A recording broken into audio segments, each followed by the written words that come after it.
Shout out to everybody in the building, man. They issued a 6 a.m. curfew, man. For everybody on the streets, man, the people are still out there, man. When I tell y'all, it is police everywhere. It is police everywhere, y'all. Look at all them law cars, man. You know what I'm saying? There is police everywhere. Shout out Miss Love, you know what I'm saying? Shout out to Miss Love. Shout out to Great 59. We are most definitely in the building, man. It's a lot going on, man. The LA riot still going, man. Even though they initiated a 6 a.m. curfew for everybody, you know, the protesters are still out, and so is law enforcement, man. They are everywhere, man. No cap. Great 59, what's the deal, my guy? We're in the building, man. It's crazy out here, man. Belinda, what's good? What's good? Shout out to everybody in the building, man. Look at all these laws, y'all. Lord, have mercy. It is a bunch of police out there, y'all. I'm talking about a bunch. Not to mention, 700 Marines have been deployed out there, as well as the National Guard, guys. Yeah, got Governor Newsome and Trump going at it, as well as Karen Bass, Mayor Karen Bass of California. She also held a press conference today, you know, issuing this 6 a.m. curfew. Anybody caught out is subject to go to jail, man. But it's not, the protesters are not seeming to care. What's up, Miss D? The police are everywhere, guys. Look at all these laws. Lord, have mercy. Yes, there is a lot of them out there, y'all. I mean, there are police as far as the eye can see. Look at all those law cars, y'all. As well as, you know, we got them in the cars, out the cars, patrolling the streets. There are police everywhere, y'all. They gotta get this thing under control, man. You know what I'm saying? It is most definitely a lot going on in LA, y'all.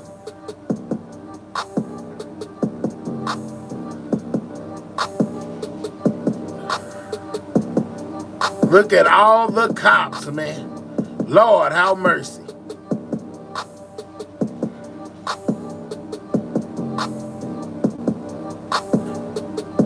There is a lot going on, y'all.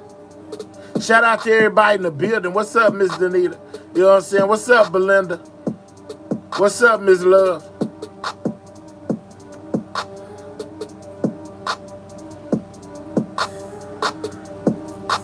Y'all make sure y'all double tapping that screen, man. Get the likes up.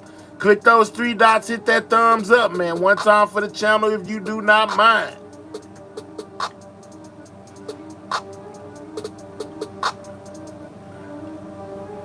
I hope everybody's having a blessed day today, man. You know what I'm saying? Look at all them laws, y'all. Lord, have mercy.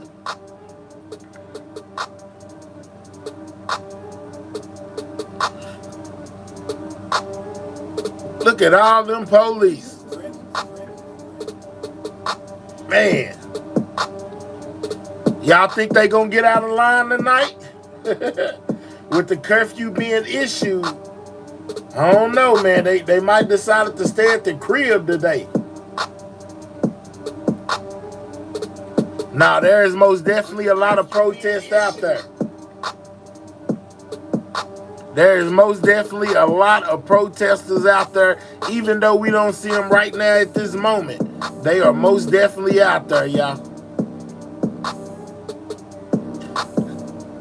Alyssa say casualties of battle. Okay, I bet.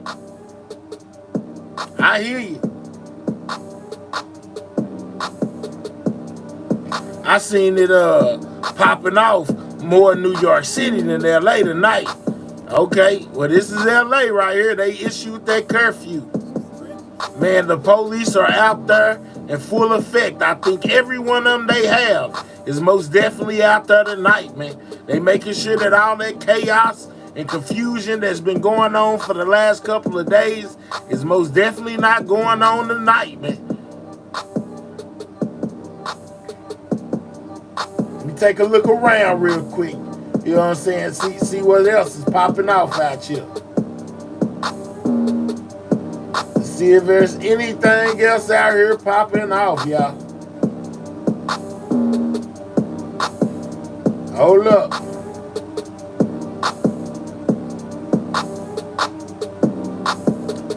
Yeah, man, it's a lot going on out there, man.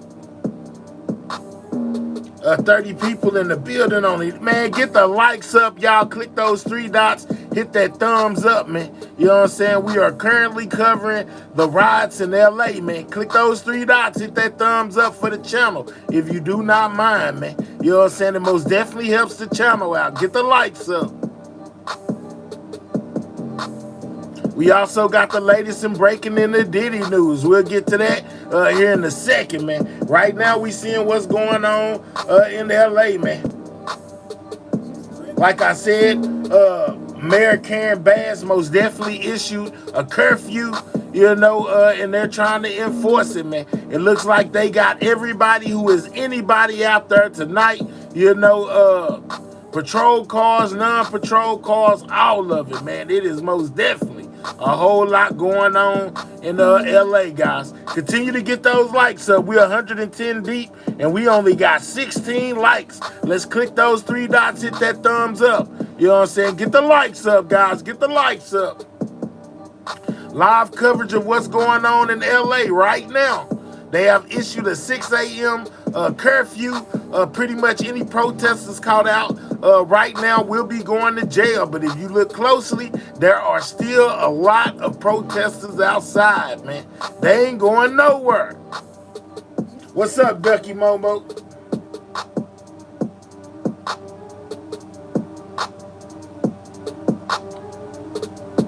They say they will not be deterred by all this police presence, y'all. Thank you. Good evening, everyone. I wanted to let the city know that I have declared a local emergency and issued a curfew for downtown Los Angeles to stop the vandalism, to stop the looting. Many businesses have now been affected by or vandalized. Man, I don't know what is going on. Hold on. Let me get this right real quick. Also, downtown LA, the graffiti. Let me get this right real quick. There's something going on. Hold on. Significant damages to businesses and a number of... Let's mute that. Hold up. Let's mute that. I had too much going on at one time, guys. Hold up. There's too much going on at one time. Let's get back to it.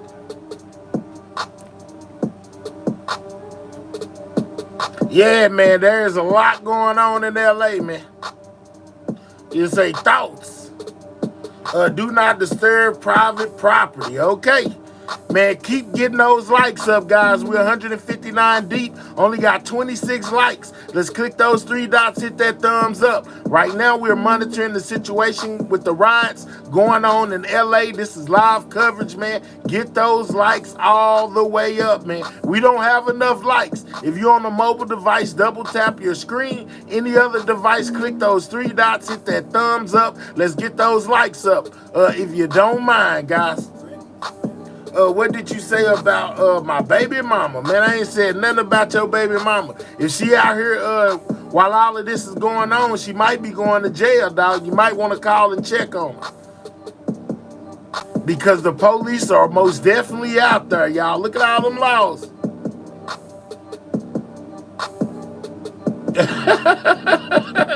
Yeah, if she out there right now, dog, you might want to call and check on her. She might be one of these people that's going to jail out here in LA, man. What's up? What's up, everybody in the building, man? Shout out to each and every one of y'all, man. Make sure y'all get them likes up. They say, what's happening here? We are monitoring the riots in LA, guys. Governor Newsome as well as Mayor Karen Bass have issued a 6 a.m. curfew to everybody you know, all the protesters. They must clear the streets. If they're caught out, they're most definitely going to jail. But there are a lot of protesters still outside, even with the curfew going, man. I guess they're going to get a laws a run for their money, man. A run for their money. We need 100 likes, guys. We at 47. Click those 3 dots. Hit that thumbs up, man. You know what I'm saying? Get the likes up. Shout out to everybody in the building, man. This is Everything News, and we're most definitely covering the situation going on in LA with the riots tonight, as well as what went on today in the Diddy trial, man. So y'all make sure y'all continue to get those likes up as we keep an eye on what's going on in LA, man. Shout out to each and every one of y'all. Subscribe to the channel if you're new, man. Subscribe to the channel if you're new. We on the road to 30K. We got 28.2, man. We need all the subscribers we can get. So subscribe, y'all.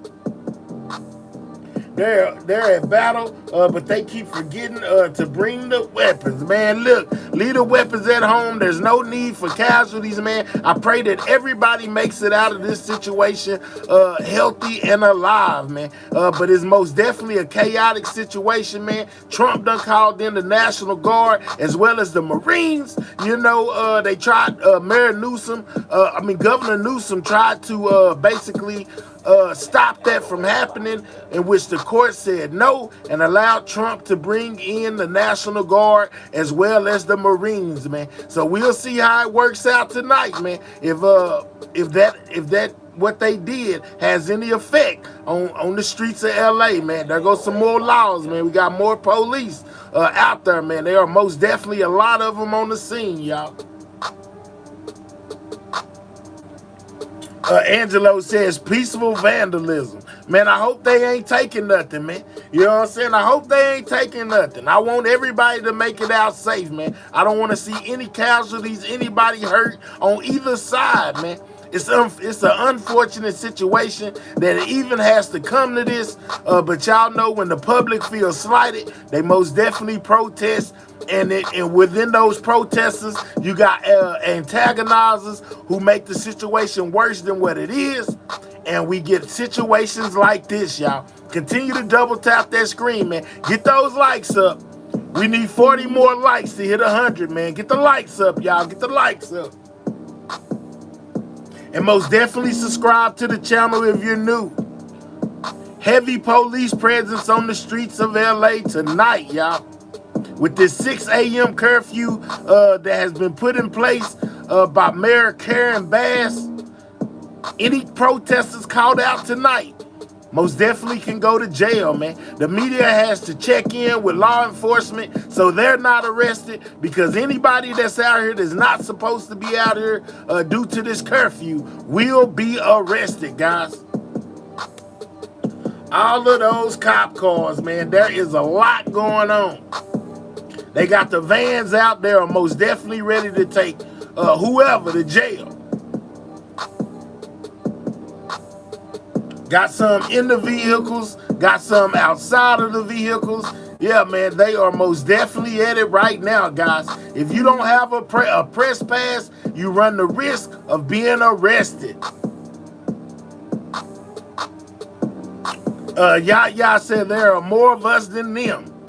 Yeah, but they still most definitely are outside, guys. The protesters refuse to leave. They are most definitely out there. In the building. What's up, Miss Fat? Shout out to all my moderators, man. Y'all make sure y'all keep the chat under control. It is a lot going on. Right now, we are watching what's going on. We're watching it live, what's going on the streets of LA. We looking to see if it gets chaotic tonight, y'all. Look at all those laws right there. They most definitely have a line with a no, those are protesters standing in front of the police cars, guys. This situation could get out of hand at any second, man. Make sure you double tapping that screen, share it live, and subscribe to the channel if you're new, man. We on the road to 30K. I need every one of y'all that's not subscribed to subscribe to the channel, man. Shout out to Miss Love for that gift. Most definitely appreciate that, man. Highway 45 says this ain't about Diddy. No, not right now at this second. This is most definitely not about Diddy. This is about the riots going on in LA. If you just now pulling up, we're getting live coverage of what's going on in the streets of LA right now. This is live footage, guys. 20 more likes, man. 20 more likes. We'll be at 100 on that like button, man. Don't be shy to double tap that screen, and get the likes up, man. It most definitely helps the channel and is most definitely appreciated by me, your channel's broadcaster, Mahel, man. We are here basically keeping an eye on everything going on, man. Shout out to each and every one of y'all. What's up, Leisha B? Somebody said LAPD is overpaid thugs, allegedly. Okay, that's how you feel. She brothers say they voted for Trump with the laughing emojis. Hey, man. Whew, it is chaos, man. It is chaos out there tonight, y'all. It's looking a bit more calmer, though, to be honest, than it's been looking the other nights. But it's still a lot of protesters on the streets and most definitely a heavy police presence. They say California is a circus. Okay. American dream. You think they're gonna be a seal? Man, look, bro, I don't know. But I told people in the beginning when Trump first implemented this mass deportation situation, I told them that the immigrants weren't going to take this laying down, man. You know, that there will most definitely be riots, there will most definitely be protests, and people will be definitely upset. And these couple of months later, now we see that I was exactly right, man. You know, when you start taking people's family members, mothers out the homes, fathers out the homes, arresting people, children, deporting them, man, it becomes a sticky situation and people, human emotions get involved. And yeah, man, anything is liable to happen then. And that's just being real. She brothers say Norfolk, Virginia, love y'all. Trump 2028, I see y'all out there, man. Continue to get those likes up, man, as we keep our eye on what's going on in California, man. What about the people doing it the right way and waiting? Well, that's part of the situation, guys, because they're saying not only is Trump, you know, detaining people who don't have their papers, that there have been also people who have the proper paperwork to be U.S. citizens also being detained. You know, there's a couple of reports of that. I'm not going to say there's a whole lot. I'm going to say there's a couple, and it's most definitely been spoken on in the news, man. You know what I'm saying? Something most definitely happened, man. It's crazy, y'all. I saw a movie like this recently. That is not a lie, Donna. Let's not spread fake news in my chat. That is most definitely the truth. It have been reported on in the media. Why you talking about that's a lie? You better chill out before we get you deported. And that's no lie. I get you up out of here the fastest. Why you talking about that's a lie? Yeah, I show you a lie, all right. We'll block you. Yeah, I most definitely been keeping a close eye on all of this. Yeah, I'll get those rocket ships in the chat, man. We got one in here that want to go against the grain, about to get deported. Show them why we got more rockets than Elon Musk. Get the rockets in the chat. Let him know that he can take a trip at any given time.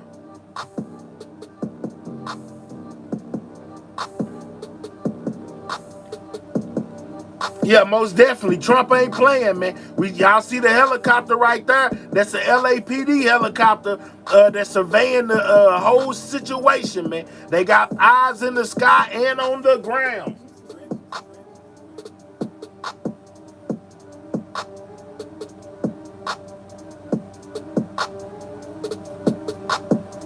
Yeah, man, respect the content. It's crazy that it's coming true. Yes, it is, y'all. I predicted this Way back when the Aliens Act got instated, really when he first started talking about the mass deportation situation. If you don't believe me, you can go back in my videos from a couple of months ago, and you will hear me telling people that this type of situation was going to happen. Nobody believed me, but now look at it.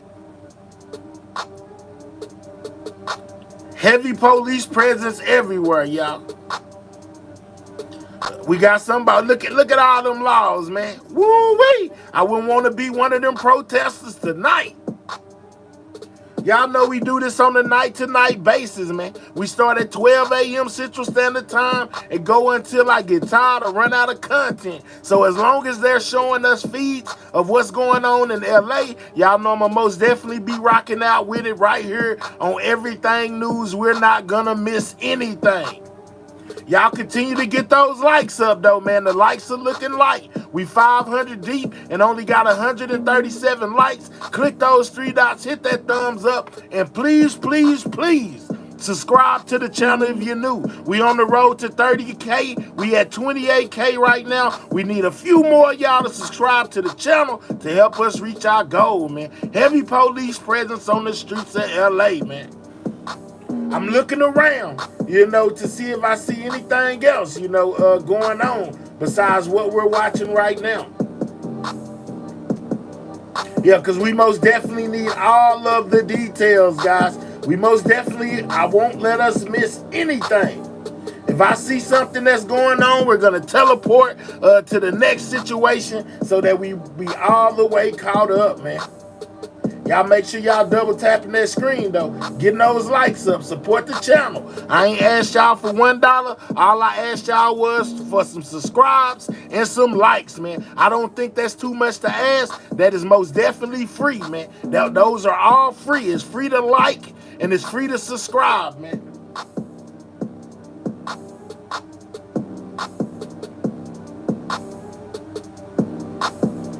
Right now, we are watching live coverage of what's going on in LA, y'all. It seems a little more calm than it was last night.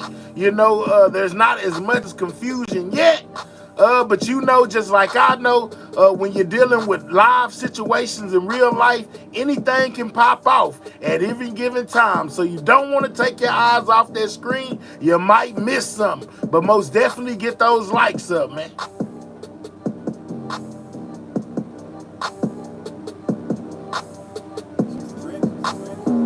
I'm looking around, guys. I'm looking around to see if there's any action anywhere. And we most definitely gonna go to wherever it's breaking at, y'all. So y'all make sure y'all most definitely keep double tapping that screen, man. They say carpet bomb LA. This isn't about Mexico, but Mexicans have chosen to be. Well, they kind of, have been targeting the Latino community, man. You see people still outside, man, even with the police presence. If you look right there by the pole, there are most definitely still people who are outside. Wherever the police presence isn't as heavy as some of the other parts that we have seen, people are still outside. Man, why are you asking me how old I am? It ain't about my age, dog. It's about the content. Man, this content is live. It's brand new. It just happened right now. You asking me my age, that ain't none of your business. How old are you, dog? You know what I'm saying? I could be 147. Look like we got action. We got officials outside the cars right now with the doors open, man. We got some protesters on the other, well, it's not protesters, but people on bikes. Must be part of the media on the other side of the street. They might have thought there were some protesters and hopped out on them. But I don't think these are protesters. It look more like the media or something like that. But the laws most definitely hopped out on them, whoever they are. We're 30 away from 200 likes, guys. Continue to click those three dots and hit that thumbs up for your boy if you do not mind. Subscribe to the channel if you're new.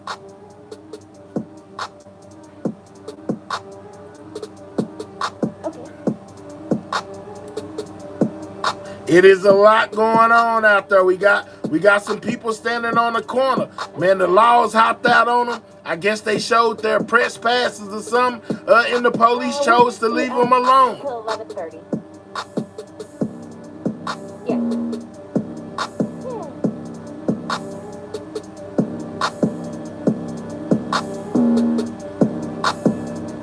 This is most definitely not Black Lives Matter, man. Let's not come in here being too much of jokesters, because if you come in here thinking you got all the jokes, I'm going to do you like Trump do the immigrants and get you up out of here, dog. It's a mass deportation comedians situation over here. If you think you a comedian and you got all the jokes and you ain't paying attention to the content and typing nonsense, we will put you on one of these rockets and get you the hell up out of here. So tread lightly, my friend.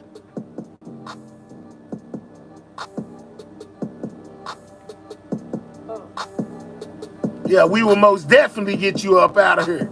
Yeah, and it's free to take a trip on any one of those rockets. Just come in here thinking that you a funny man. You know what I'm saying? And we going to send you into the stratosphere.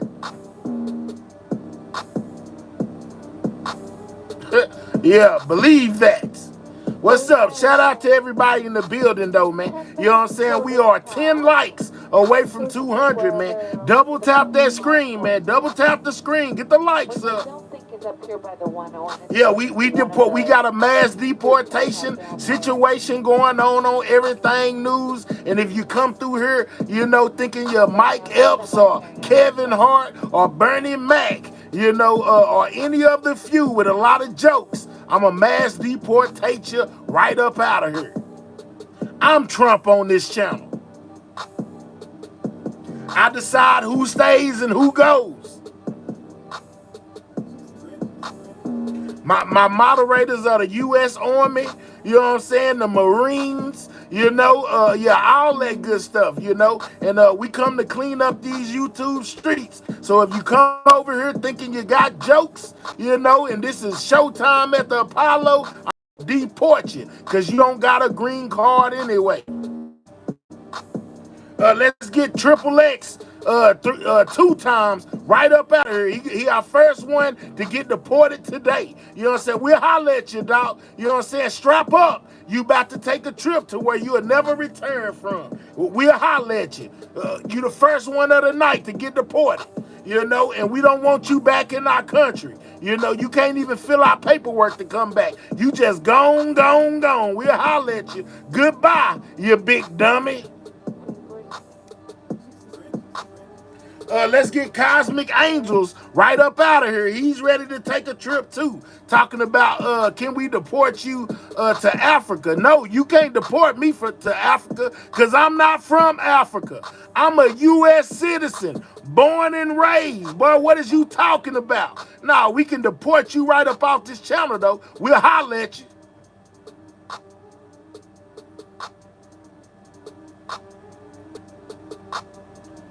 Yeah, I'm a U.S. citizen. What do you mean? I don't know nobody in Africa, sir. Y'all see, they done caught some of the protesters. They gone. They gone on them. They scatting. We got action. You better go. They on your tail. Oh, man, we can't see them. Boy, we got action. They gone, boy. They scatting. You better get on somewhere. My God, they is looking to get you. You better leave that hat where it's at while you trying to go back and get it. That's how they gonna get you. Oh, man. Hey, yeah. we had a little bit of action, y'all. You know what I'm saying? Took off. Oh, man, they caught one. They got one of them, though. He about to go to jail, y'all. I told y'all, it's a curfew in full effect. Any rioters or protesters that's caught outside at this time is going to jail, y'all. So we seen one just get arrested. The other one, he made it away. But it looked like he turned around to get his hat. That could be a bad decision, man. I told y'all anything can happen at any second. You don't want to take your eyes away from the screen, man. For real. It is crazy. Shout out to my boy David back in the building. He says, shout out to ICE, Lord. Hey, it looked like the protesters is gonna give them a run for their money, man. There go the guy they just chased down. They patting him down. He's on his way to jail. He's on his way to jail, guys. They finna go ahead and pack him up.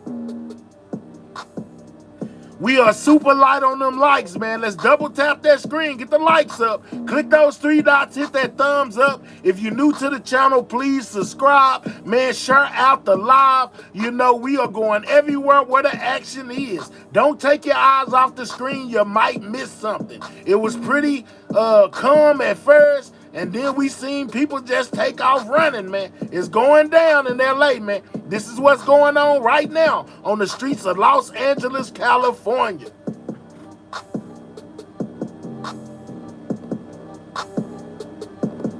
The police are not playing any games tonight.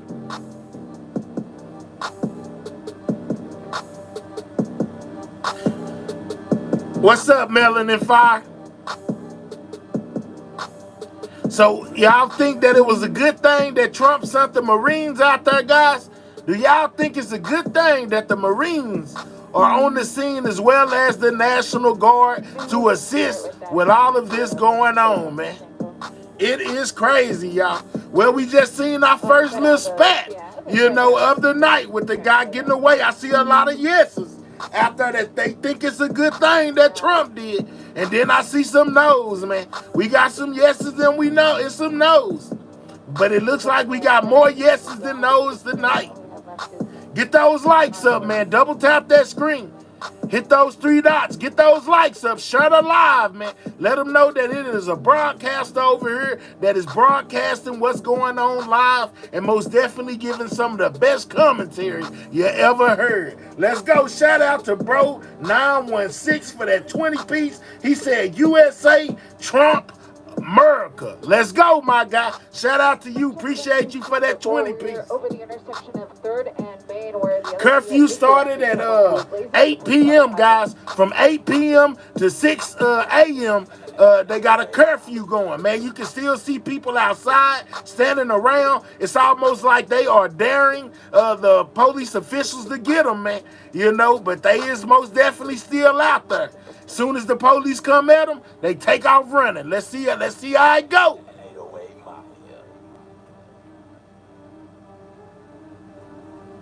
What's up, AJ? Moderators, y'all make sure y'all keep a close eye on that chat, man. And I would ask that the people in the chat be respectful to each other. And if you feel like you got a curse, man, misspell your curse words, man. Everybody is free to give their opinions on whatever it is that they want to see, that they're seeing. But most definitely keep it respectful, you know, if you want people to be respectful to you. AJ, man, same old stuff, different day, man. Right now, we're covering the LA riots, man. We got heavy police presence on the ground. A lot of protesters still out there. Some being arrested, some are not. But it is most definitely a lot going on, man.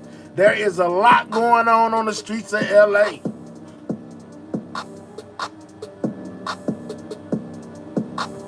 What's up, Slick? Slick throwing the flags in the chat. All right, man. Well, hey, they giving the laws a run for their money right now.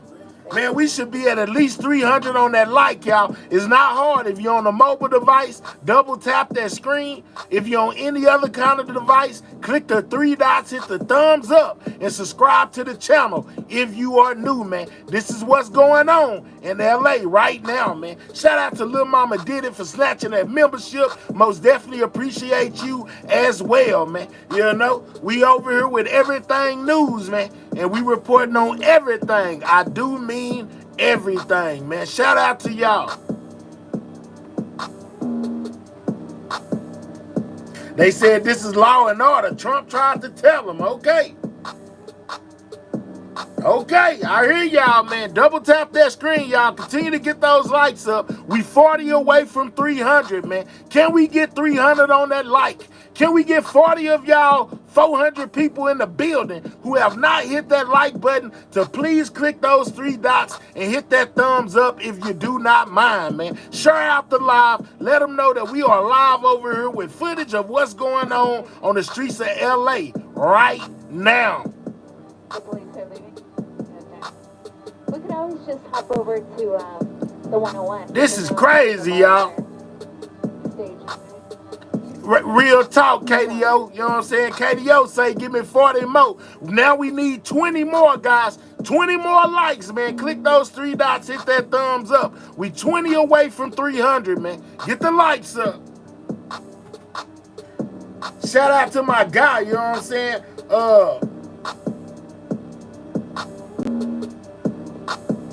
Shout out to y'all for that 20 piece. Yeah, welcome to Everything News, man. You know, they are focused on this corner because they are watching. They have an immigrant detained right now that they're probably going to take into custody. We got Belinda in the building. She's been a member for the last 5 months. She says, hello, Mahel. They should just go home. And just another day, these officers not playing. No, they are not, Belinda. They is not playing, man. They is on their tops. But they are still antagonizing the police, man. Look, these are protesters that are just standing around. They already arrested one. And then there's others out there holding signs and running up on the police. They supposed to be at home right now. The curfew started at 8 p.m. till 6 a.m. It's a wonder that these laws ain't going ahead and just getting them and arresting them, guys. All right, they look like they're about to try to make a move. But we already know it. So, we got some more coming. Uh-oh. But as soon as the law enforcement get close to them, they take off running, man. Look. Now, we got action. Demonstrators who are left in the area. There's really they running already. We got action. Overwhelmingly, a police presence. Hey guys, we are 8 away. We are 8 likes away from 300 on that like. Double tap that screen, guys. Hit those 3 dots. You know, and hit that thumbs up. It's free. It most definitely helps out the channel, and it is most definitely appreciated, man. If I could get 7 more of you 428 people to hit that like button, man, we will be at 300 on the like, y'all. Double tap that screen or click those 3 dots. Hit that thumbs up. All right, so we got somebody ready to get deported. We got Echo Expo. Let's get Echo Expo up out of here because he said, nah, he wasn't going to do something that's free. Let's get Echo Expo right up out of here. We'll holler at you, dog. You are part of our mass deportation situation. I asked you to do something that was free. You tried to be a funny man, a smart guy, and jump in the chat and say nah. And now we got to tell you bye-bye. We'll holler at you. Shout out to Lives Everywhere for that gift, man. We got us another one. Is there any more dummies in the chat tonight that want to get deported? We'll get you right up out of here. Now you got to go find you somewhere else to participate.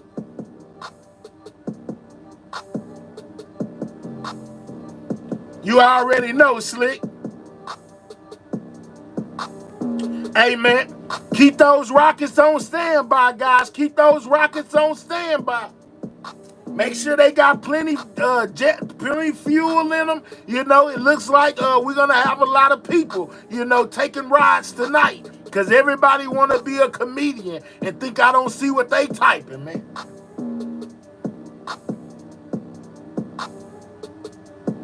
Already. What's up, bro, 916? You know what I'm saying? Shout out to my boy Slick. What's up, Armando? You know what I'm saying? Shout out to you. Shout out to It's Me. Loving when someone says them over there, get them and they're next, man. I'm just saying, man. Mr. Keeler, what's the deal? Make sure y'all double tapping that screen, getting the likes up. This is live what's going on in LA right now with the riots, man. I'm just saying.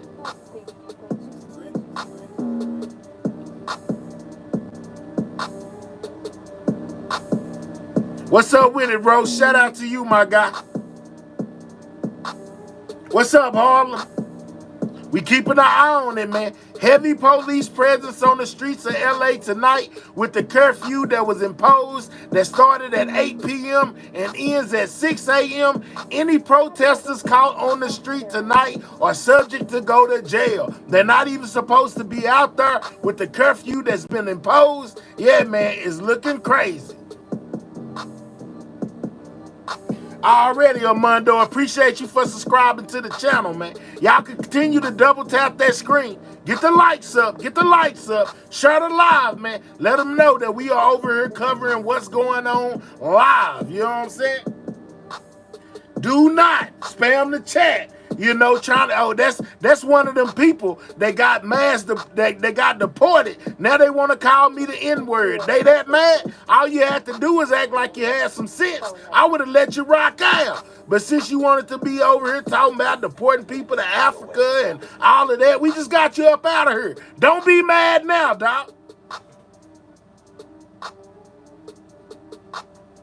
Yeah, my moderator team is ice. You know what I'm talking about? Yeah, they deporting people that are alarm and rape, getting you right up out of here if you come over here with that nonsense, man.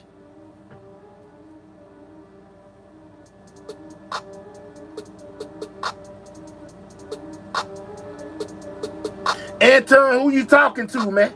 And I told you, Anton, to misspell your cuss words, dog. What are you doing? You mad. Don't be mad at me, be mad at yourself. Kato is most definitely, man. People don't know how to act like they got common sense. Multiple times, but it's just not coming up. Yeah, Mr. Keeler telling me to go to Africa. I don't know nobody in Africa, man. I am a U.S. citizen. Done live here all my life, man. I don't know nothing about no Africa. What's up, John? Is it on Shout out to you for that gift. Thank you. Thank you very much. Lisa B, man, they got me all the way messed up. I don't know what they think this is.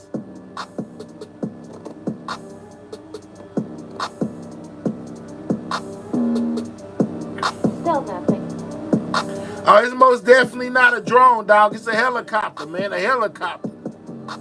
Armando, man, I ain't playing with these people. Heavy police presence, y'all, on the streets of LA tonight, though, man. It is most definitely a lot going on. Mr. Keeler, you better tell him I ain't the one to play with. You know, I ain't the one. I ain't for the games. What's up, Rena?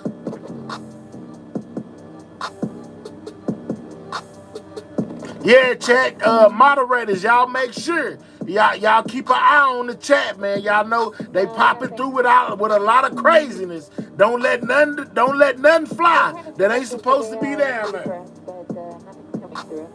Man, the world has been going nuts, Rena. They are just televising it now. Look at all those cops, guys. Look at all those cops. Man, y'all continue to get those likes up. Y'all done slack down on me. Click those 3 dots, hit that thumbs up. Subscribe to the channel if you're new. We are covering the situation going on in LA with the riots, and they most definitely applied the curfews. It started at 8 p.m. till 6 a.m. in the morning, man.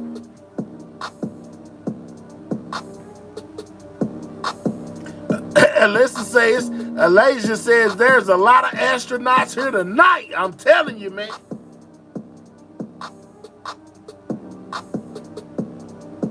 They say people jumping on the Musk rocket ship left and right, man. These ain't the Musk rocket ships. These are everything news rocket ships, and we got an unlimited supply, man.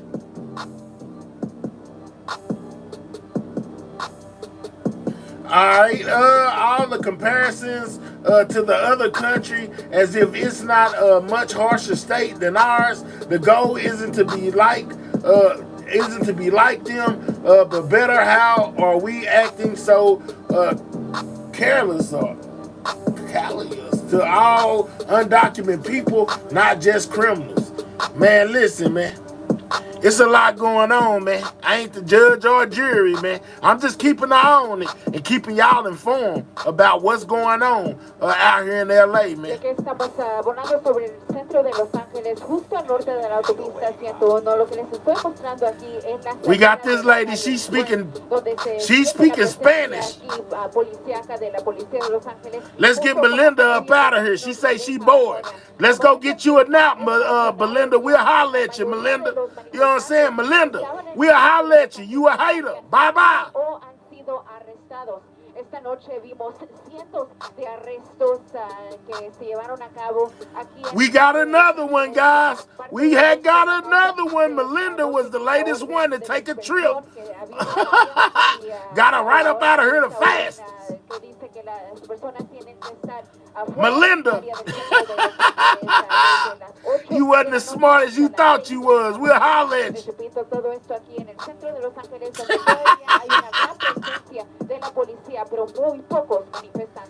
Oh man, get on. If it's boring, nobody ask you to come anyway. Let's go, Miss Anita. Tell them. You know what I'm saying? We didn't ask her to come in here and drop her 2 cents. Now we got her 2 cents and got her gone. You know what I'm saying? Came in right as I heard the toss. All right, bro, 916, man. You take care. Appreciate you, big dog. Make sure you subscribe to the channel. I'm going to move back to NBC. They is extremely entertaining. Lawnmower Man. They think they playing. They don't know who they playing with, do they? No, I don't mind.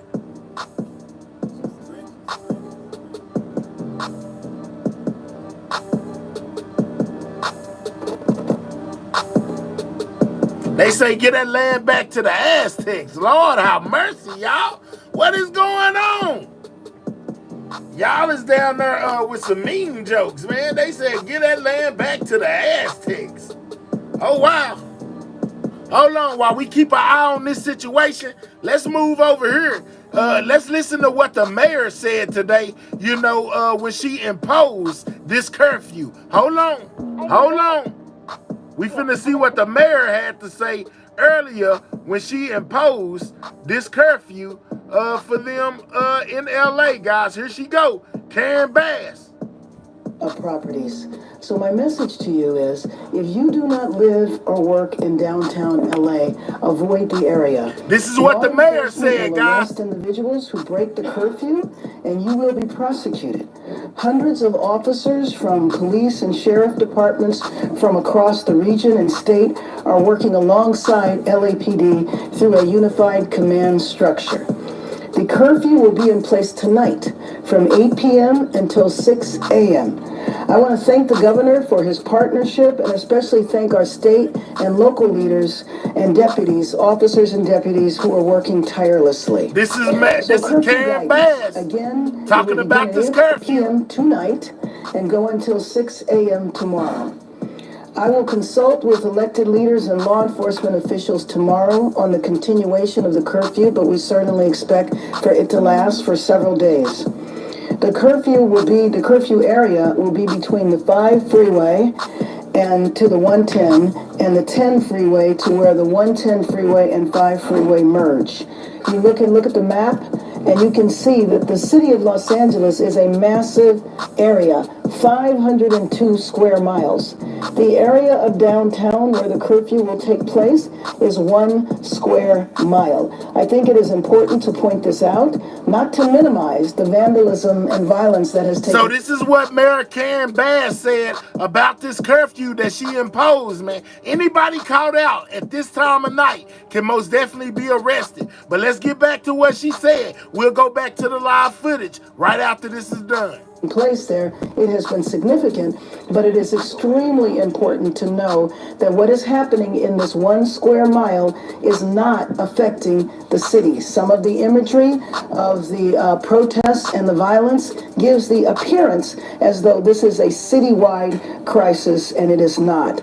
So everyone must abide by this curfew. Limited exceptions will apply for residents, people traveling this is what's going on in Los Angeles, guys. Representatives. With that, I would like to turn it over to Chief Jim McDonald. Thank you, Mayor Bass. And good afternoon, everyone. As the mayor stated, a curfew for the impacted area shown here will go into effect tonight. And I want to be absolutely clear that if you're within that designated curfew zone between the hours of 8 p.m. and 6 a.m.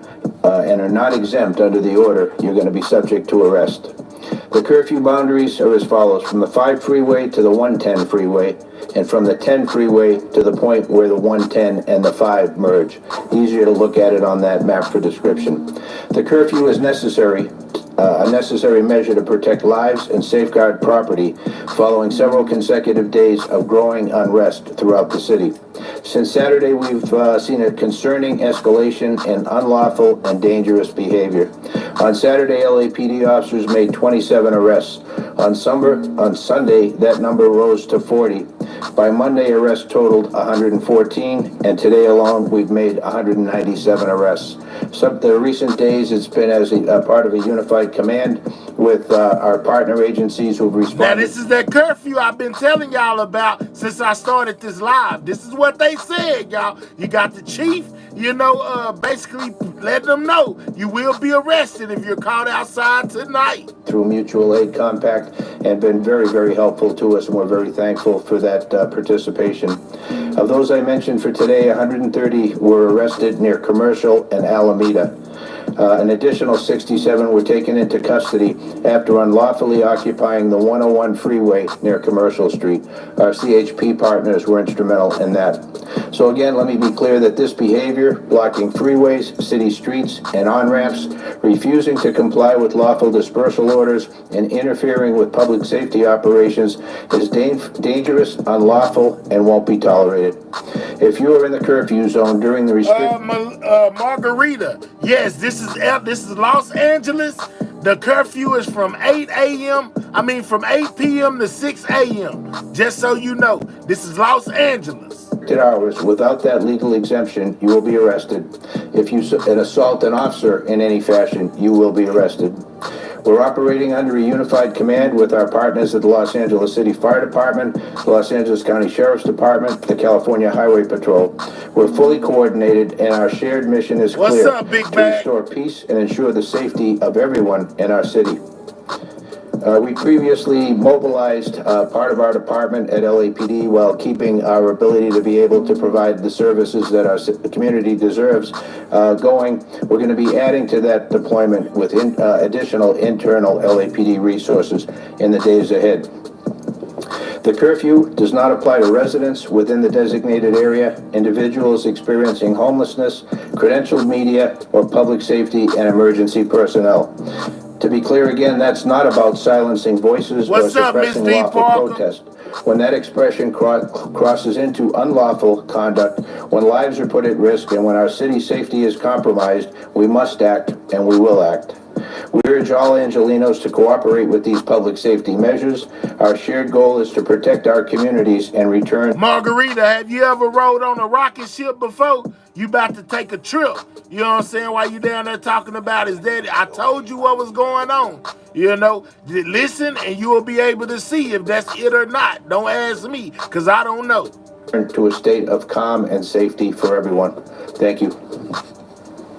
Mayor. Let me introduce now the councilwoman who represents the majority of the district, Councilwoman Isabel Harato. Thank you, Mayor.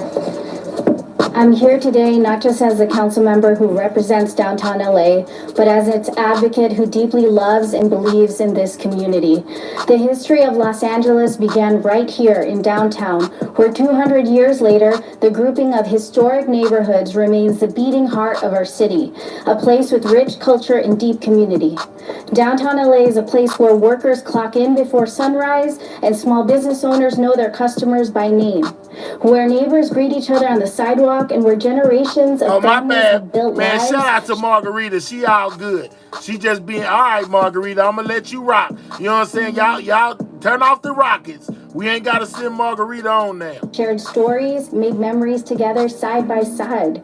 It's one of the most vibrant and resilient and hopeful parts of our city. But too often, downtown LA is treated like a backdrop for major events, not the living, breathing community it is. And right now, it's hurting. I am deeply proud that downtown Thank has you, always been Joseph. a place where Angelenos from all over the city gather to peacefully protest.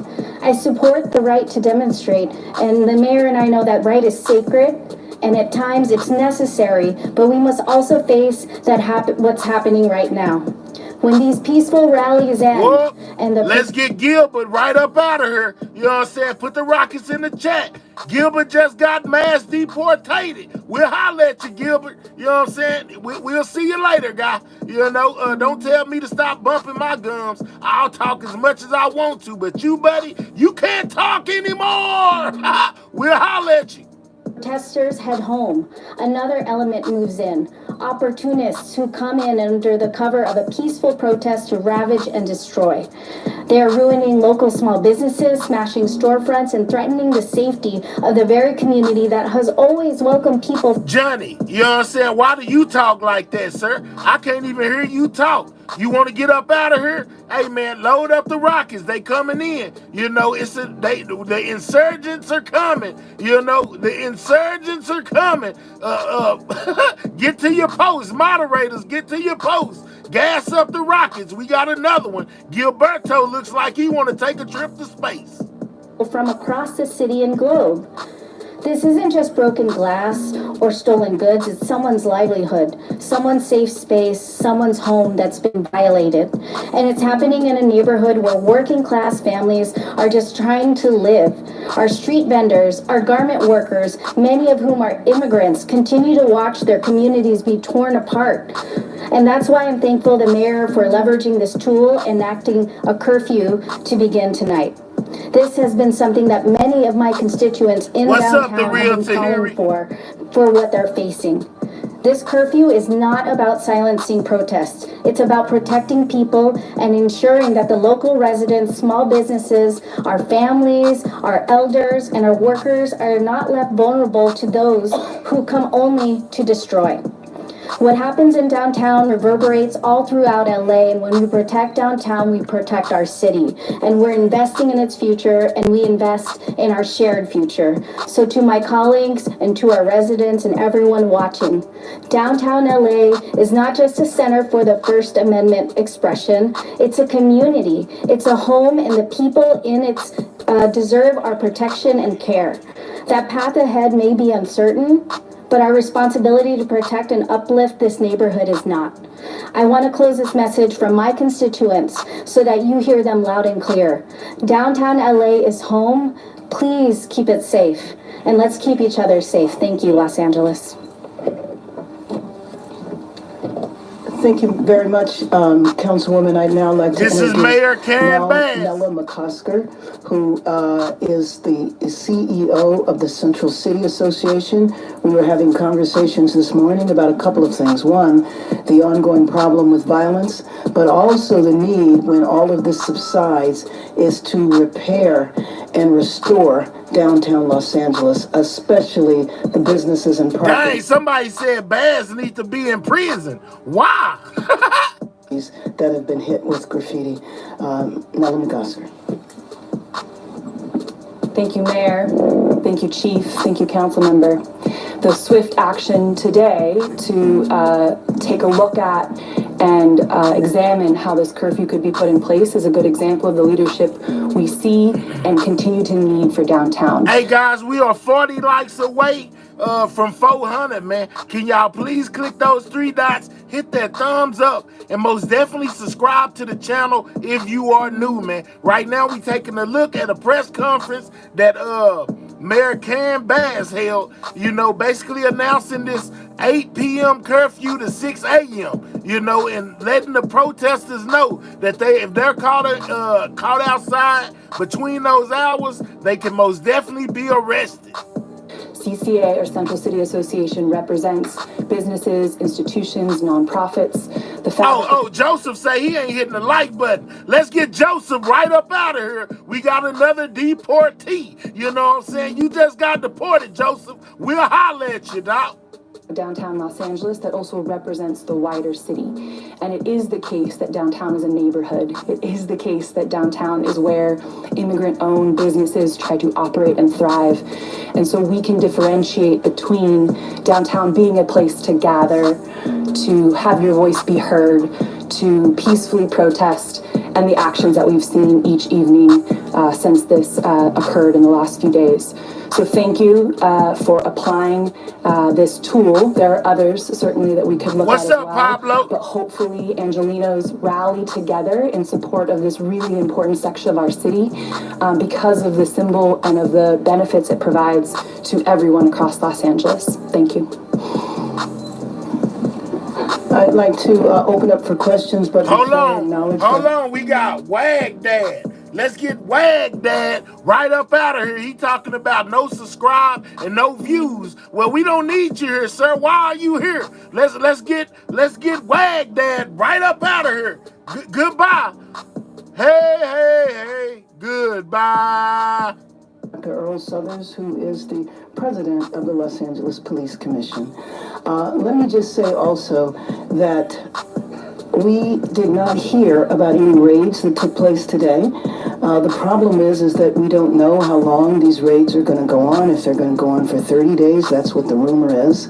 And if we want to see our city peaceful again, I will call upon the administration one more time to end the raids.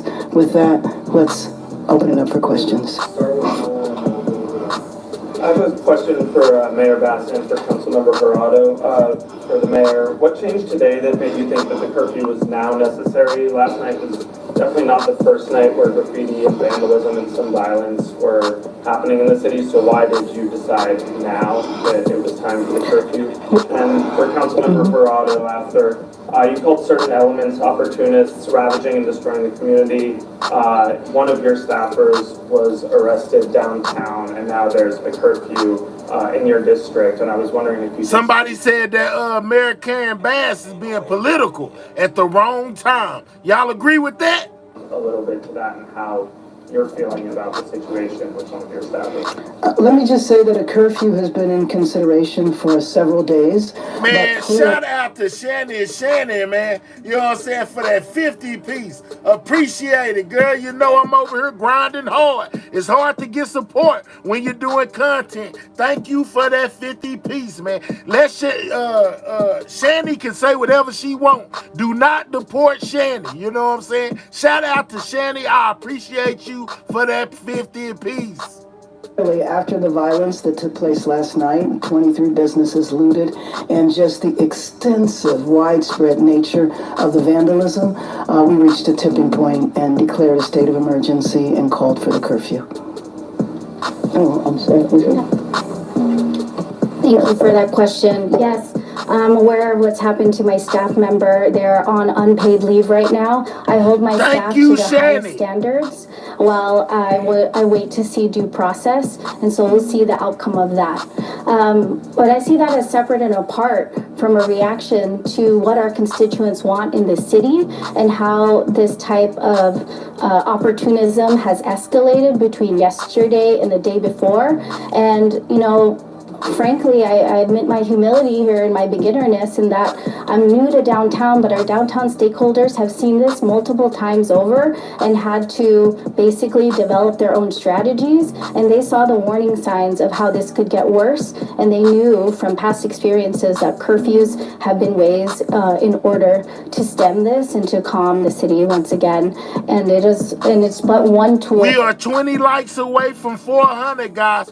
Double tap that screen, man. Get the likes up or click those 3 dots, hit that thumbs up. Most definitely subscribe to the channel if you're new. We are watching the press conference that Mayor Karen Bass put on earlier where she addressed the situation going on in LA. That we can execute at this time. We're going to go right here and then we'll head over. Yeah, Mayor Bass, I know that you were referencing that there have been 23 businesses that have now been damaged, broken, and looted. We have videos of the Apple Store and Adidas. Any sort of estimate of the cost Shout out to Tootsie Roll. with all this vandalism? And also, what's the latest on the rings arriving here? And has there been anything else about what their mission will be? So there is not a financial estimate right now unless Nella has one. In the case of... Do you want to? it's millions in the case of some of the larger, retail stores. I seen somebody say if it don't cool down by Friday, it's gonna be hell this weekend. I believe it, dog. I believe it. But I don't know of the 23 what the total is. And I think it's really hard to estimate the vandalism from the graffiti. It's just widespread. I know that you have seen it. And as far as the Marines arriving... Oh, I'm sorry, you did ask that question. Who knows? I mean, I don't know if you know, Chief. I mean, the bottom line is that we're not told. Lil Mama did it. This is most definitely new, man. You know, they have implemented this curfew. There hasn't been one thus far. This is the first one, so this is most definitely new. You know, as far as them saying that protesters are going to be arrested on site if they are outside past curfew. Basically, we have to operate on rumors. So rumor has it that there's 700 Marines that are going to come here. I have no idea what they would do when they would get here. What's up, Flip Right Mo? now, we have 100 National Guard whose sole mission is to protect the federal building downtown. That's 100. There's another 100 in Westwood protecting the federal building there. And I haven't heard of any protests that had anything to do with ICE taking place at the Westwood federal building, unless you have, Chief. Right. So we just don't know. And I think that's a problem with the administration, because to come in such a massive way and to make the announcements that all of this was going to happen and then not communicate with the local jurisdiction as to when, what, how, why, is really problematic. We're going to go to Craig and then we'll have it. Mayor, you mentioned at the beginning of the press conference the curfew to be in this evening, dusk to dawn. 8 p.m. tonight. We are 9 likes away from 400, guys. Continue to double tap that screen or click those 3 dots, hit that thumbs up. One question then, as a second one. When do you plan on reaching out to Donald Trump, President Trump? You said you want to talk with him, that you will reach out. Actually, I started that reach out today, so we will see what happens. I will keep you posted. Shanny, where you go, Shanny? Shout out to Shanny, man. Yes, and it's the map that is right there. So it basically is all of downtown Los Angeles. But, you know, in LA, we identify by our freeways. So all of the freeway numbers are there. 110, the 5, the 10. This is the area where the protests have been focused. Yes, and actually that's a broader area that the protests have been focused. You know that the protests have been limited to about 5 streets in downtown Los Angeles. And again, that's why it's so important to let the people know this is not all of Los Angeles. If you put downtown Los Angeles in the context of the overall city map, you see how big it is. 1 square mile compared to 503 square miles. Mayor, in terms of what the federal authorities are doing, I know you're saying they're not talking. He says, where's our worthless governor? He spoke out today, man. Y'all know they're trying to arrest Governor Newsome, man. They saying he going to jail. Make some plans to deploy, if necessary, to some of the local communities. No, we're not. No, we're not. And we also don't know, again, about the ICE raids. And that's why I think, you know, I would appeal to the president to stop the ICE raids. 4 more likes, man. We'll be at 400, man. Double tap that screen. We need 4 more likes. I was talking to a friend today who, in her local grocery store, the shelves were empty. A lot of the shelves were empty because people aren't coming to work to stock the shelves. We have to look at the contribution that the immigrant population makes to our local economy. And you know that there are some industries that are the majority are immigrant labor. And so when you frighten immigrants and they don't want to come to work, you are hitting at the heart of our local economy. The nannies that can't show up, the gardeners that can't show up. That impacts households in a way that I don't think people often realize the extent. Any other questions?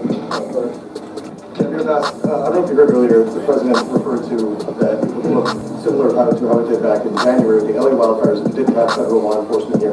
When you look at it for yourself as a leader of the city and as chief of government as well, what are some of the difficulties when it comes to planning, not having unison with yourself, the state, and so I think I missed the first part of it. He said the reason why the wildfires were handled was because there were federal police. He said it would look similar to how it did during the wildfires here and the aftermath if it didn't have the federal law enforcement. Yeah, I don't know, Chief. Maybe you want to respond to that. I don't think that question, and sometimes what the president Shout out says, to it's difficult Marcus, to man. kind of Shout out to understand. Marcus. What I will tell you, though, is that after the wildfires, Marcus said jail bad. She is incompetent. Lord have mercy. Allegedly. Out.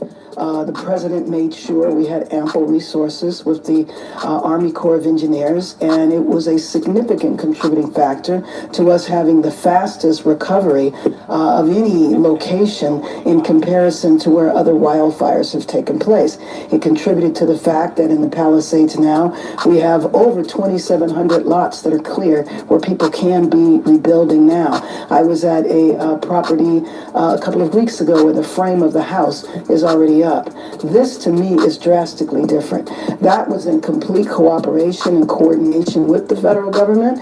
Right now we are in the dark. We don't know when things are going to happen. One thing we're sure about, and I think that the chief would agree with me, is that we have the capacity to address this situation here, and we don't need armies or National Guard, especially that we didn't even ask for. And the idea that the president took the power away from the governor to do this is really just unacceptable. But Chief, did you want to?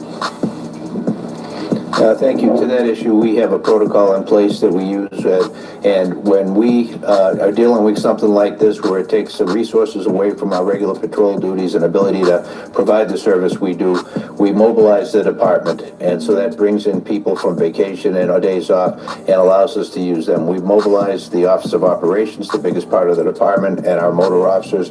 Shout out to my guy Mark, man. Mark says, hold on, let me see what Mark said. Mark says, deport them all. They're not in the country legally, and God bless America. Shout out to that boy Mark for that 10-piece. We most definitely appreciate you, big dog. All right, let's go.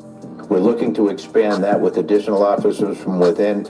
We requested through the Sheriff mutual aid, which then is coordinated by the Office of Emergency Management in the state emergency services with the sheriff, and they bring in then surrounding communities and in this case counties to be able to help supplement our resources to deal with the issues at hand.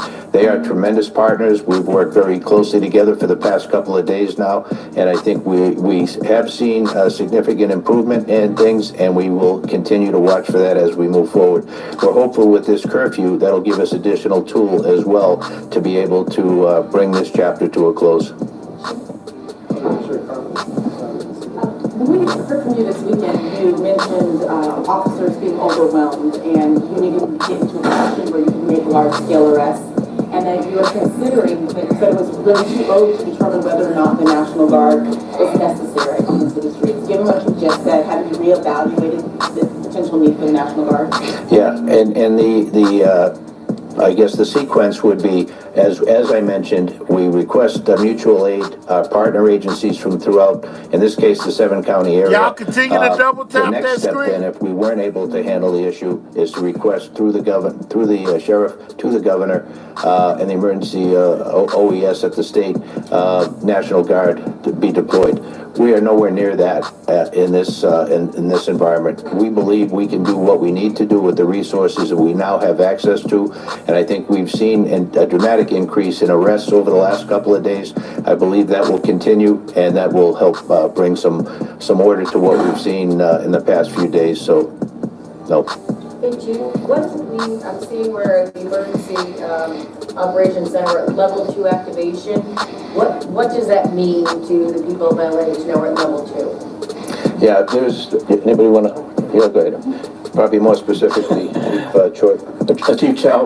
That's okay. Do y'all agree with them not wanting the National Guard as well as the Marines in LA, man? They're saying basically they can handle this without all of that, but there are most definitely people that are happy that they have brought in the National Guard to get this situation under control. Chow from Office of Special Operations. So just like our Department of Operations Center across the hall, when we get into a emergency that needs to be managed, the EOC can be pushed up to a level 2, and that means all the other city departments that work for the mayor come in and have a rep, and we're able to coordinate city response to anything that's going on within the city. That's what level 2 is. Let me also just add to your question that you were asking.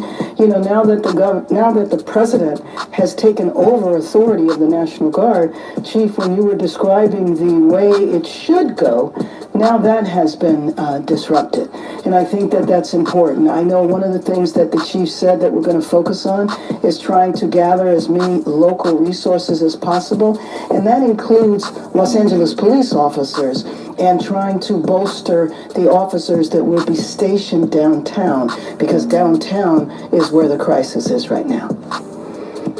Yes, any other questions?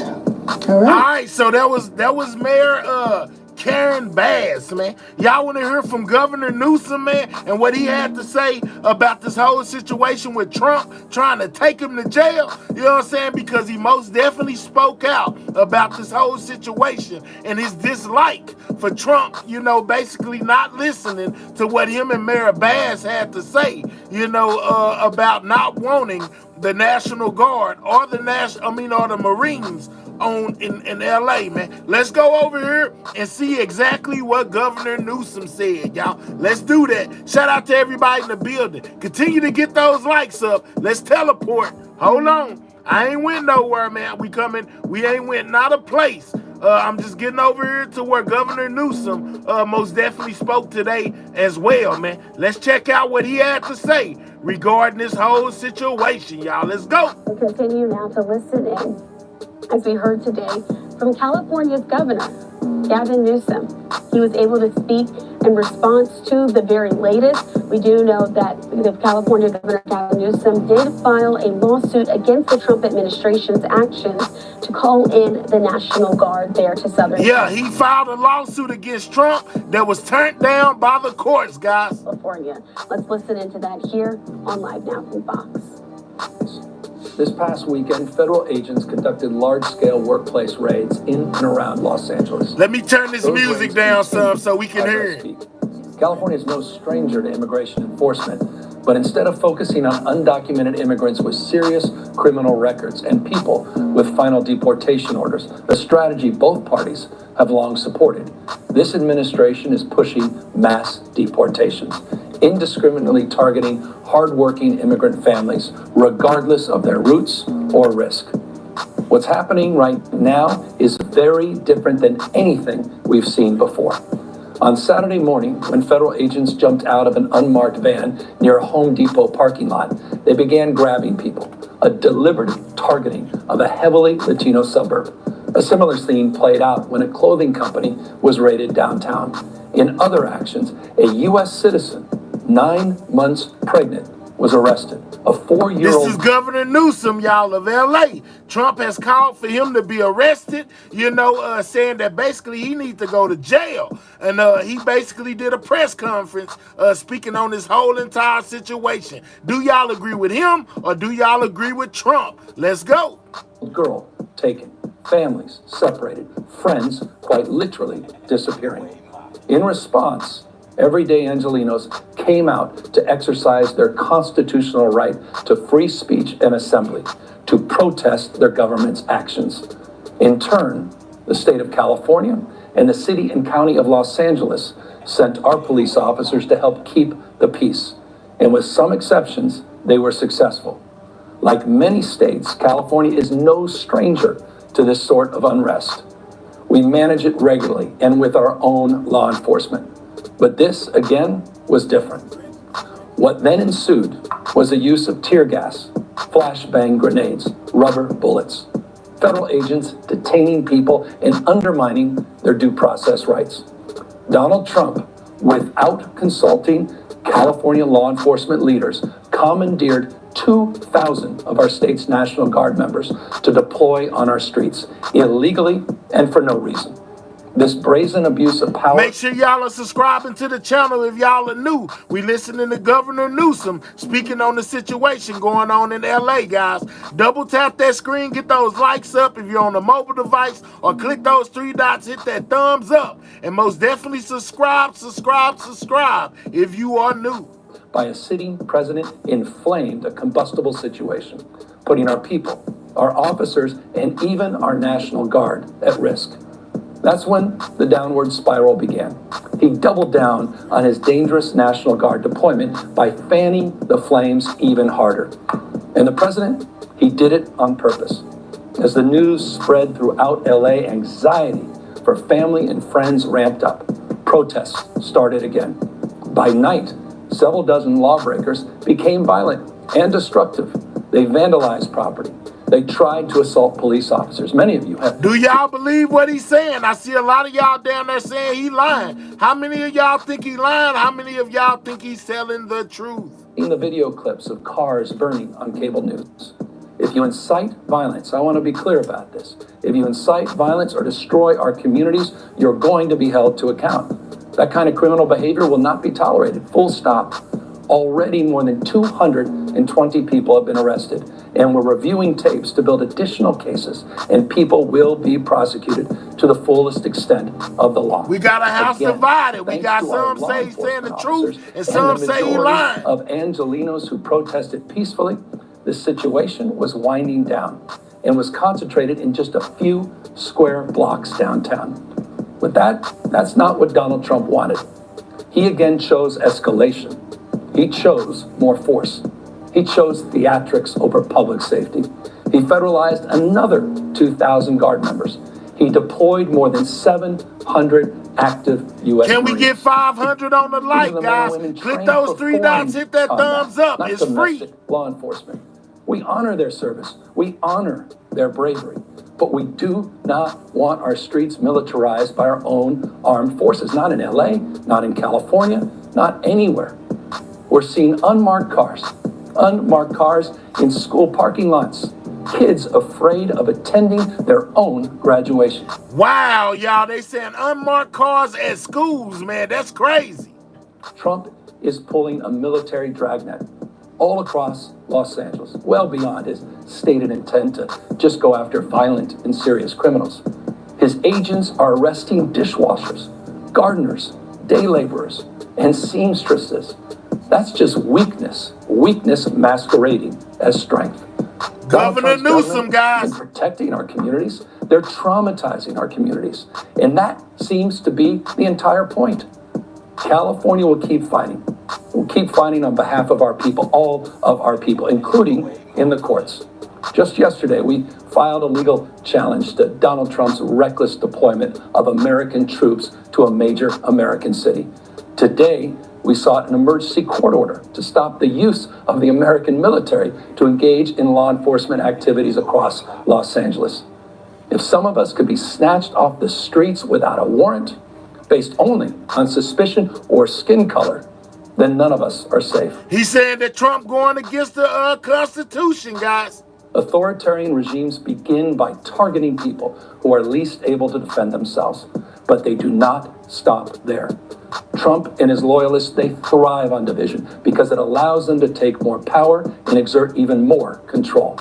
And by the way, Trump, he's not opposed to lawlessness and violence as long as it serves him. What more evidence do we need than January 6th? Ask everyone.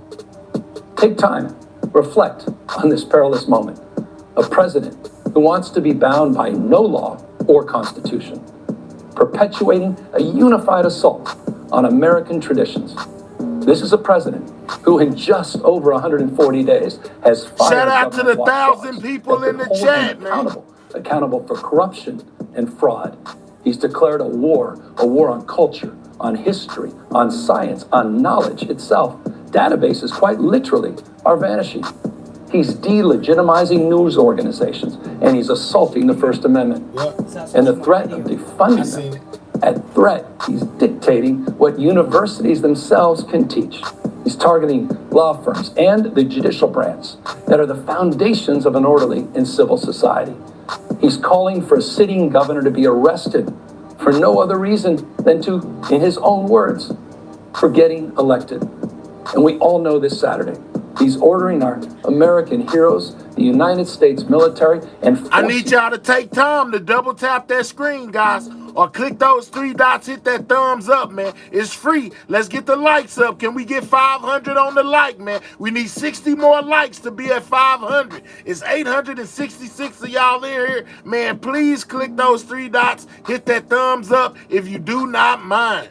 them to put on a vulgar display to celebrate his birthday, just as other failed dictators have done in the past. Look, this isn't just about protests here in Los Angeles.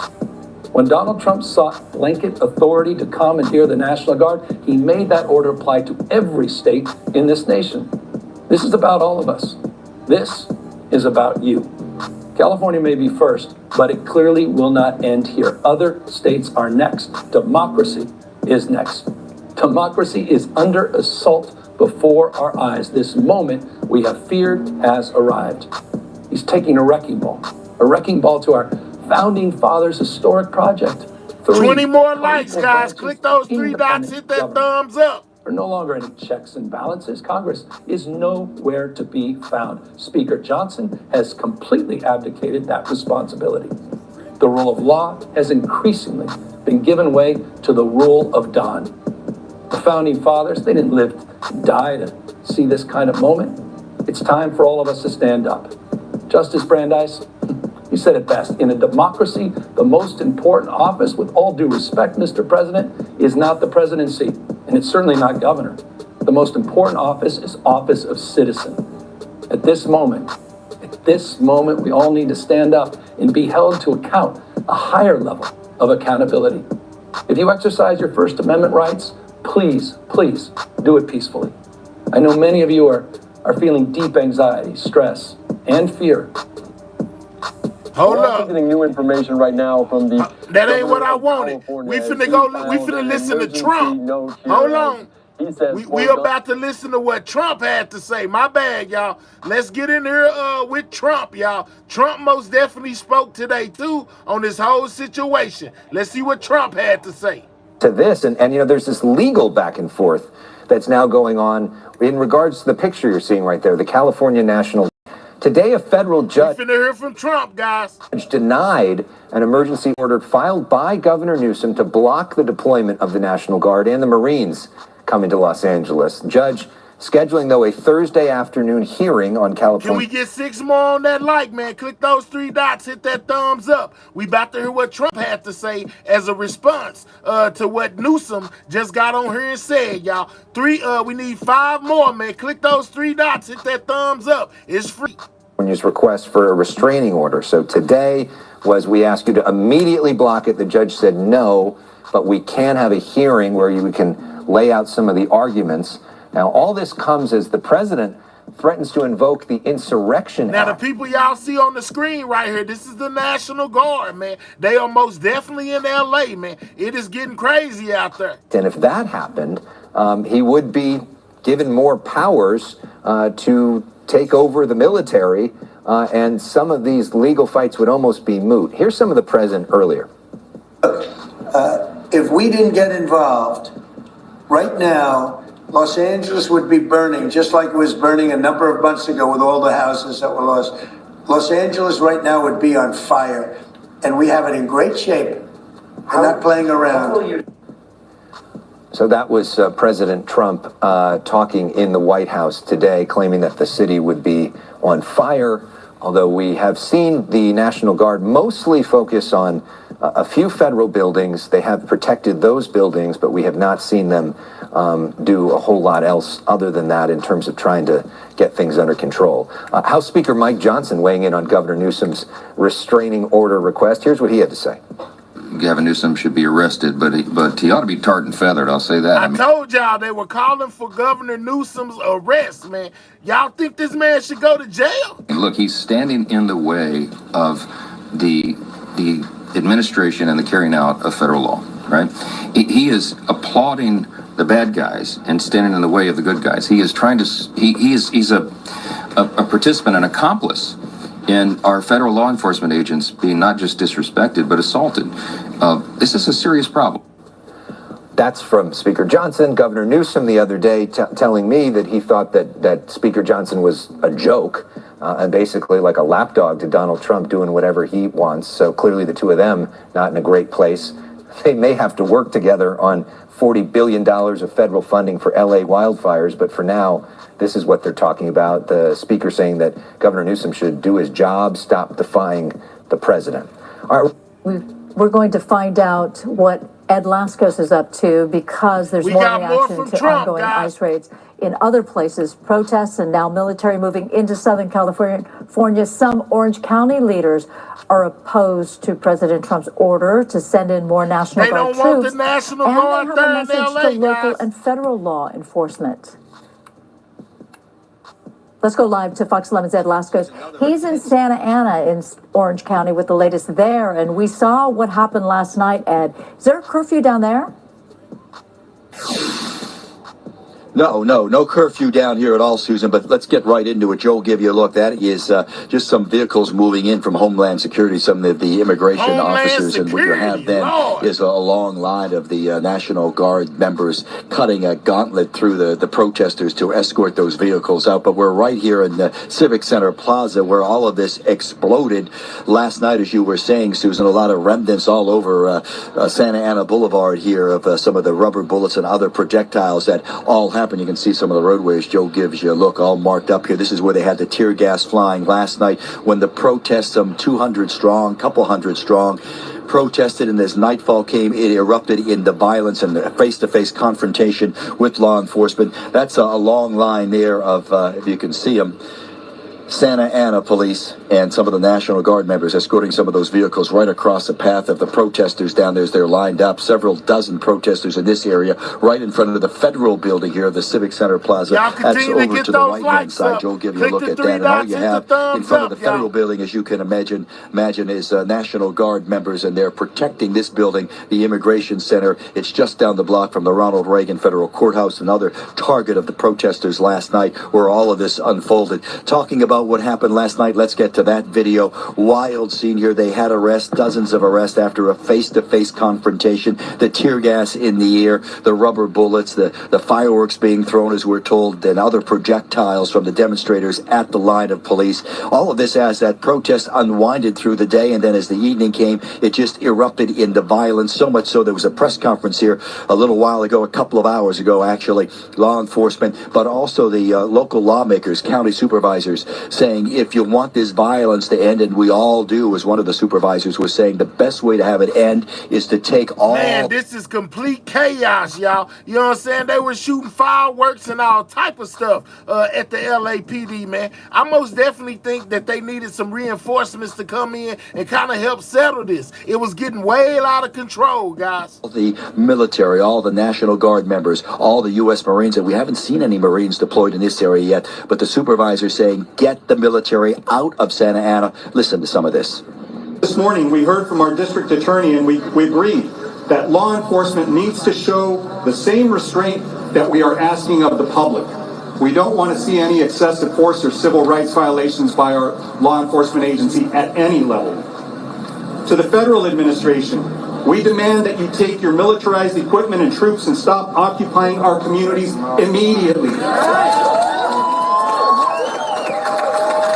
So as you hear, a lot of the leaders in LA don't want the National Guard nor the Marines or anything like that in LA, man. It's crazy that they would think that with all this unrest going on.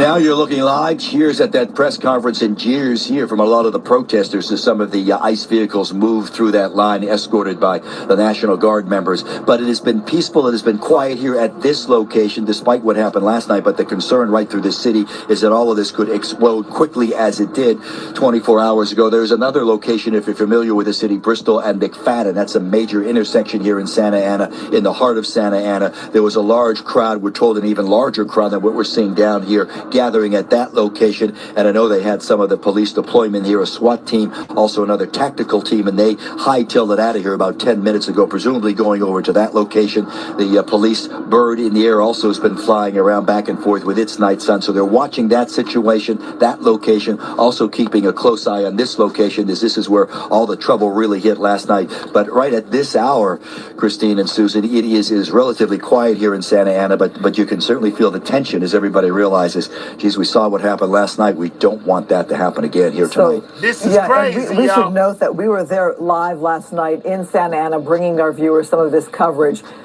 This is Orange County versus LA County, but Santa Ana is a heavily Latino population and Asian population as well. But they did have some ICE operations there a day or so ago, and that did affect the community who was reacting to the ICE operations in their locations and also some neighboring communities as well.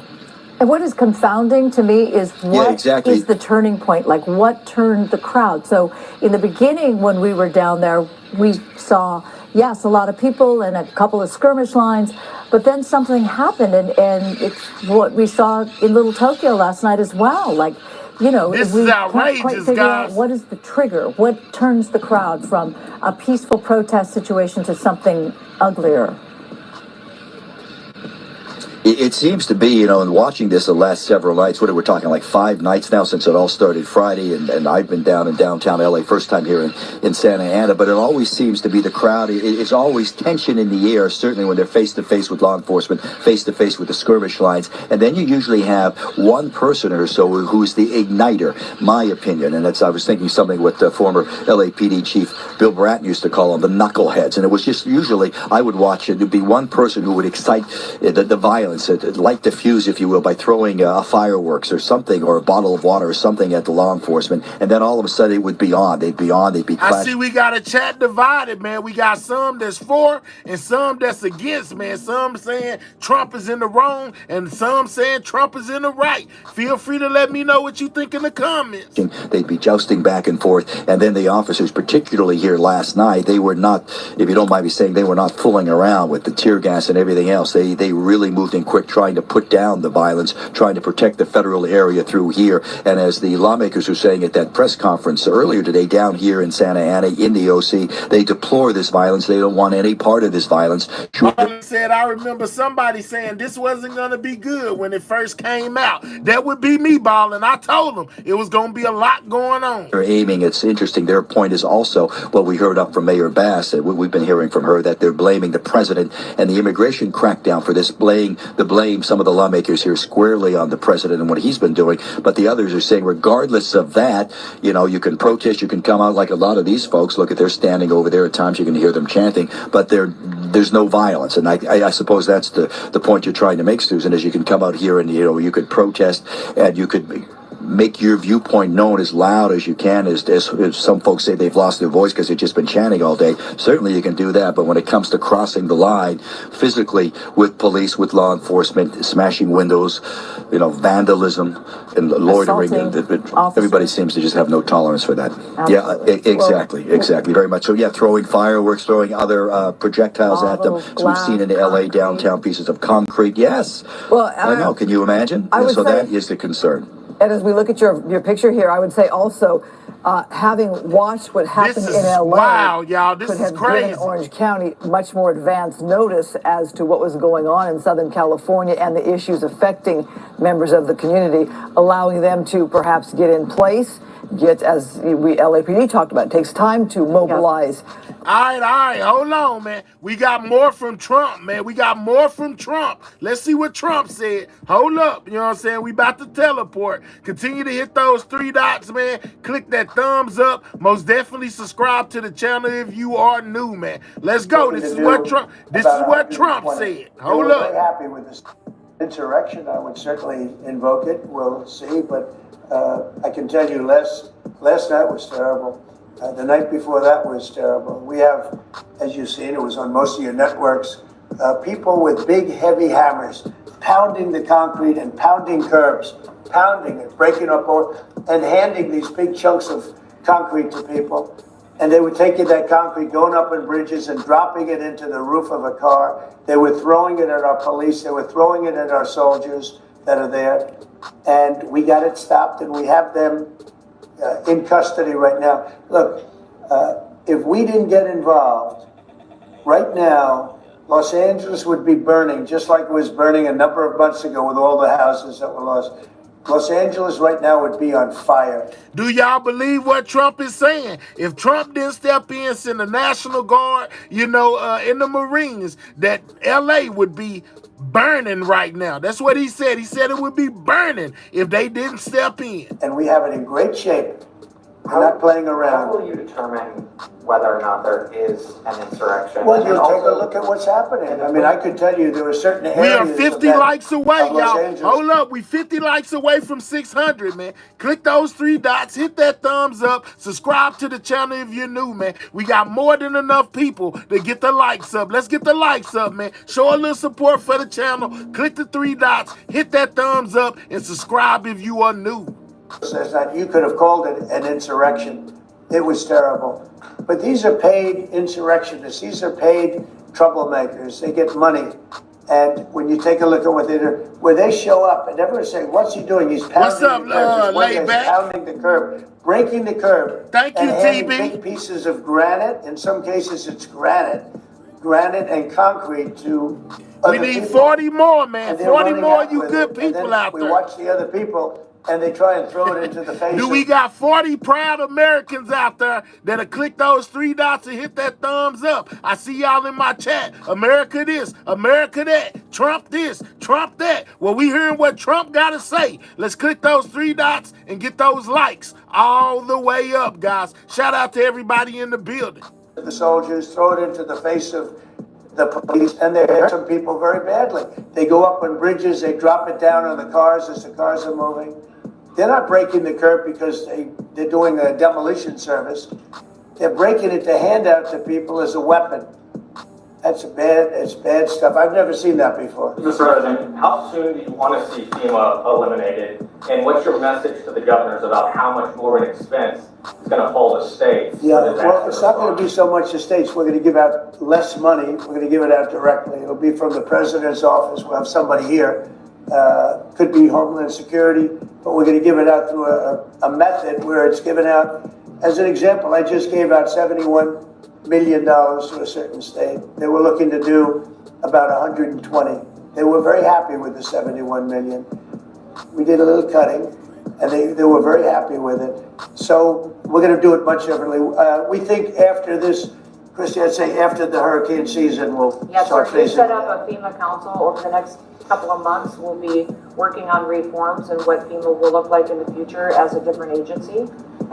We need 16 more likes, man. 16 people. Click those 3 dots, hit that thumbs up, go man. out and respond to emergency situations, and that what the president does best is to make sure that the taxpayers are only fulfilling the need to which is appropriate, and that people are responsible to respond to their own people closest to home. So if a certain state, as an example, gets hit by a hurricane or tornado, that's what the governor, governor should be able to handle it. And frankly, if they can handle it, the aftermath, then maybe they shouldn't be governor. And Mr. President, oh, that was a shot at Newsome.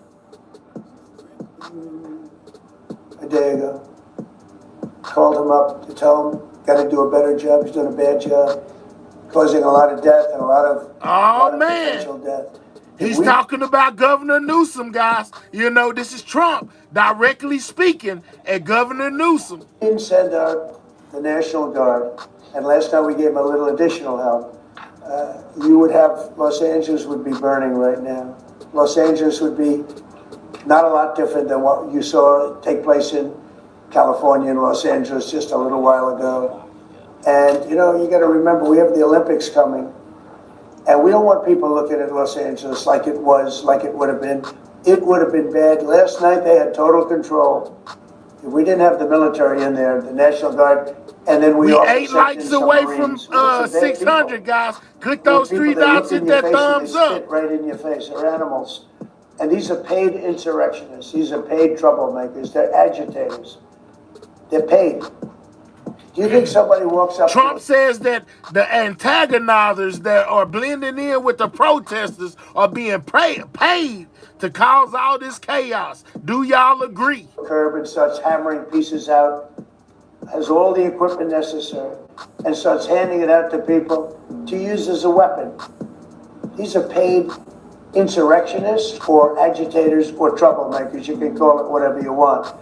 And we ended it, and we have in custody some very bad people. Some very bad people.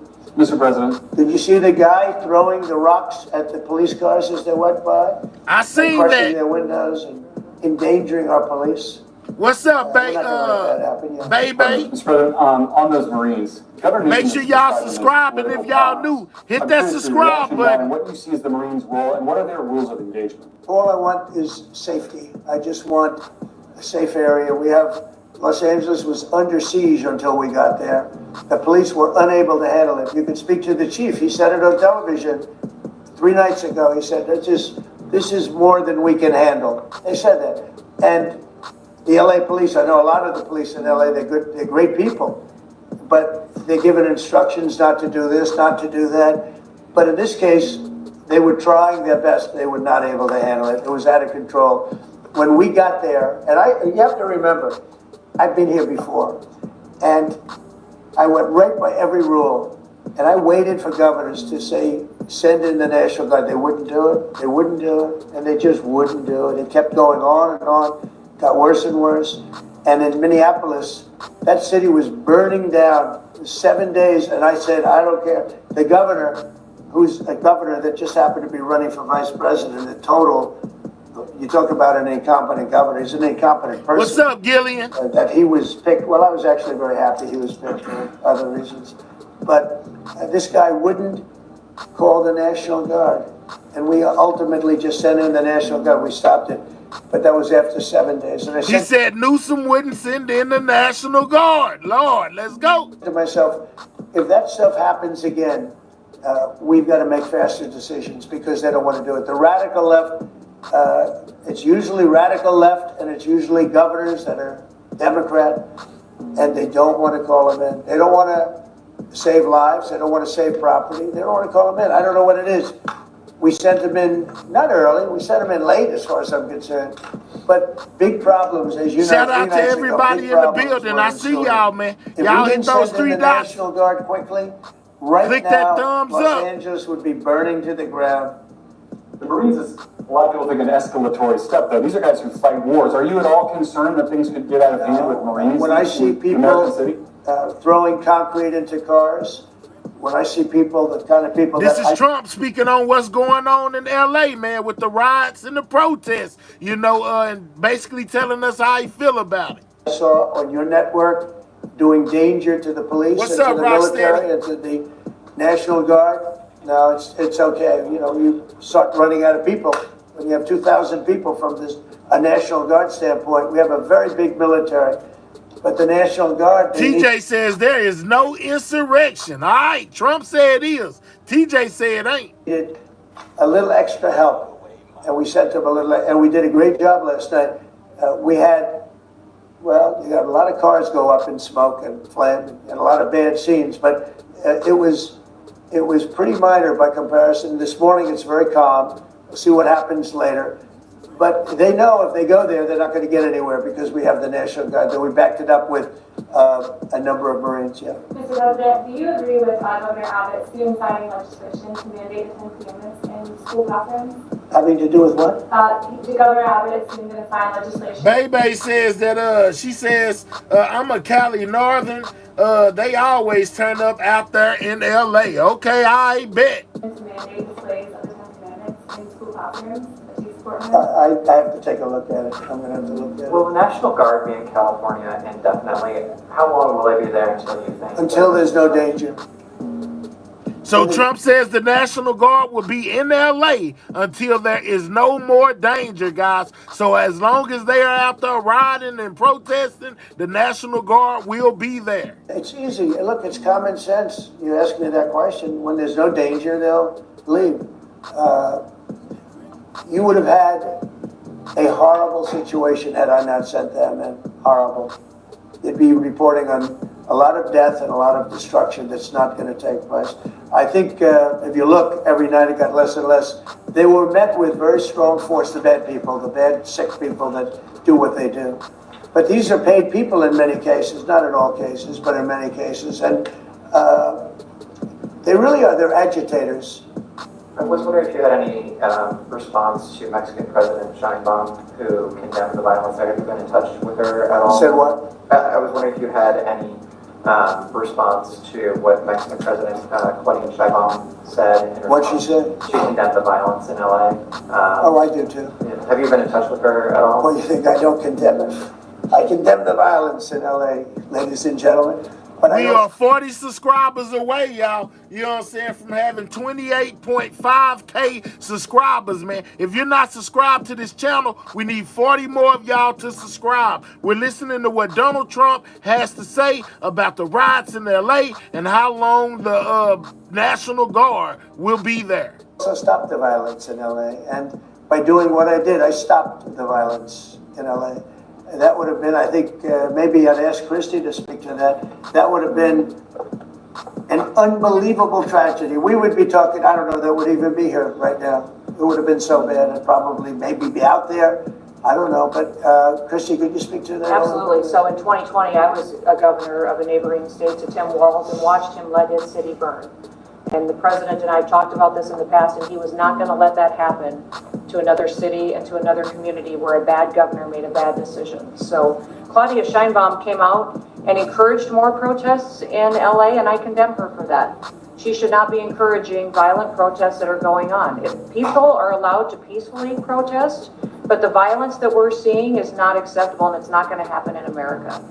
This president is standing up for the average American who wants to walk their child to school every day safely, run their small business, and provide for their families. That's the action that he's taking. He has every authority under the Constitution to send these National Guard under Title 10 into these communities and make sure that operations go smoothly, that law enforcement officers are protected, that they can continue to do their work without fear of being injured or killed or disrespected, and that they can go home to their families at night. So I'm incredibly proud of the president for activating the National Guard and for sending in these Marines, because these Marines are specifically trained to meet the need that we have on the ground in LA right now. And Governor Newsome has done a disservice to the state of California for many years. The people there should never elect him into a leadership position ever again. She said Governor Newsome has did a great injustice for the city of LA, man. Wow. They are on Newsome's top. I told y'all, they want him arrested. He's a nice guy, but he's grossly incompetent. When it comes to his railroad that he's building, where it's like 30 times over budget, nobody's ever seen anything like it. Now it doesn't even go to San Francisco and LA. It's way short of it.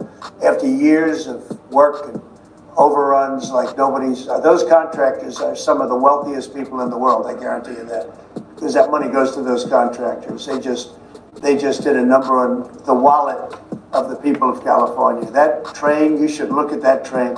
That is the greatest. I've never seen cost overruns. I've seen cost overruns and great incompetence over my life. I've never seen anything like that.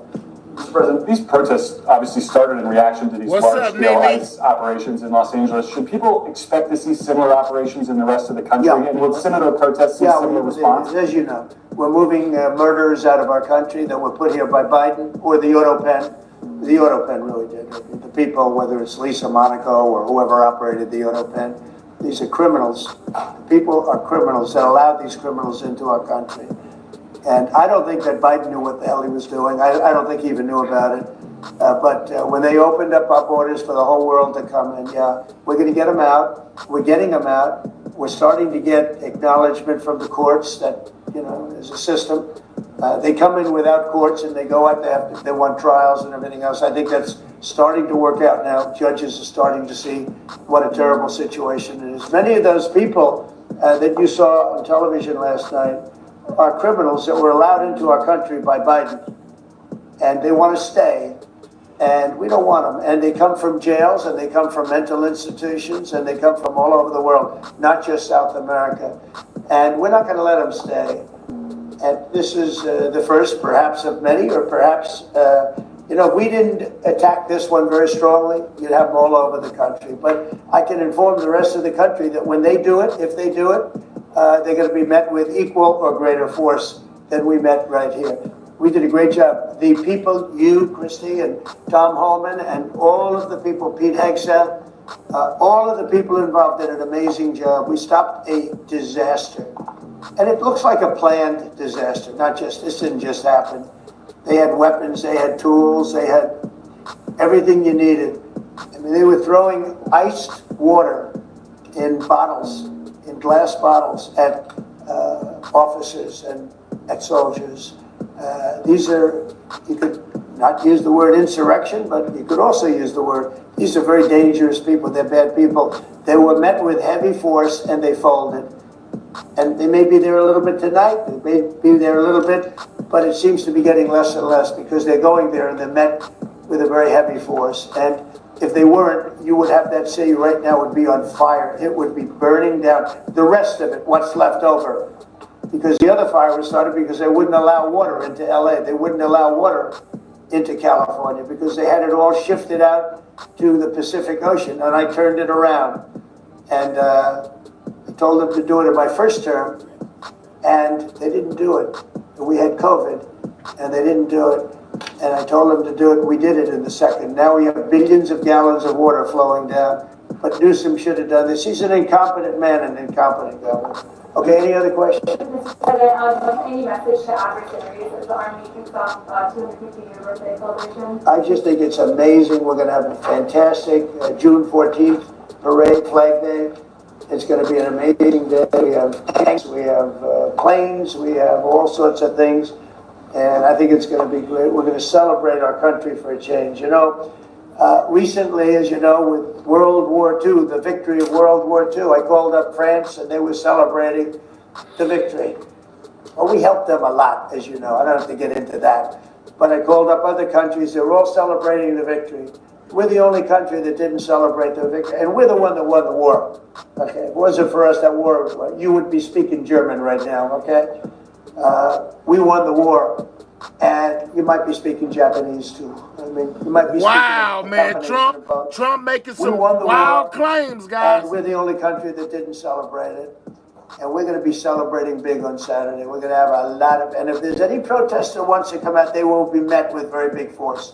By the way, for those people that want to protest, they're going to be met with very big force. And I haven't even heard about a protest, but, you know, this is people that hate our country. But they will be met with very heavy force. All right. We can't have Trump without having Tom Holman, man. Y'all know that's the border czar. It's very interesting to hear what he has to say about this whole situation going on in LA as well. He was the first one that I heard call for the arrest of Governor Newsome. Let's teleport over here and hear what Tom Holman had to say about all this. Give me 1 second. We teleporting over here to Tom Holman, man. You know, to get his view on what's going on in LA, guys. You know what I'm saying? Let's go. It's all officers. They can't put their hands on them. They can't. Is just about what makes things worse, okay? What is the reality of ICE? What is the reality of the criticisms? What does this situation mean to what's going to happen next? I want to bring in the man that President Trump has designated to do the job. White House border czar Tom Holman. Tom, I know they're running you ragged, and I appreciate you taking the opportunity. Thank you.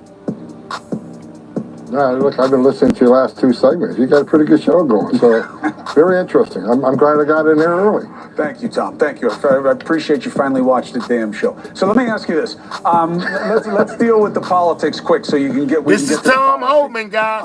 The border czar. Newsome, instead of controlling the streets, is trying to control the narrative here in a way by saying they're going to come arrest me. They're going to come take me. That's what's going to happen. What would that be about? Is that even something that would be considered? No, this has been blown so far out of proportion, Chris. So I was interviewed by an NBC reporter, and we were talking about the protesters. And I said, look, people have the right to protest. They have their First Amendment rights, and I salute them. But they can't cross that line. They can't impede ICE officers. They can't put their hands on them. They can't, throw Molotov cocktails. They can't damage government property. They can't cross that line. Because when you cross that line, it's criminal. And when you cross the line, you won't seek prosecution. Then the reporter asked me, well, how about Karen and the Mayor Bass and Governor Newsom? How they possibly can be indicted? I said, look, if they cross that line, they commit a crime, of course they can be. Anybody can be. No one's above the law. There's no threat to arrest Governor Newsom, but the statement was made. Just like anybody else. If he crosses that line of impeding ICE enforcement efforts, if he knowingly harbored, conceals an alien, that's a crime. We would ask AG, the Attorney General, to seek prosecution. It wasn't a threat, but my words were taken out of context, but it is what it is. I stand by what I said. No one's above the law. I've heard that for 4 years. President Trump is above the law. No one's above the law. Either is the governor of California. What do you make of the criticism beyond the spectacle of you want to remove bad guys, that's fine. But you're going into sensitive places, you're breaking up communities, you're going way beyond getting the bad people and you're scaring the good people. It's just a false narrative. So, like, what started the protests in L.A.? I was there. I went to L.A. Wednesday night to kick off an operation, a surge operation. And the first place we went to, we served 3 criminal search warrants at a business. And they had a couple locations. What was that investigation? It was an investigation concerning money laundering, tax evasion, and customs fraud. We got a company that brought in over $87 million of goods to the United States, underdeclared, and they failed to pay $17 million in tariff taxes. And it's a part of a bigger overarching investigation, how some of this money on these companies is being funneled to Mexico and Colombia to fund cartel activity. So we served criminal arrest warrants, and when we went in to arrest them, we arrested 40 illegal aliens that worked for this company. And the same day, we had teams out in the street. We arrested a Vietnamese national that murdered 2 young teenagers at a graduation party. We arrested this is for educational purposes only, man. Predators. We most definitely exercise the Fair Use Act of 1976 on all videos playing, man. Make sure you double tap that screen, get those likes up, and most definitely subscribe to the channel if you are new. We are listening to the Butter Czar, Tom Holman, on News Nation, speaking about this situation in LA, guys. Someone that was domestic violence 3 times over again. We arrested an illegal alien who was convicted of unlawful penetration of a foreign object, which Lord have mercy. But we took a lot of bad people off the street that day. But when the protesters came, they're thinking, okay, this is another enforcement operation. They didn't ask the details of the operation. We tried to put the information out, but it wasn't covered. So in the middle of that search warrant, protesters started coming. Then they blocked the agents from leaving safely with the people we had in our custody and the evidence we had in their custody. And of course, the Mayor Bass told, and we called for assistance because now it's becoming a public safety issue. And Mayor Bass told him to stand down. So look, after 2 days of the violence occurring in L.A., President Trump, I think, made the right move. He called in the National Guard to protect government property, government officers, and public. Let's get Dart Gaining, whatever his name is, Bart Simpson, right up out of here, you know what I'm saying? Talking about he ain't gonna hit the like button or subscribe to the channel. Well, we don't need you here. Let's get Dart again, you know what I'm saying? Bart Simpson, whatever his name is, let's get him right up out of here. Safety. You just got deported. I applaud him for it. What do you think the message is of the protests? Protest. That's your First Amendment right. Show your signs, yell and scream all you want, and give your opinion about ICE operations.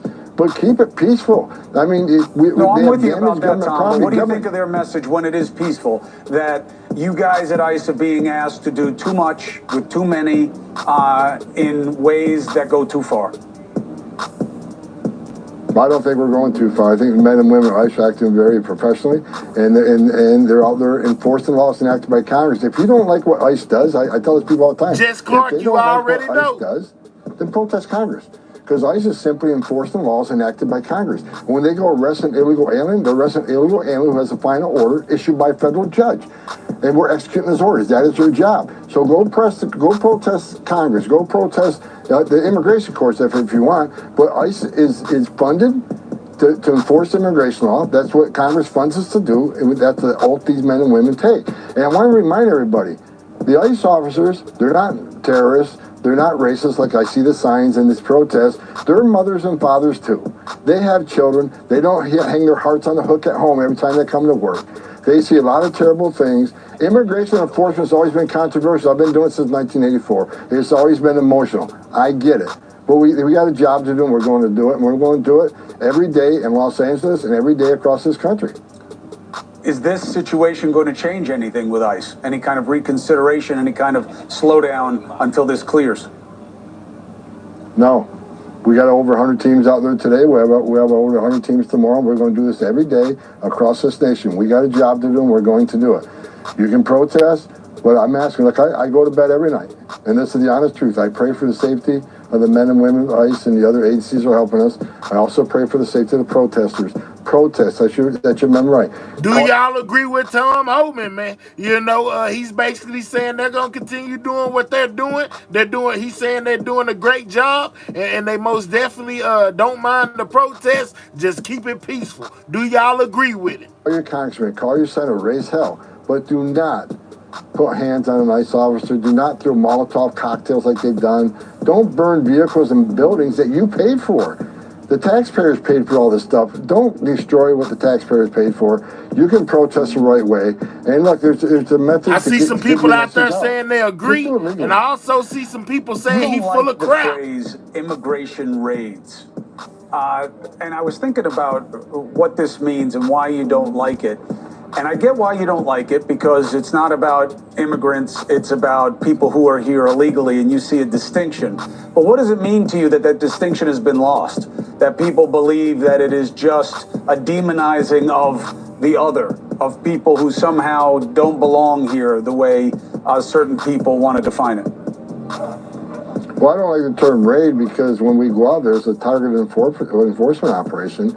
We know who we're looking for, and we have fugitive operations, operational sheets at every arrest. You say, here's I'm going to go arrest, here's where I think I'm going to find him, here's his immigration history, here's his criminal history.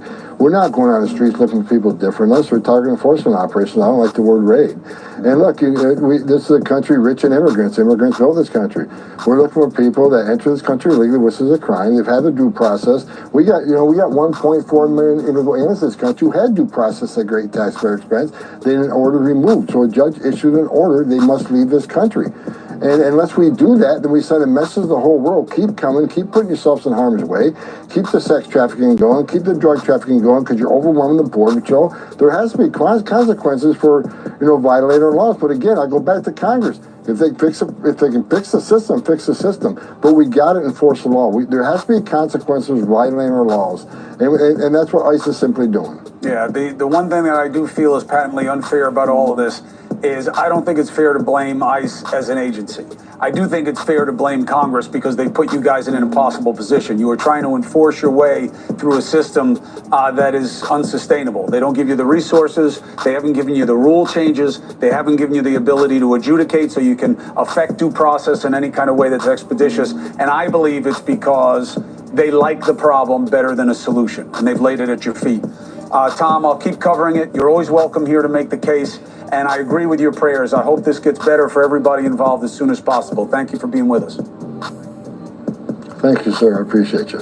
Thank you for watching. Subscribe below and download our news. All right, you know what I'm saying? So we listened to Tom Holman's and basically his take on all of this. He has most definitely been steadfast and keeping his foot on the immigrants' neck, man, saying basically it doesn't matter, if you're here illegally, you most definitely can be deported, man. You know what I'm saying? So yeah, it's a lot going on in LA right now, man. But unfortunately, the news channels have stopped basically covering it. So hey, man, there's no more live feeds as far as that situation goes. But like my title says, man, like I told y'all, I gave y'all Newsome, I gave y'all Trump, I even gave y'all Tom Holman, and all of their aspects on what's going on. So now we must move to the other segment of the show where we cover the Diddy trial, man. They've been having Jane Doe testifying on the stand for the last 3 days, man. And today she got her cross-examination, man. And we're about to teleport over here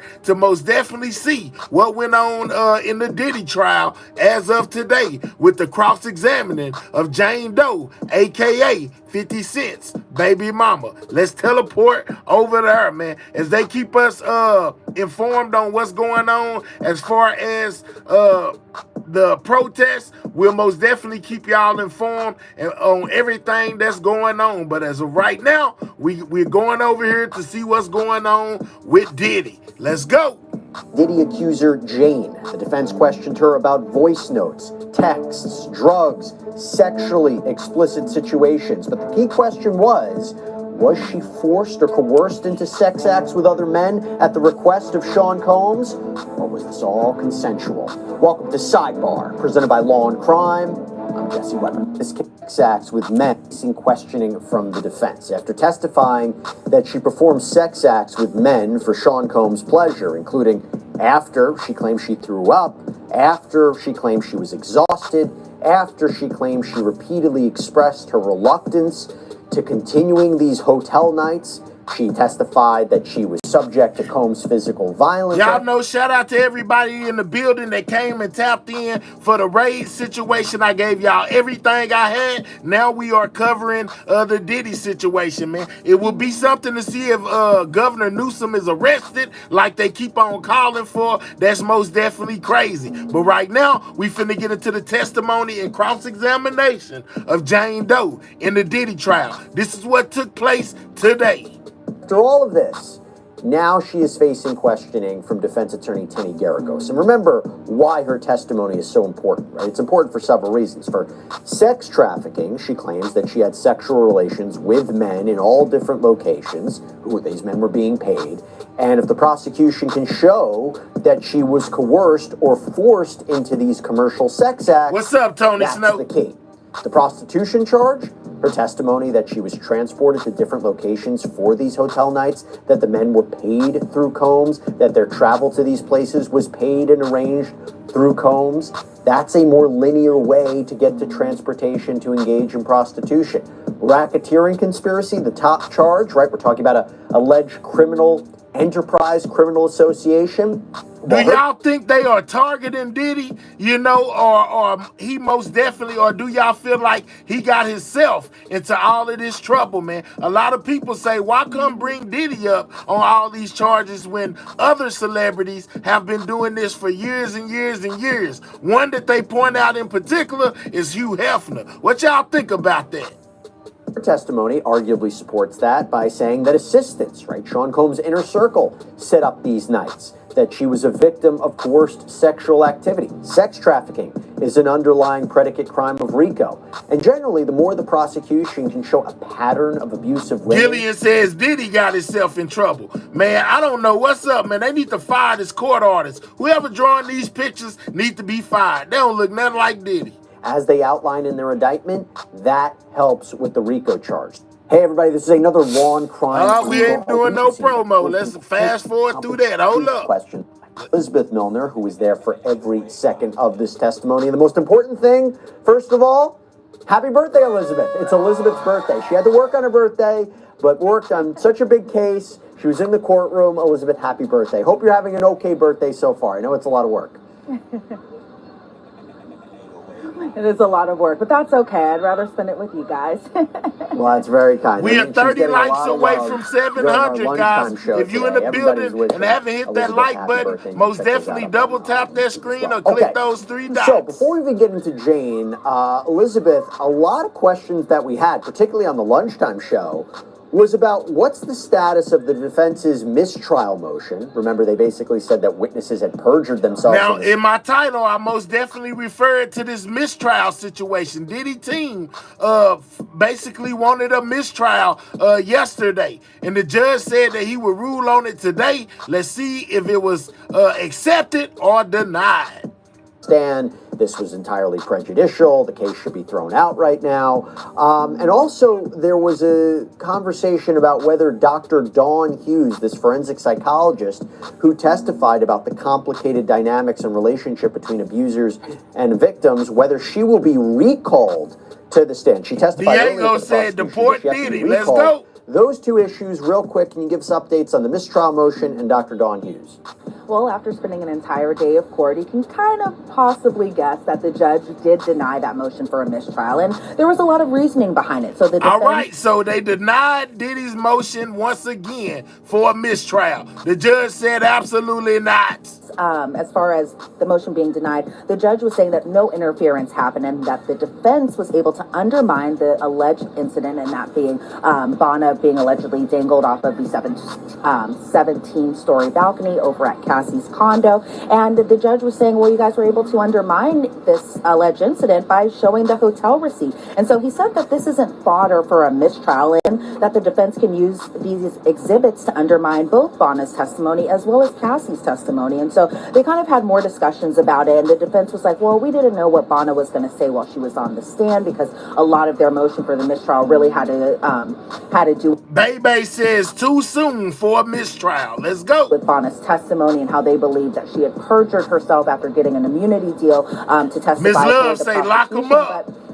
They being the defense was kind of like, okay, well, the government didn't offer any response to this particular hotel receipt, but then the judge was kind of like, well, Nicole Westmoreland really did have her Perry Mason moment under the cross-examination, and that's not grounds for a mistrial, because they were kind of able to really kind of poke holes into the story that Bonner was testifying to, as opposed to that Trump hotel receipt, which showed that Diddy wasn't even on the West Coast when this alleged incident particularly happened. And then the defense was like, well, Cassie said that she saw this incident happen, but then in the text message she's saying that she saw or she heard about this incident because she was told about this incident. Now that all sounds suspect to me, with Cassie saying she's seen this and seen that, when everybody that's taking the stand basically is her friend. They could have put this story together through the fact. And so the defense says that they wanted to submit a certain instruction to the jury so that way the jurors know that Bonner's testimony was allegedly perjured. But the government was like, well, Bonner's testimony wasn't perjured. She might have been confused. The metadata could have been wrong, because when they were still showing exhibits at this point, you could see the metadata. What's up, Miss when Bonner took or was sent photos of her injuries after absolutely ballin'. The alleged incident happened. Those injuries were taken, or at least sent to her on September 26th, but on that same day, Diddy was... I agree with you, dog. Yes, Yashay says they haven't even proved a RICO. I'm with you. I don't think so either. There's a hotel receipt showing that Diddy was actually here in New York. We need 15 more likes to have 700, guys. Well, maybe there's this innocent explanation that this happened 9 years ago. Bonner testified that she was in her early 20s at this point, addicted to drugs, and that this photo could have been taken earlier, it could have been taken later, and that the defense did enough on the cross-examination to really attack the timing of when this alleged incident happened. But the defense was like, well, the government still isn't bringing up this hotel receipt, and Bonner had motivation to lie on the witness stand because of her civil suit against Sean Combs. And then the judge was like, okay, well, you can submit a proposed instruction for the jury to listen to. And then the defense was like, okay.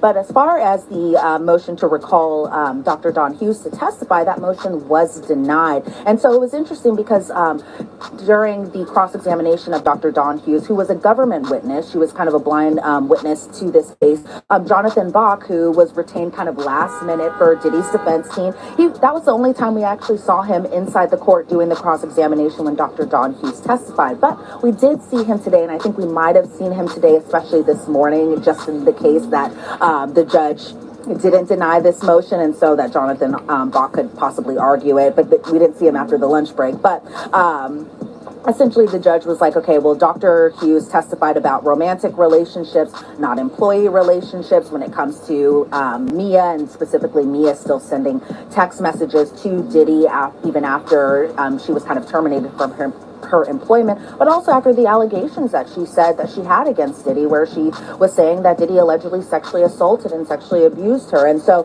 the judge was kind of like, okay, well, that was the government's job to really ask those questions as far as the employee relationships and why people may text their employer after the fact. And so it seemed like we need 10 more likes, man. 10 people who haven't hit that like button, man, click those 3 dots, hit that thumbs up, and most definitely subscribe to the channel if you're new. We on the events that took place in the Diddy trial today, guys. The judge gave a win to What's both up, sides Christy? this morning, either the motion for the mistrial or even the motion to recall Dr. Don Hughes. And so that was kind of what it all happened this morning before the jury entered and before the witness came back on the stand. That's so specific, right? So you can't just make, I guess the judge is saying, you can't just make a general analysis that any victim-abuser relationship, there has to be, if it, you know, she testified about a romantic relationship and the dynamics of a romantic relationship as opposed to anybody else who might be abused. Yeah, it sounds like the prosecution should have thought of that, and that could be a problem. That could be a problem. Although you also wonder, the jury might just listen to Dr. Don Hughes and use that analysis to explain away some of the behavior of any of the witnesses who testified. I don't know. Don't want to get down that hole. I do want to talk about Jane. And it seemed the beginning of her cross-examination by Tenny Garagos was about the circumstances that brought her to even be a witness in this trial, right?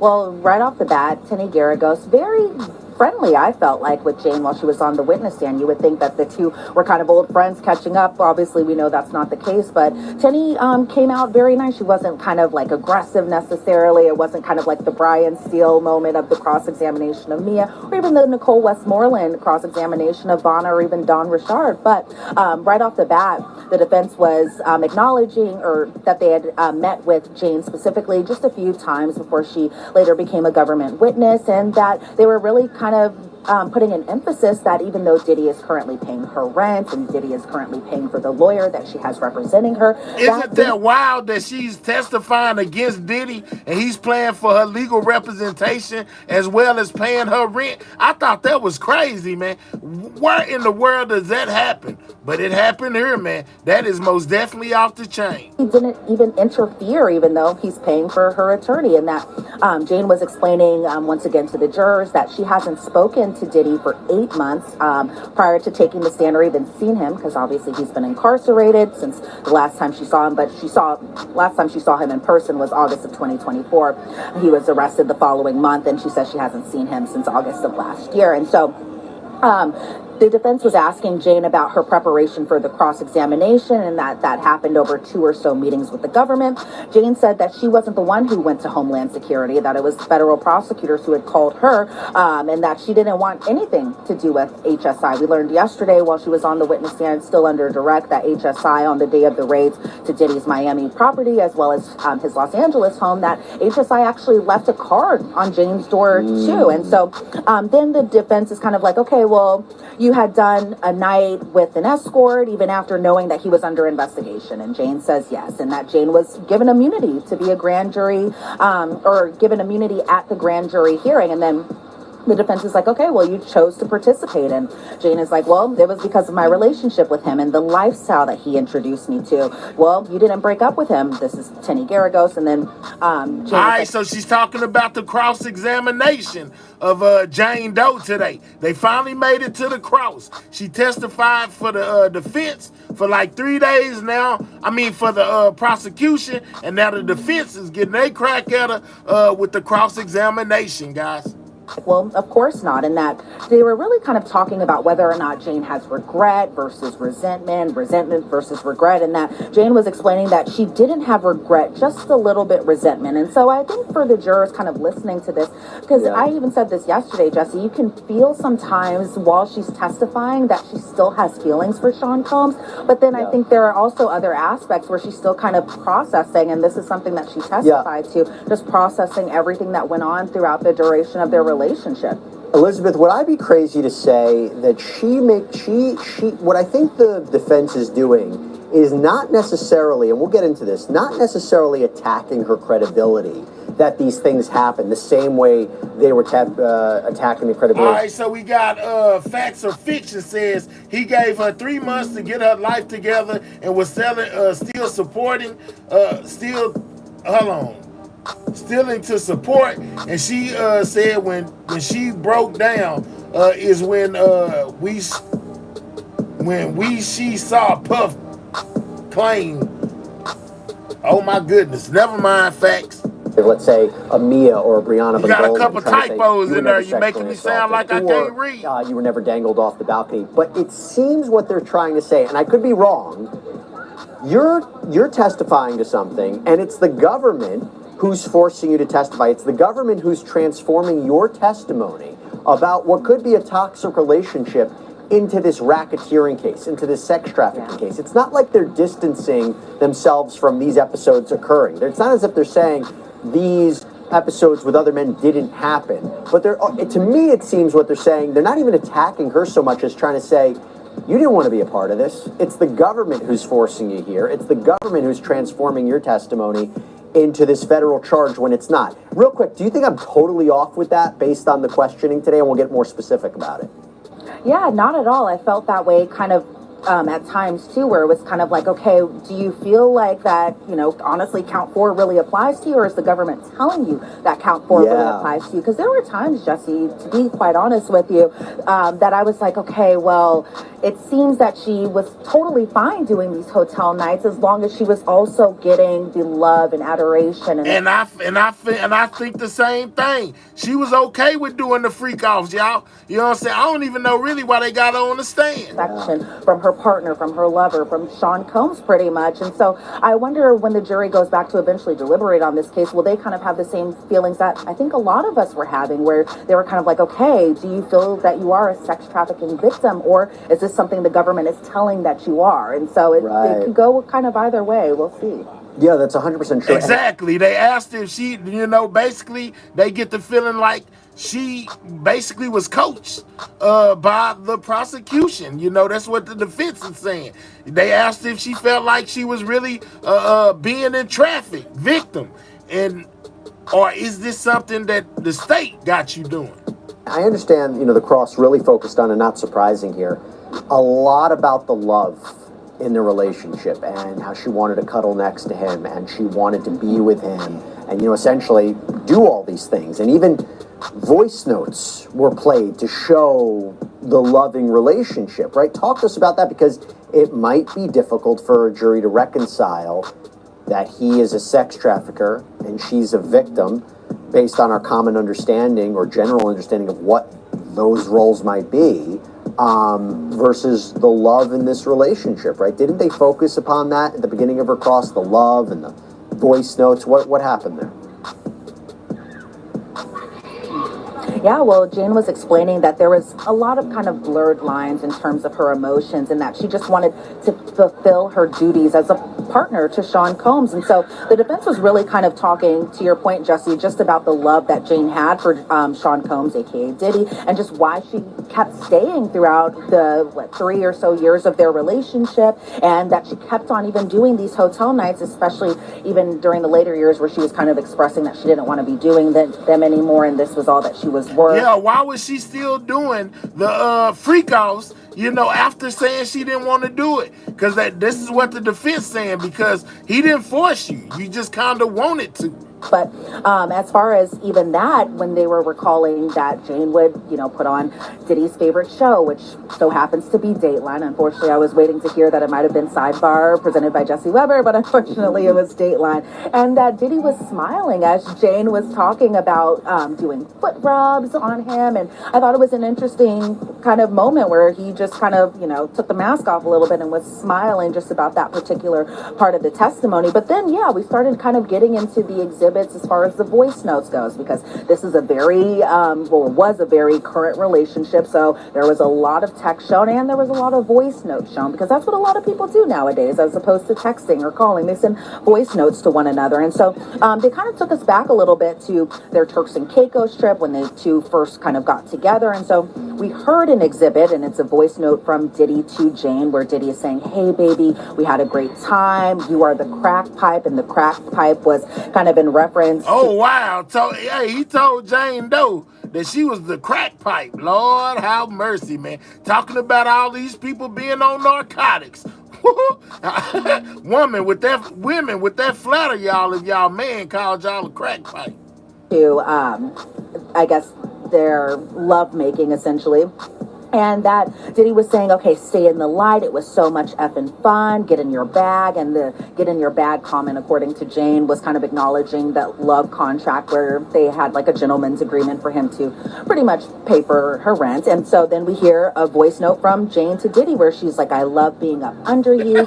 Stay in the light. We'll Christy, yeah, real talk. What a compliment. Hey, girl, you know, you the crack pipe. Lord have mercy.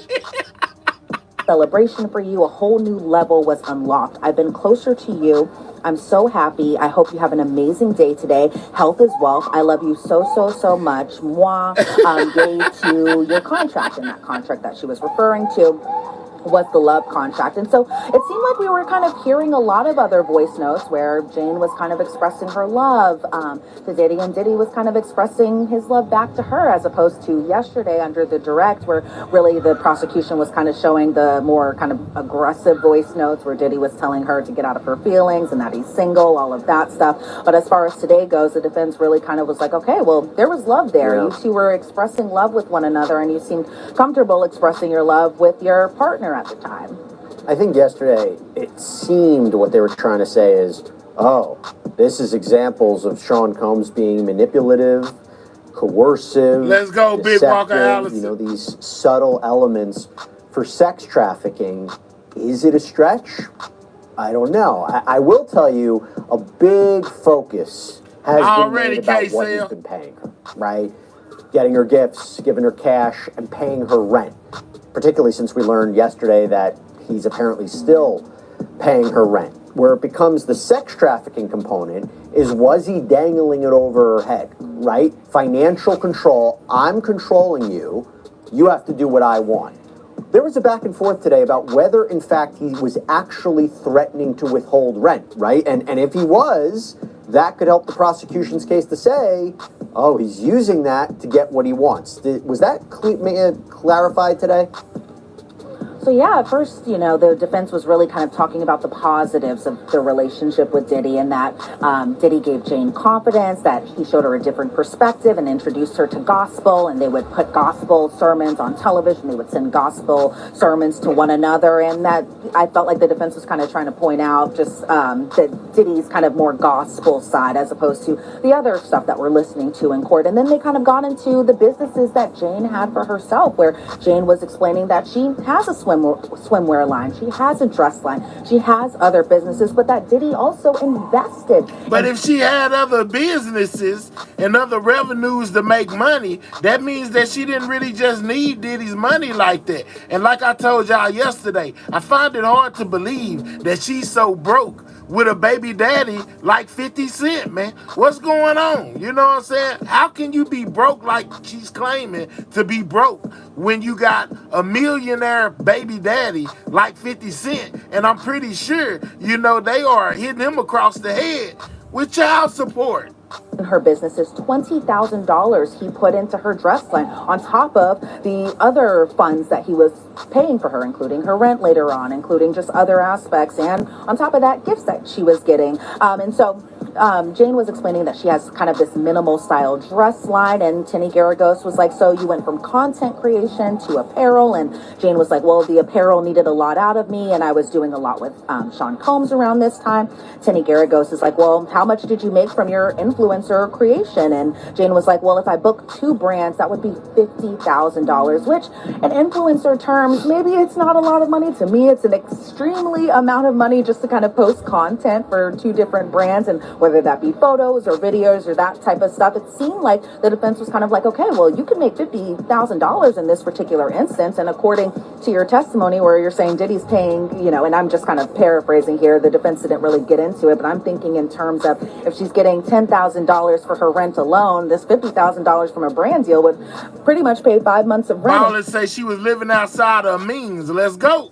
So then Tinny Garagos is like, well, you're also getting child support, right? And Jane was like, yeah, $5,700. And it seemed like, yeah, that's... Dang, so she's getting child support, guys, and she's reporting that 50 is only paying, what she say, $5,700, meaning $5,700 is all she get from a millionaire boyfriend, which is still a nice amount of money, but I would have thought it would have been more. But hey, what I know. $5,700, y'all. Wow.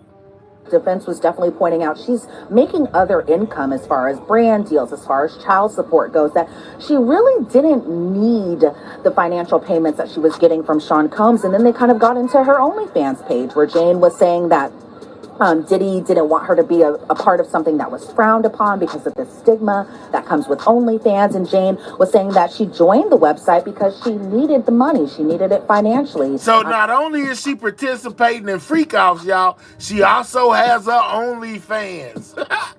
During her direct testimony, she was explaining that she maxed out a few credit cards because she went into so much debt. And I think the defense was kind of like, okay, but you're making all of this money. Are you spending it frivolously? Are you living within your means? And then Jane, after saying that she joined they just add that the defense asked her if she was living in her means, which a lot of y'all in the comments already said that she was living way above her means, y'all. You know what I'm saying? Y'all peeped it. That's crazy, man. $10K a month for rent is crazy work. Find you a new spot, lady. Absolutely.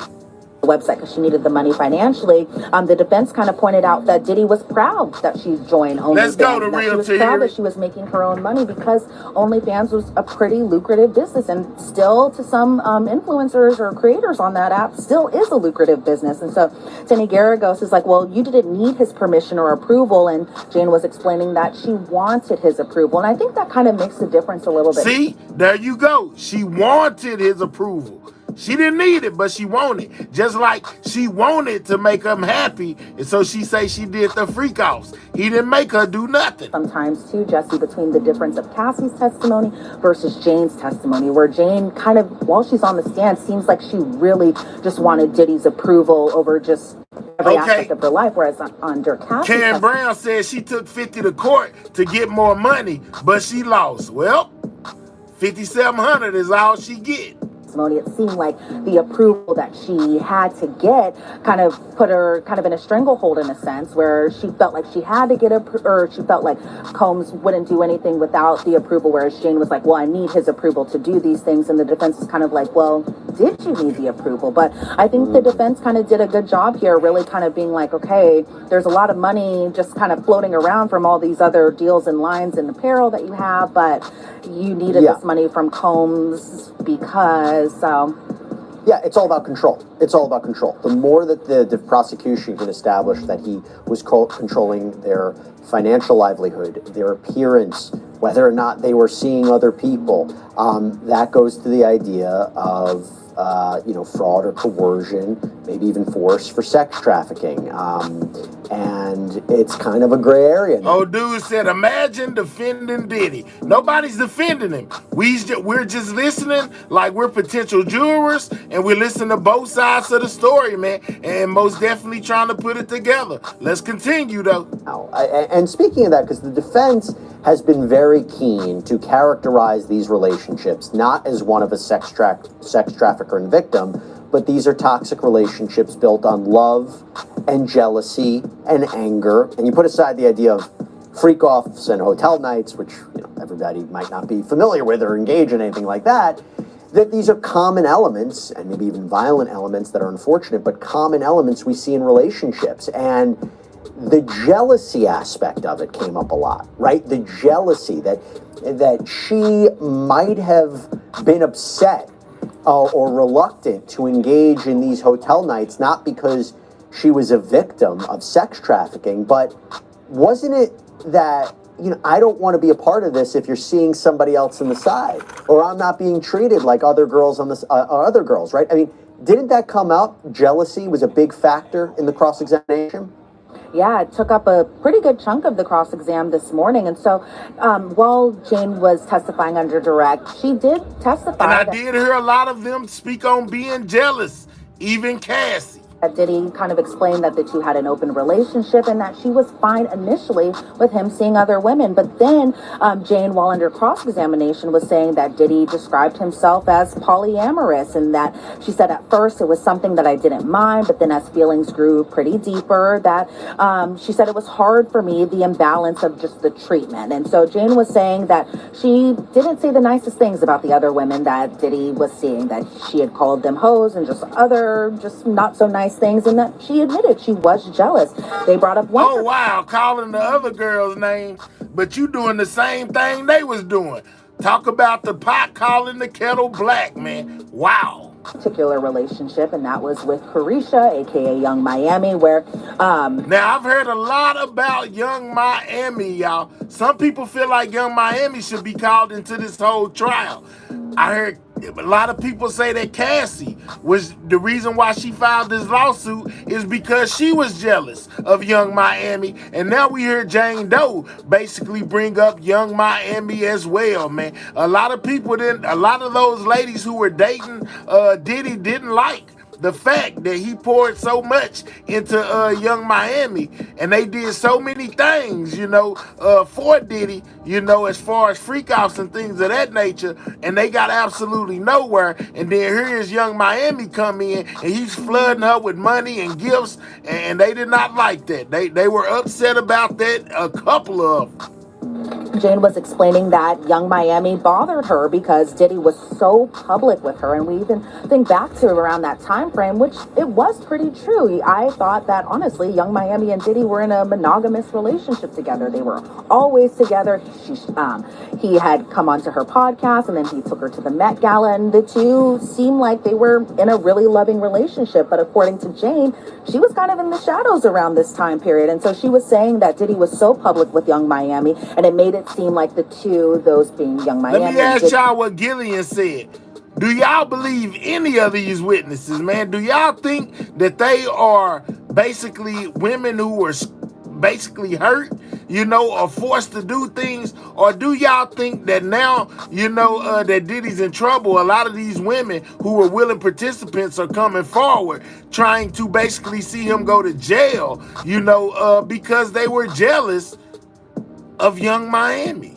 Diddy were monogamous together, and she said, I didn't sign up to be in a relationship with someone who was public with someone else. And so she said that Diddy gave Carisha a Maybach, which is a very, very, very expensive car, and Jane said that she wanted something nice as well. And then the defense was kind of like, okay, well, you were jealous of Diddy and his other women, but Diddy was kind of jealous of you too. And the defense brought up Bear, and that's the man who Jane had met. I got you, K-Cell. I kind of touched on the R. Kelly situation earlier in another live, but I'm pretty sure by tomorrow more channels will be covering it, and we'll most definitely get to that one as well. Previously, but after she and Diddy had like an off period, Bear sent Jane $9,000, and that Diddy was pretty upset about it and was jealous about it. And so it seemed like, you know, just like Cassie's testimony, there was jealousy aspects in their relationship. And they brought up Gina also in Jane's testimony too. And so it seemed like there was kind of like a little trickle effect of just, you know, the bottom line being that Diddy was seeing other women. Maybe when he was with Cassie, wasn't telling her that he was seeing other women, but he told Jane specifically he was seeing other women. And so it seemed like that was kind of a big point as far as Jane was concerned, as far as why was she having to go out and book the entertainers and do these hotel nights when he's over doing other things and social media with another woman that he was seeing. And on top of just Young Miami, there were other women that were... Jane Doe didn't have a problem saying she was jealous of Young Miami. She didn't like that stuff. Listed too that Diddy was seeing all around the same time. Prosecution could say, oh, you know, this is an example of his manipulation. He was leading these women on to get what he wanted. The defense could say he's a cheater, right? Doesn't make him a sex trafficker. They also focused on Combs' drug use. Yeah. And I couldn't tell if the defense was trying to excuse some of his behavior or offer, I wouldn't even say a defense, but they did put an emphasis on what he was going through, right, or seemingly going through. And that came up, by the way, during the whole 2016 Cassie purported beating, right? You know, he was messed up, he was on drugs. In his apology video, he said that. Didn't they talk about his drug use today, too, under cross? Yeah, and the drug use kind of was brought up at various different points during Jane's cross-examination today, but it did start this morning where Jane was saying that she knew that Diddy was consuming drugs, but didn't really, I guess, recognize or realize the quantity and the amount of drugs that he was consuming when the two initially got together. And Jane was saying, you know, I could tell that he wasn't taking care of himself. I thought he had jaundice in his eyes, his gums were gray, his hands were shaky, and that Jane was the one who suggested that Diddy go to rehab. And then she said she thought that he had jaundice in his eyes because his eyes were yellow and his gums were gray. Wow. What? Yeah. What in the world? Gray gums, y'all. I have never heard of that before. They said Diddy was on so many narcotics, you know, that basically his gums were gray. Wow. He was like, okay, you felt at the beginning that he was a drug addict. And Jane said, well, I felt like he was overdoing the partying. And Jane says now in 2025, she does believe that Diddy is a drug addict. And then later on, they're kind of talking about that she found out later on that he was taking antidepressants, specifically Prozac and other medications. And that Diddy at one point mentioned to Jane about doing kind of a ketamine therapy treatment. And so then they kind of touched more into the drugs, where Jane says that she admits if there were drugs that she didn't like, she didn't particularly take them. And those specific drugs that she didn't really like were ketamine and cocaine, but she did like ecstasy, and she was totally fine taking MDMA or Molly, and she was fine to take the ecstasy because she says that she kind of wanted to do it in order to be more... I can't get over the gray gums, y'all. I've never seen anybody with gray gums. Wow. Sexually kind of flirtatious with the other men during these hotel nights. And she said, it got me out of my wine. I could focus on the sexual moments. And so I think as far as the drugs is concerned, it seemed like there are one points where they're kind of like, okay, well, did he use these drugs to be creative? He was in a better mood when he was on those drugs, specifically when he would take ecstasy, and he would do this while he was also making music, that it wasn't specifically only to hotel nights. But then there were other parts of the testimony where it seemed like they were kind of using the drugs to be like, okay, well, you see that Diddy has a problem too, right? And so it kind of went both ways as far as I think where the defense was going. And so depending on which juror it is, or depending on the group altogether, I feel like it could go either way on just what their thoughts are on as far as drug addiction, drug treatment, and whether or not these were taken recreationally or versus he had a problem. And so it really kind of was a little both that we were hearing about today. Well, they want to avoid the prosecution's narrative, which the prosecution's narrative is he deliberately drugged women in order to take advantage of them and make them more compliant for freak-offs or hotel nights. So the more they can get away from that narrative that drugs were used nefariously for that purpose, I think that's what they're trying to do. Let's go to the racketeering. So the more you can talk about assistants or staff or bodyguards that helped facilitate these, if the jury accepts it, sex trafficking crime scenes, hotel nights, freak-offs, the more you can show his inner circle was committing crimes or covering them up, that's how you get to racketeering. That's how you get to a criminal enterprise. That's how you get to a criminal association. My understanding is Jane was asked a lot about Combs' assistants and what they knew about what was going on. And more specifically, she was asked about a very familiar name, somebody who I believe is going to have to take the stand. She's come up, I think, in every single person's testimony. Christina Kwong. Sean Combs' purported former chief of staff, Christina Kwong. So what did Jane have to say today? What was she questioned about regarding Sean Combs' assistants, their knowledge about what was going on, and Christina Kwong? Well, I thought one thing that was interesting that was revealed during Jane's testimony is that Diddy didn't want these entertainers or these escorts, these other men that they were using during these debauchery nights, Wild King nights, hotel nights, over to his home. Why? Because there was a lot of staffers over there. He had a house manager, he had other assistants kind of running around. And so despite kind of what the government is alleging, where these assistants really helped, What's up? set up these hotel rooms and these hotel nights specifically, that in some aspects that some of them may may not have known that this was even going on. I think that's where the cross-examination was really kind of pointing to. But Christina Quorum was brought up kind of a couple of times. She gonna wind up having to take the stand, y'all. I don't care what nobody say. I believe she's gonna have to testify on one side or the other because her name is coming up way too much, man. Christina Quorum's name has came up way too much. And to your point, Jesse, I feel like there hasn't been a day where she's not brought up in some aspects. So I do kind of hope she testifies. It would be kind of weird, I feel like, if she didn't testify at this point. But the jurors were able to see some text exhibits. Unfortunately, I was just kind of hearing it as they were going and talking about this. But they saw a specific text exhibit between Jane and Christina Quorum, where this is from April 9th of 2021. So kind of early-ish in their relationship, that being between Jane and Diddy. And Jane told Christina, hey, we got papped, and papped means paparazzi. And she texted Christina that I'm shaking because Jane didn't want everyone to know about their relationship at this point. She was worried that these photos would get out into the blogs and there might be other questions that come up after this. And so she's saying she didn't want her relationship to be public.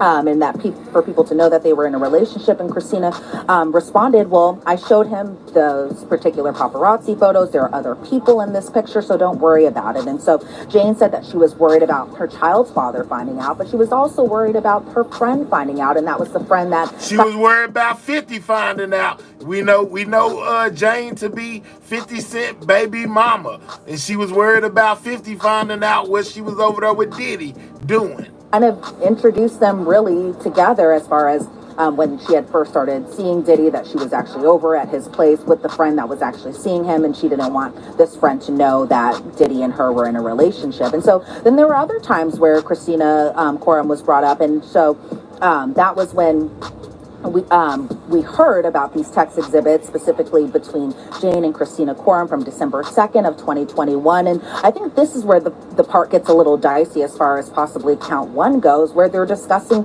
flight options and how Jane was flying a package or had a package with her, and that was, drugs that she had packed into her checked baggage to give to Diddy because Diddy was asking her to do it, and how Christina Quorum was like, okay, I've done this before. But I think the defense was kind of like, well, why did you ask KK if this was right or wrong? Because flying with a lot of drugs, obviously we know, is a federal crime. And so Jane is like, well, because Sean told me to pick this up. Sean told me to pick up this package for him. And Jane was saying that she wasn't particularly even close to Christina, that Christina didn't really like her. And the defense points out, okay, well, why would Christina hide drugs in her luggage if she was always one to be flying on Diddy's private plane? Because, again, Diddy's a very rich man. He flies private, so why would she have to check packages of drugs into a check bag when she's going on a private jet in the first place? And so then Jane is explaining that Christina Quorum had very strong opinions about her, and she felt like that was part of the reason why Diddy kind of felt some ways about Jane during specific aspects of their relationship. But in terms of just the other staffers, to the point I was making earlier, Jane was saying that the staff didn't see Diddy particularly with these entertainers or these escorts, and that they ended up just kind of showing up with the money. And I think that also kind of may go into the government's That's crazy, y'all. as far as count one, where the assistants would kind of bring money. But according to Jane, it felt like, okay, maybe the assistants didn't know why they were bringing large amounts of money, or maybe they could read between the lines. But that Jane was also explaining that Christina Quorum might not have known about the escorts too, which I kind of find that hard to believe just a little bit. But according to Jane, it seemed like the staff may not have been 100% in the know of what was really going on at these hotel nights. But it seemed like from the staff, maybe they did know a little bit about it. But we can't all get into their head, right? Well, for a racketeering conspiracy, right, a criminal agreement, they better all be on the same page and know what's going on, and they all have to work towards a common purpose using common methods and means. Otherwise, it's a very disjointed situation, and the more that the defense can show a lack of knowledge, the more they say this is not a racketeering conspiracy, which is, by the way, I think why Christina Quorum has to testify to be that connective tissue, because if she's going to be a government witness, I'm sure she'll be the person, or who they hope to be the person, will say, everybody knew what the game plan was, everybody was on the same page, everybody knew what we were all doing here. It was common knowledge. They need more of what David Jameson testified to, that when he joined, everybody said, oh, it was Sean Combs' kingdom. We're all here to serve it. They need more of that in order to get racketeering. By the way, though, focusing on the idea that Jane was not a victim, but a willing participant, that she set up these events, that she agreed to do all these things as a way to... Her, just like Cassie, set up the freak-offs, guys. Remember, the escorts were saying, well, Cassie called me, you know what I'm saying, and she paid me. Well, he had the same type of relationship with Jane Doe. She basically called up the escorts. She basically paid them. Please Combs or see Combs, that came up too, right? Like her being setting up these hotel nights, being what they're trying to say, an active participant in the hotel nights, and that she agreed to them not because she was feeling pressure, but more as a way to please her partner, right? Yeah, and the defense kind of right at the beginning of their cross-examination was kind of like, okay, well, you kind of unlocked this really secret and private aspect of Sean Combs' life. He only trusted you with this specific aspect of his life, and that being the hotel nights. And then Jane was explaining why she even liked doing these hotel nights, and she said that she loved when she and Diddy were making love, and that Diddy was telling her that he loved her, and says that she just wanted to feel closer to her partner and to her lover. And I feel like the defense kind of right off the bat was making it seem like she was a willing participant and that she was willing to do whatever it was to make her partner at the time very happy. And so Jane was explaining kind of around the time that she was first doing these hotel nights. She was 35 years old when she and Diddy got into a relationship, and that when they were talking as far as whether or not Jane was picking out the outfits herself or getting approval for the outfits that she would wear during these particular nights, Jane said it was kind of a little mix of both, when Jane and Diddy were in Turks and Caicos together, that he laid out a whole bunch of lingerie and high heels for her. And then Jane was asked, you could see a lot that he enjoyed being in these hotel rooms with you, and Jane replied yes. The defense said, okay, well, you appear to be enjoying yourself, and Jane was saying, well, it was the drugs. And the defense was kind of asking Jane a little bit about what aspect of they said she looked to be enjoying herself, and then she blamed it on the narcotics, guys. Oh, wow. Drugs made her, I guess, appear to be more willing, I guess. And Jane was explaining that on ecstasy that you would feel more... Are y'all believing what Jane Doe is putting down? Let me know. Inhibited and sexual, and you could do things for hours and do a bunch of fantasy talk, and that Diddy just loved doing role playing. And then when they kind of talked about the high heels, that when the HSI investigators were doing the exhibit photos and how Diddy in his Miami home had very large stiletto high heels. And Jane was explaining that normally the heels that she would wear are like 3 to 4 inches, not these 7-inch heels that she was made to wear pretty much in these hotel nights. And so as far as the making arrangements for the escorts or the entertainers, Jane, while on the stand, said that there was an undertone of an expectation. We got a lot of no's to make these arrangements. And so Jane is asked, okay, you made the choice to get on a flight to see him, and Jane said yes, and that she would go and see Diddy every few weeks, that it just kind of varied based off his schedule. And then even a little bit later on into her testimony, Jane said that she and Diddy would spend quality time together at these hotel nights. It would either be before the entertainer or the escort would arrive, that they would spend time together, and Diddy would say very nice things to her, show her a love and affection. And then even afterwards, after the escort left or the entertainer left, that the two would be intimate all over again. And that there was one point where Diddy had to have surgery, he was on crutches, and that this quality time that they were spending together was pretty sacred for Jane. And then the defense was asking Jane about what she told the government during their meetings, and Jane told the government that she loved being with Diddy during these hotel nights. Man, this has got to be some of those strangest stuff I've ever heard in my life, man. Diddy most definitely is a nasty guy, man. But, man, these women, they don't make it no better. I ain't gonna cap, man. It's crazy. Nights, and that they had alone time even before the entertainer came, that they would drink alcohol together, they would do ecstasy, they would make love with one another, and that Jane told the government that Diddy would cater to her during these hotel nights, and again showing the affection. And Jane was explaining he's the most affectionate during these nights, and that she accepted the dynamic. And I think that can be kind of confusing for the jury, where at one point you're saying, okay, Miss Fat say, why he nasty? Man, listen, I'm not only in tune with the stuff going on in the federal trial, I'm in tune with the stuff going on in the civil trials as well. And man, listen, man, they accusing Diddy of some outlandish stuff, man, that I'd never do in my life. And he nasty because he got other men coming in laying down with his woman while he watch and play with himself. That's disgusting. This was traumatic for you. This was a moment where you just felt like you were being used. You're getting emotional while under direct. But then under cross-examination, it did kind of feel at some points during her testimony that she was totally fine doing these because this meant that she would be closer to Diddy. And she was saying, you know, I know what I see this, I knew what I was seeing as this becoming. And that Jane told the government she wanted to prove to Diddy that she could do these types of nights. And so it seemed like at some points that she was a willing participant and totally fine with doing these hotel nights, as opposed to the government's point of the case where they were alleging that she was forced to do these hotel nights by her partner, by her boyfriend. But really it seemed like she was explaining it was kind of both ways at some point. So it depends on how the jury sees it as far as, okay, during the early parts of your relationship in 2021, 2022, you were totally fine. But then you kind of see during 2024 that she really was just kind of over it too. There were, I also understand, a lot of graphic messages, text messages that came up that, I don't know, arguably showed she consented to hotel nights, and she had to kind of explain them away, right? I know you can't get very graphic with what these messages say, but if you can give us just the general gist of what they are, and more importantly, I'm sure she was questioned about them. How did she explain them?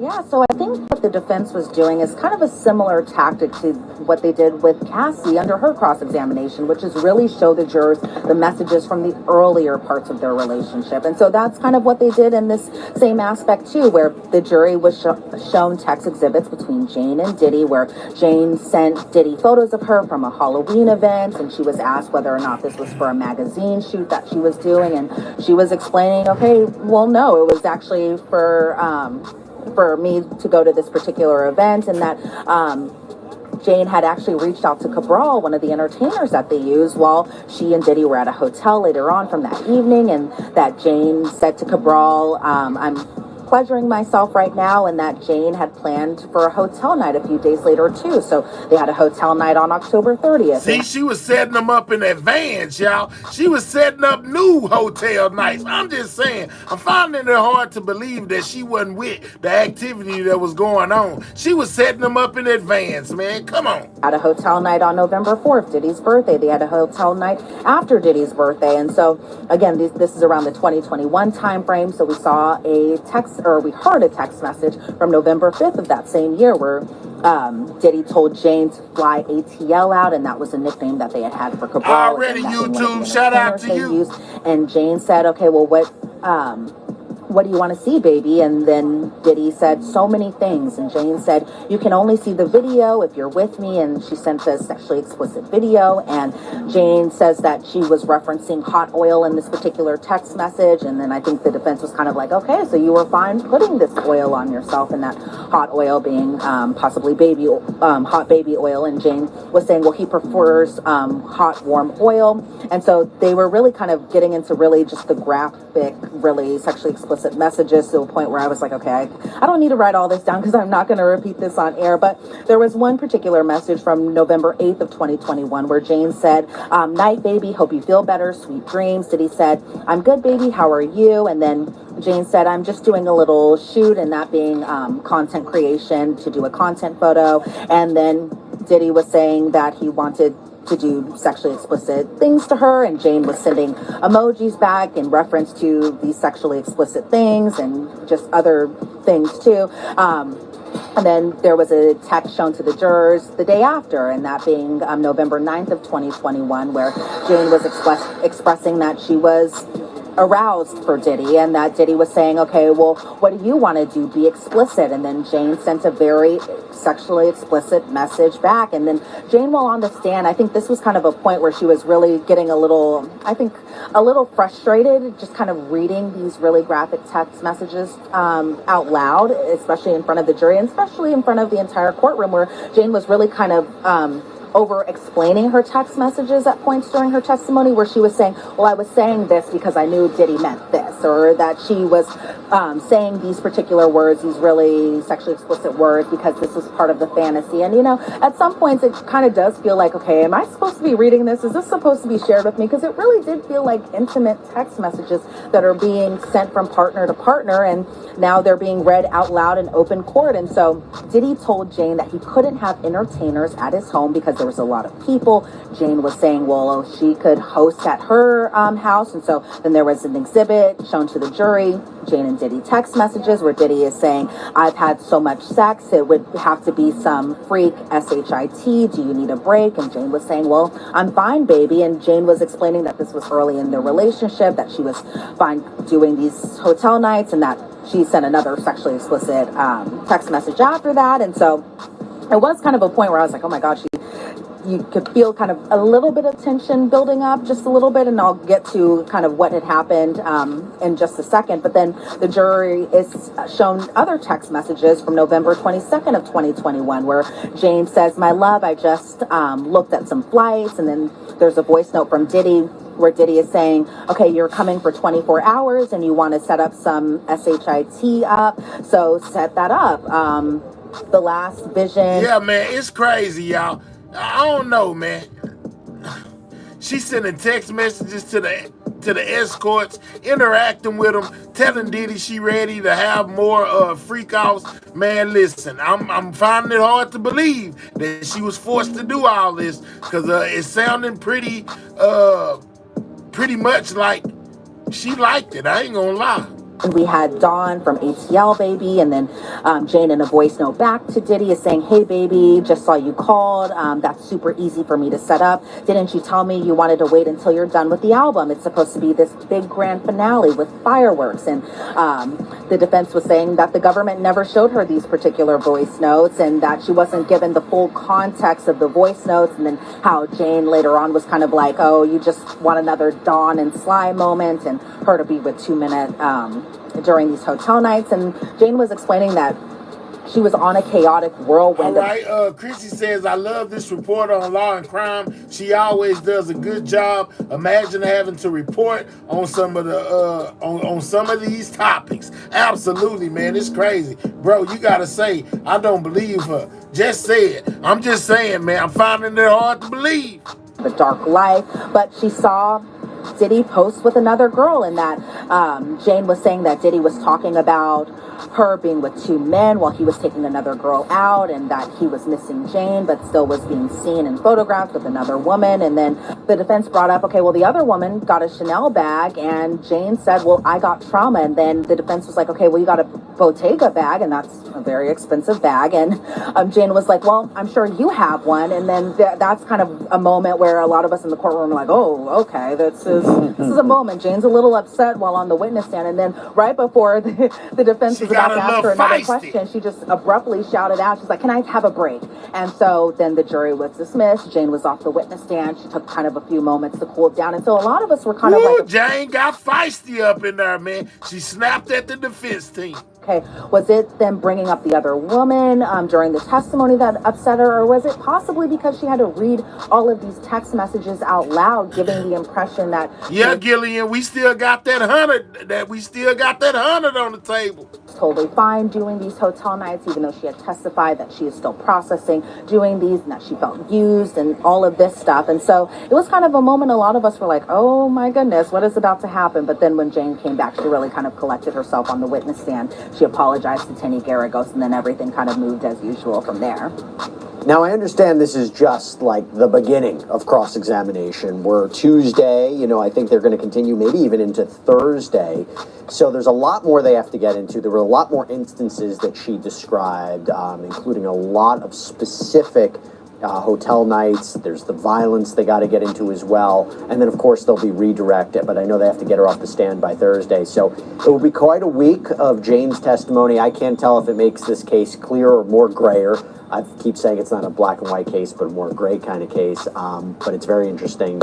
And we got the in-depth reporting from Elizabeth Milner, who's fantastic. And it is her birthday. So you got out a little bit earlier. They closed court a little bit earlier. They're starting court later tomorrow. Get out there, have a good birthday night, enjoy. You deserve it. Thanks so much, Elizabeth. Thanks, Jesse. All right, so basically we got the rundown on what happened today in court, man. Jane Doe was cross-examined. She will be back on the witness stand later on today. They will finish the cross-examination because she got a little bit flustered, you know, when Diddy's defense team brought up her being with two other men while Diddy was out on a date with another woman, man. You can't make this stuff up. It is just crazy, man. All their nasty secrets are spilling out, you know, into the public, man. It is most definitely crazy. All right, man. Y'all know we got to hear from Gene Deal. Let's see what Gene Deal has for us today, y'all. Hold on. Make sure if you're new over here, you subscribing to the channel. Most definitely double tap that screen and get the likes up. Let's hear what Gene Deal has to say. It says Gene Deal rips Diddy over stupid $100,000 payment to the hotel security to destroy Cassie assault tape. Let's see what Gene Deal is talking about with this assault tape, guys. When Diddy paid $100,000 to that security guard. Let's go. Garcia was one of the security personnel the day Cassie got beaten at the hotel. He saw the stuff, him and the other security personnel, and they told their boss about everything. They wanted to do the right thing, but their boss wouldn't allow them to do that. They had to be given immunity because in actuality, they were co-conspirators because Puff, from whatever smart-ass, dumb lawyer, if it was a lawyer involved, had them write an NDA, a non-disclosure, and get those people $100,000 and put it in writing. How are you breaking the law by having a video confiscated of you beating somebody, and you're going to have somebody sign an NDA that they won't tell nobody, and get them $100,000 out of Combs Global? I don't think Gene got immunity because of the simple fact they didn't want him to testify. For some reason, he was never called to the witness stand. So he most definitely don't got no immunity that I think. But hey, who knows? It could be possible. He is ex-law enforcement. Because the NDA was signed Combs Global. So when the people were saying that he wasn't using his business to break the law, they got it in black and white. He gave a man $100,000 to keep their mouth closed and to take the tape.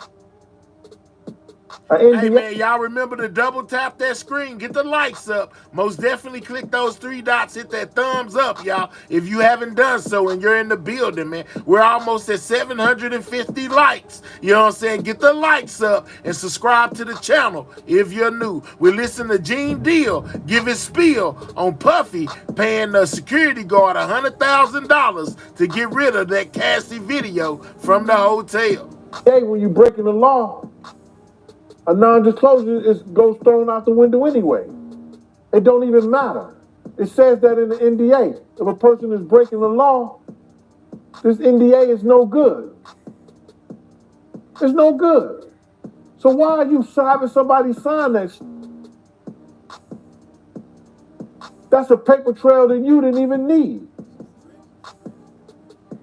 Somebody fell and bumped their head, bro. Because I'm saying, damn, how did the feds get that? They had a copy of it. He never gave the guy a copy of it. He only had that in his own, I guess his own files. He only had that in his own files, brother.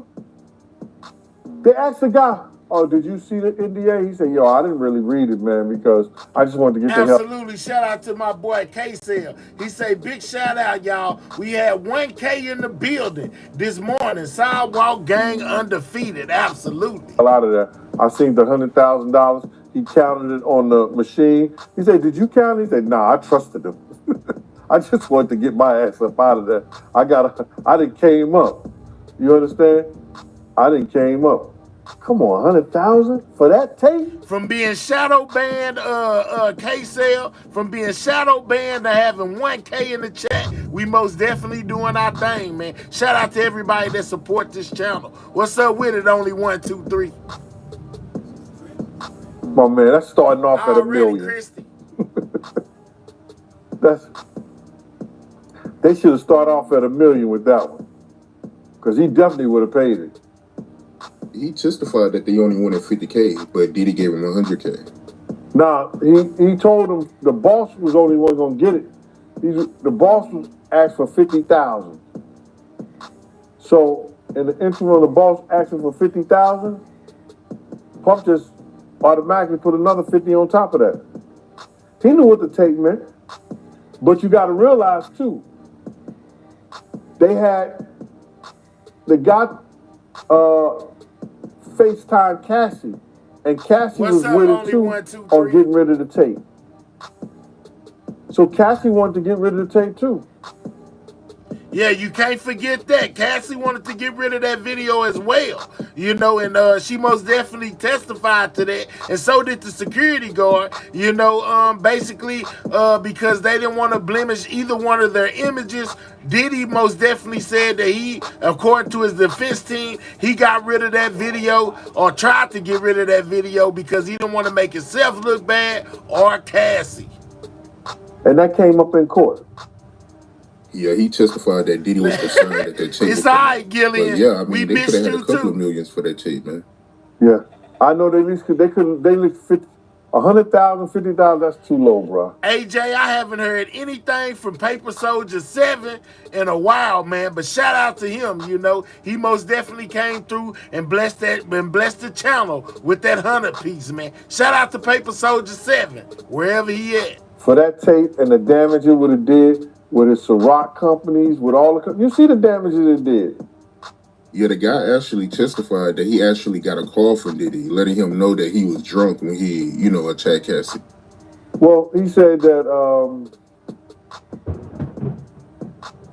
the guy was a little paranoid, you know, regarding with Diddy, but he said Diddy also called him on Easter and wished him a happy Easter.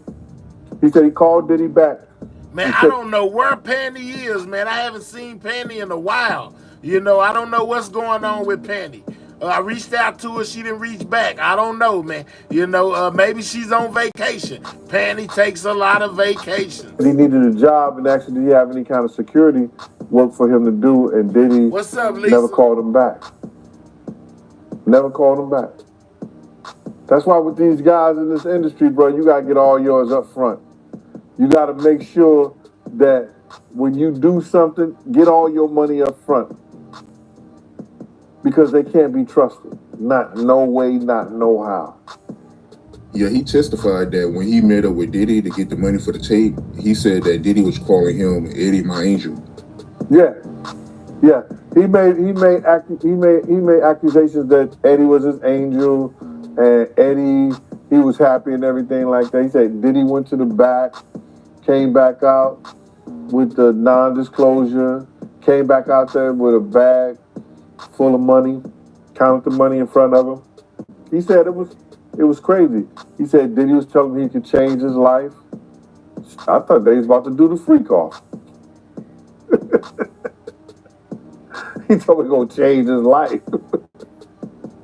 Yeah, that's when you're making regular type money, somebody offers you $100,000 up front. That is most definitely life-changing money, Gene. I don't know how much money you got, but to a person that ain't got $100,000 at one time, and you get $100,000 in your hand, that is most definitely life-changing. It was funny, man, but he gave him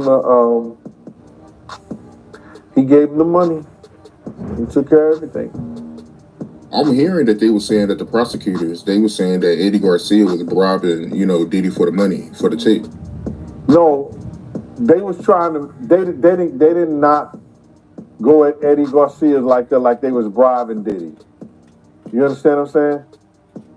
They were not, the prosecutors. What's up, Victoria? And that's lies that the internet is making up, because the defense did not go after Eddie as if Eddie Garcia was trying to bribe Diddy, because he didn't ask Diddy for the $100,000. He only thought he was going to get $50,000. That was Diddy putting extra money on there. That's the internet that's making up that stuff like the feds went after Eddie Garcia as if they were trying to bribe Diddy out the $100,000 for the tape. And that was far from it during that testimony. And they did not go after Mr. Garcia and state any of those things that you just previously said. So how did the tape get leaked? Did they run game on Diddy, like they sold him the tape, but they made copies behind the scenes? Or like, how did that work? No, what happened was that they got the tape from the cloud and they thought they had but Paper Soldier. Oh, there go Paper Soldier 7, I think.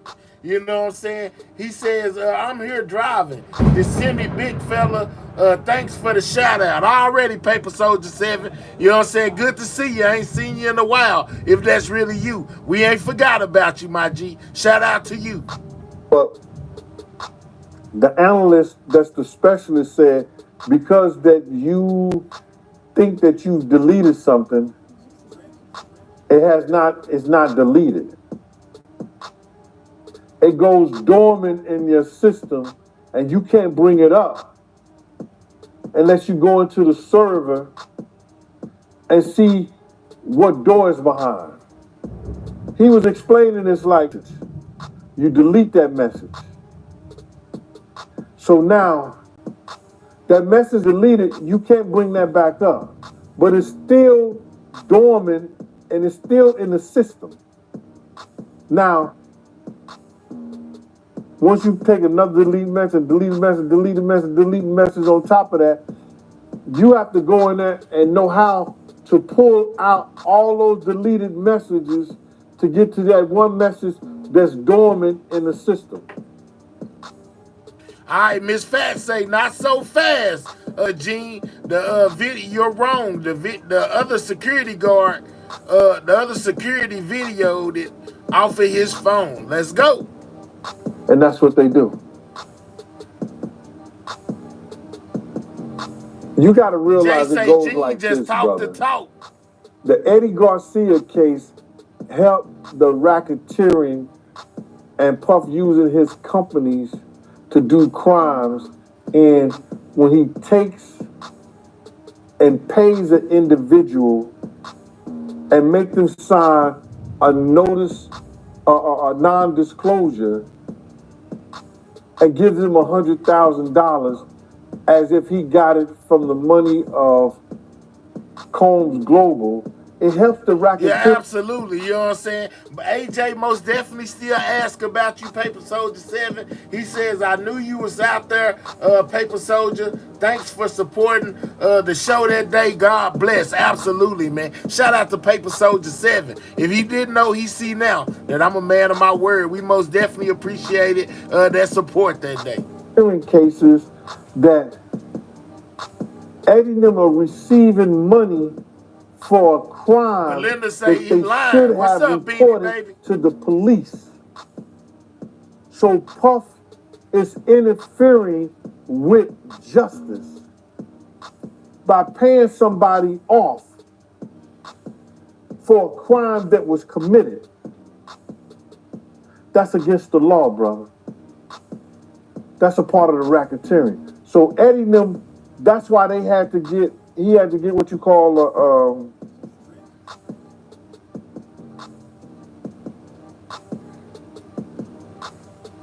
he's a witness, but he was given immunity because they should have went to jail for not reporting the crime. No matter what Cassie wanted. It wasn't up to Cassie to say whether they called the police or not. So now by him taking that $100,000, he came in and testified that. That's enough to piece Puff in there into that racketeering part. All right, y'all. So we can from the hotel, the defendant. We can most definitely stop here. You know, or we can go check out Nancy, man. Nancy and Tisa Tales most definitely gave what's the name on what was going on today in the Diddy trial. You know, or is this a good stopping point? Y'all ready to be through? Or do y'all want to check out what Nancy had to say about what took place in the Diddy trial? Let me know. Drop a 1 for yes or 2 for no. You know what I'm saying? Let me know. All we got is time. I want to know what y'all want to do. You know what I'm saying? Y'all want to see what Nancy had to say? Or do y'all are y'all ready to go to sleep? 1 for yes, 2 for no. Let me know. I'm looking. I see Nancy.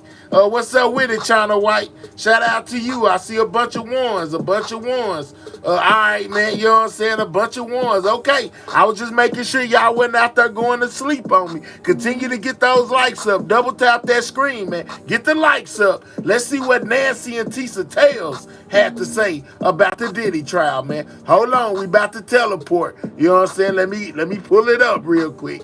Let's get over here to Nancy. See what she had to say. Let's go.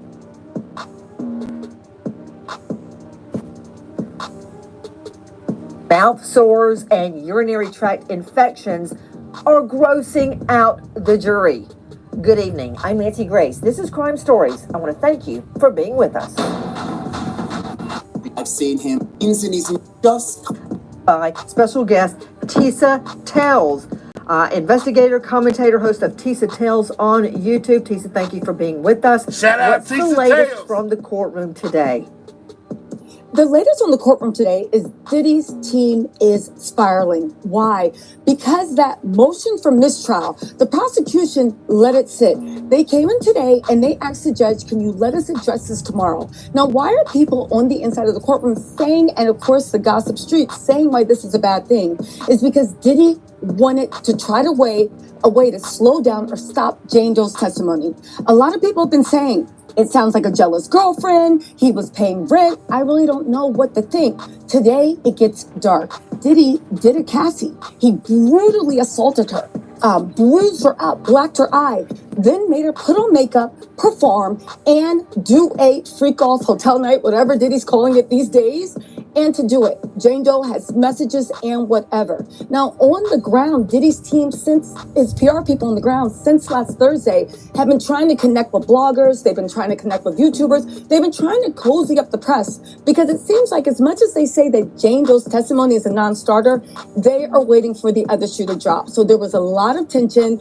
And Judge Aaron, he called a mysterious lead counsel and the court reporter. He took them all into his chambers, just the 2 lead counsels and the court reporter. When he came out, the prosecution and the defense teams huddled like football players, and they were whispering furiously for 20 minutes. Nobody knows what they actually discussed, but it looks like it has both teams just shocked and a little bit thrown off. So that's what we can expect right now. Hold on just a moment. I want to go back over something you said. Tisa Tales joining you from the courthouse.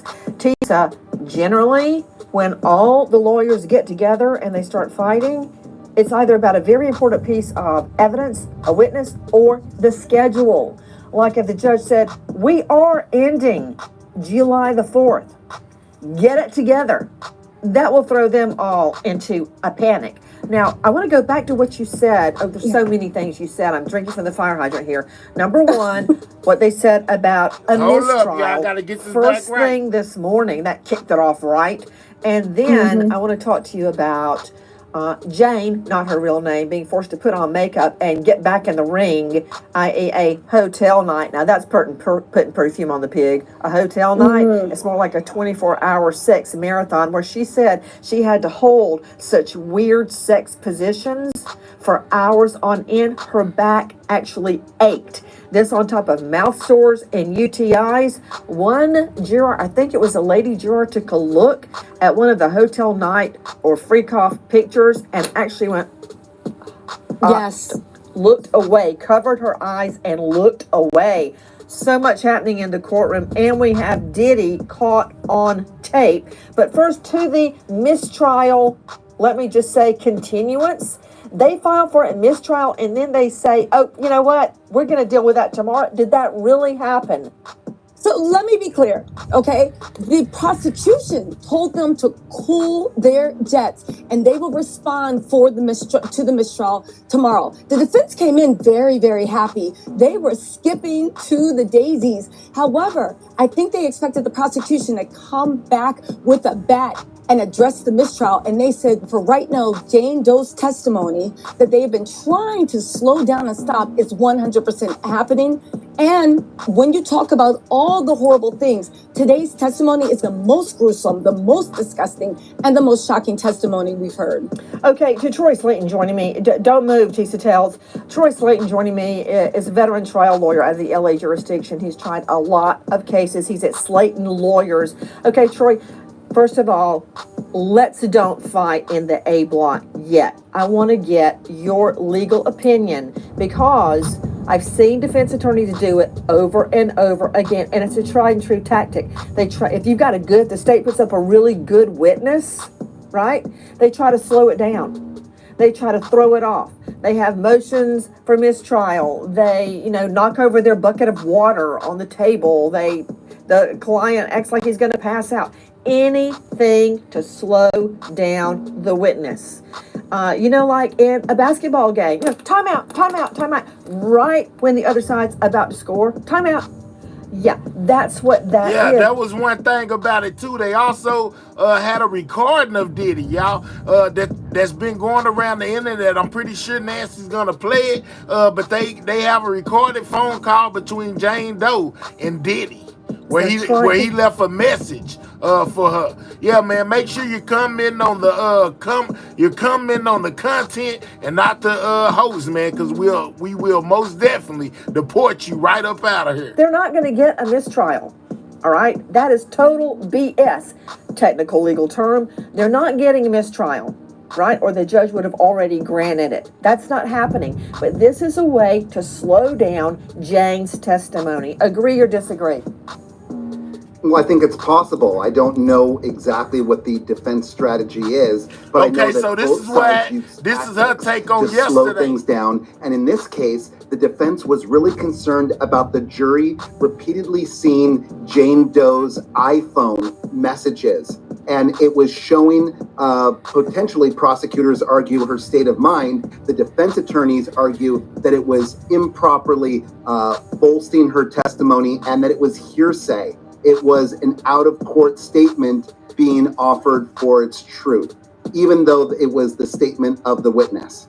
Okay, so let me just break down what you just said. You state that it was an out-of-court statement that is being presented for its veracity or its truth. Like, that's bad. But when that particular witness is on the stand, there's no objection because the witness can be cross-examined on that. If the witness were not on the stand, it would amount to hearsay and it would be disallowed. Straight back out to Tisa Tells, joining us, investigator, commentator, host of Tisa Tells on YouTube. Okay, Tisa, I want to talk about him forcing her. Tisa done made it, boy. Tisa Tells on Nancy Grace, man. Shout out to Tisa, man. Shout out to Nancy. We most definitely exercise the Copyright Act of 1976 on all videos played, man. You know what I'm saying? This is for educational purposes only, man. We are reviewing what's going on in the Diddy trial, man. Shout out to Tisa. Let's go. Comes forcing Jane, not her real name, to put makeup over her bruises and get back in the ring. Listen, that detail disgusted everyone. Everybody knows what is coming to get back into the ring and to do a Cassie. The thing is, being in the courtroom, there's a lot of legal arguments that can play. But when you saw the jury's faces, when you saw it erupt with disgust, when you saw each horrific, you talk about... How about the fact that there were pictures of, she demanded that her get pierced and it got infected, and because it was pulling on Hold on. Oh, wow. Said that Diddy demanded that Jane Doe get her stuff pierced. Lord, have mercy. And it got infected, y'all. Ugh. Wow. And said that it was pulling on the lingerie or whatever that she was wearing. It was pulling on. Ugh. Man, I don't even want to talk about it. Lord, have mercy. Hold on. You kind of like glossed over that. I believe what you meant to say, Tisa tells, is that Sean Combs demanded that Jane have her pierced. She didn't want to. He insisted on it. They got infected. There's no nice way to say it. There was... And she... Okay, so they talking about the chest. She got her chest pierced. And they got him, and both sides got infected. Lord, have mercy. Removed the nipple pierce, and he got mad and demanded she re-pierce the nipple. Okay, hit me. Tell me the whole thing, and I especially want to hear, aside from things, I definitely want to hear about the jury looking disgusted, because there's nothing better for the Yeah, that sounds pretty bad, man, for your chest to get infected. Lord, have mercy. Than a juror to actually get nauseated during the testimony. All right? Okay, start at the beginning, Tisa. So start at the beginning, okay? The first time I saw the jurors get visibly disgusted, and there was a lot thrown out, was when she talked about the way he demanded, lied to her, induced her by fraud, tricked her into going to hotel nights, even though it was supposed to be them. She would show up, he would demand she would put on these stripper costumes, these 7-inch plastic heels slipping around a baby oil, and he even demanded, in addition to getting new veneers, that she get her pierced. They would get snagged on the netting in these stripper costumes, and she had to stay in for 36 to 40 hours. There was infection. Dang, she stayed in these costumes for 36 to 40 hours, man. And her chest piercings would get snagged in the costumes and basically became infected. Oh my God. There was pus, there was bleeding. When we heard that, we were all repulsed. But to see the effect on the jury, it really took, everybody was just shocked and disgusted, okay? She kept on telling about how, while this was going, she had to take it out, and he kept demanding you put those back in. It really hammered home that he had complete control of her mind, her body. That was the first time I genuinely saw the jury saying, okay, this is too much. But since then, in Jane Doe's testimony, the jury has been with Jane Doe. The level of brutality that's been played. Again, there are jurors that are middle-aged, a few that are younger, a lot that are older, men and women, rubbing their heads, covering, saying that the jury, y'all, was visibly shooken by by her testimony when she started talking about stuff being infected. Their mouths and looking away uncomfortably. This is not going good to Diddy. And to your point, I do believe this is why they are throwing spaghetti at the street and mobilizing anything they can to actually get this mistrial going. Wow. When, if ever, was the last time? Wow, guys. Wow. Go to home. Let me get the control to pull it up. I want to hear 1083. It's Sean Combs' voicemail. But first, I want to address with you, Tisa, what we just heard from Troy Slayton about Jane's messages, text messages to Sean Combs. What did they reveal? They revealed that unlike Cassie, who you have the violence, so a normal person, a reasonable person wouldn't think that that was consensual. But Jane had an extra level.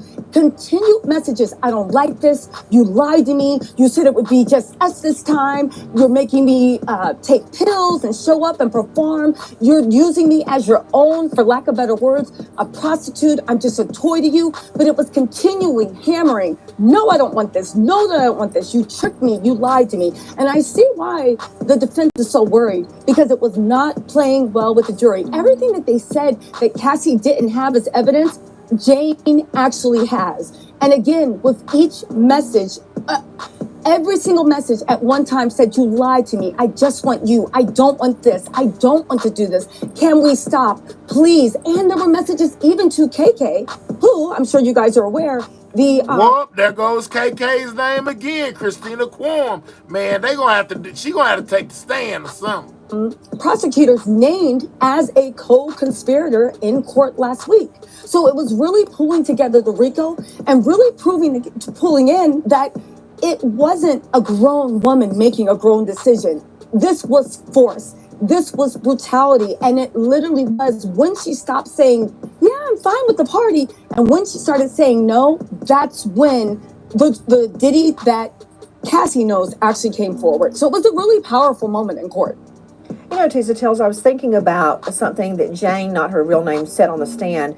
She was dating, so to speak, Sean Combs, and they were making out, and he says, well, I have a fantasy. And she says, well, what's the fantasy? And he describes bringing in a, quote, entertainer, which is a male sex worker, for the sex worker to have sex with Jane while he watches and directs. And she said, you know, and I guess a show of goodwill, oh yeah, that would be great someday. And he goes, okay, stop everything. And right there on the spot, he gets up, gets on the phone, and arranges a hotel night, aka freak off, that night. And she's like, wait, well, what? She said it would be nice. She agreed, so he set it up. Could you describe that? So that was actually shocking to see it play out in front of the jury too, okay? So you have her saying, at first I was like, where are they Michael, going? I most definitely heard that as well, man. Some people think that, well, Nancy is kind of biased too, but he thinks that Tisa is too biased. What do y'all think about that? You know what I'm saying? Do y'all feel like he feels and some other people feel that Tisa Tells is biased when it comes to this Diddy situation? Because she was painting a love story. She has a very smooth, very sultry, sweet, innocent voice at the same time, you know? And she was saying, you know, Sean and I, you know, we made love. It was so passionate. He was so good to me. At one point, even the jury was like, is this happening? However, when she started saying, and then the first night, it was so passionate. And he said, hey, have you ever heard of voyeurism? And he started broaching the idea. And she said, I went along with it because I wanted to please my partner. And the shock, I think the room actually gasped. And the shock on the jury's... Key word. She said, I went along with it because I wanted to please my partner. Which reminds me of Cassie's testimony of her saying she was doing the freak house, you know, to make Diddy happy. That is not force, guys. That is them basically trying to please Diddy, not him making them do anything. Face when she said she went to the bathroom after saying that, and she came back into the room, and he had a serious look in his face, and he was on his phone in a bathroom, and said, before she left, she said, I can make this happen if you want. And she said, I mean, yeah. Again, she still sounds like she thinks it's fantasy. And she said in less than 2 hours, she found herself in the room, a pill popped into her mouth. And from then, Tisa, no, again. I gotta stop Tisa right there because she says that the Jane Doe found herself in the room with a pill popped in her mouth. No, he didn't force that. You gotta put it in context. He did the same thing he did with Cassie. Asked her if she wanted to take it. She agreed, she took it. Nobody forced it.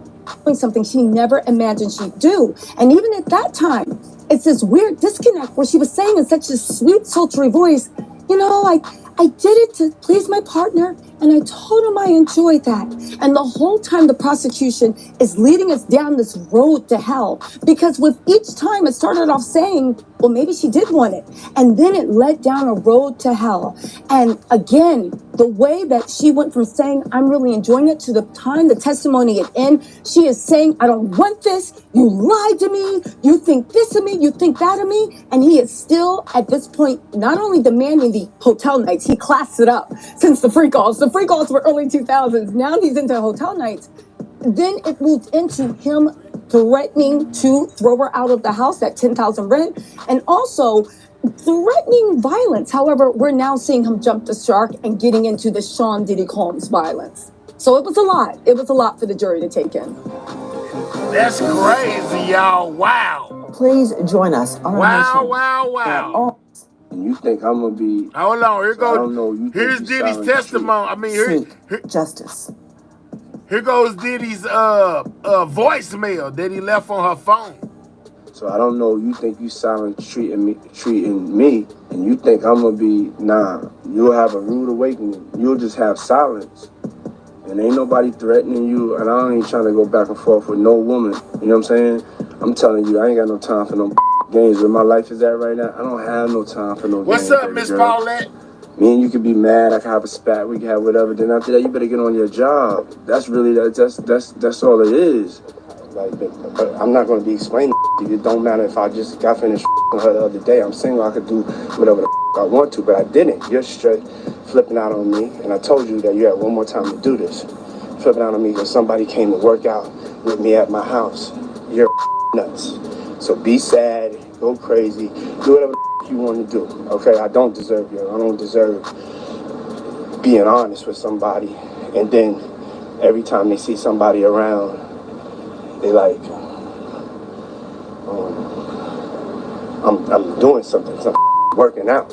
What a big fat lie. But I ain't gonna count. Even with what we heard in there, he told her, ain't nobody threatening you. You know, you basically not answering the phone for me, giving me the silent treatment. All you'll get is silence, meaning I'm not finna be playing with you. I'm not finna keep on calling you back and forth. I mean, people do that on the phone all the time. You know, people with wives, people with girlfriends, you know, I don't know, man. That he told her, I'm not threatening you. I'm just telling you, basically, we won't be together if you keep on not answering this phone. Joining us at the Monahan Courthouse, Tisa Tells with us, investigator and commentator, host of Tisa Tells on YouTube. Wait, Sean Combs actually trying to tell Jane, not her real name, that he has a girl over in workout tights and a workout bra at his house, and all they're doing is working out.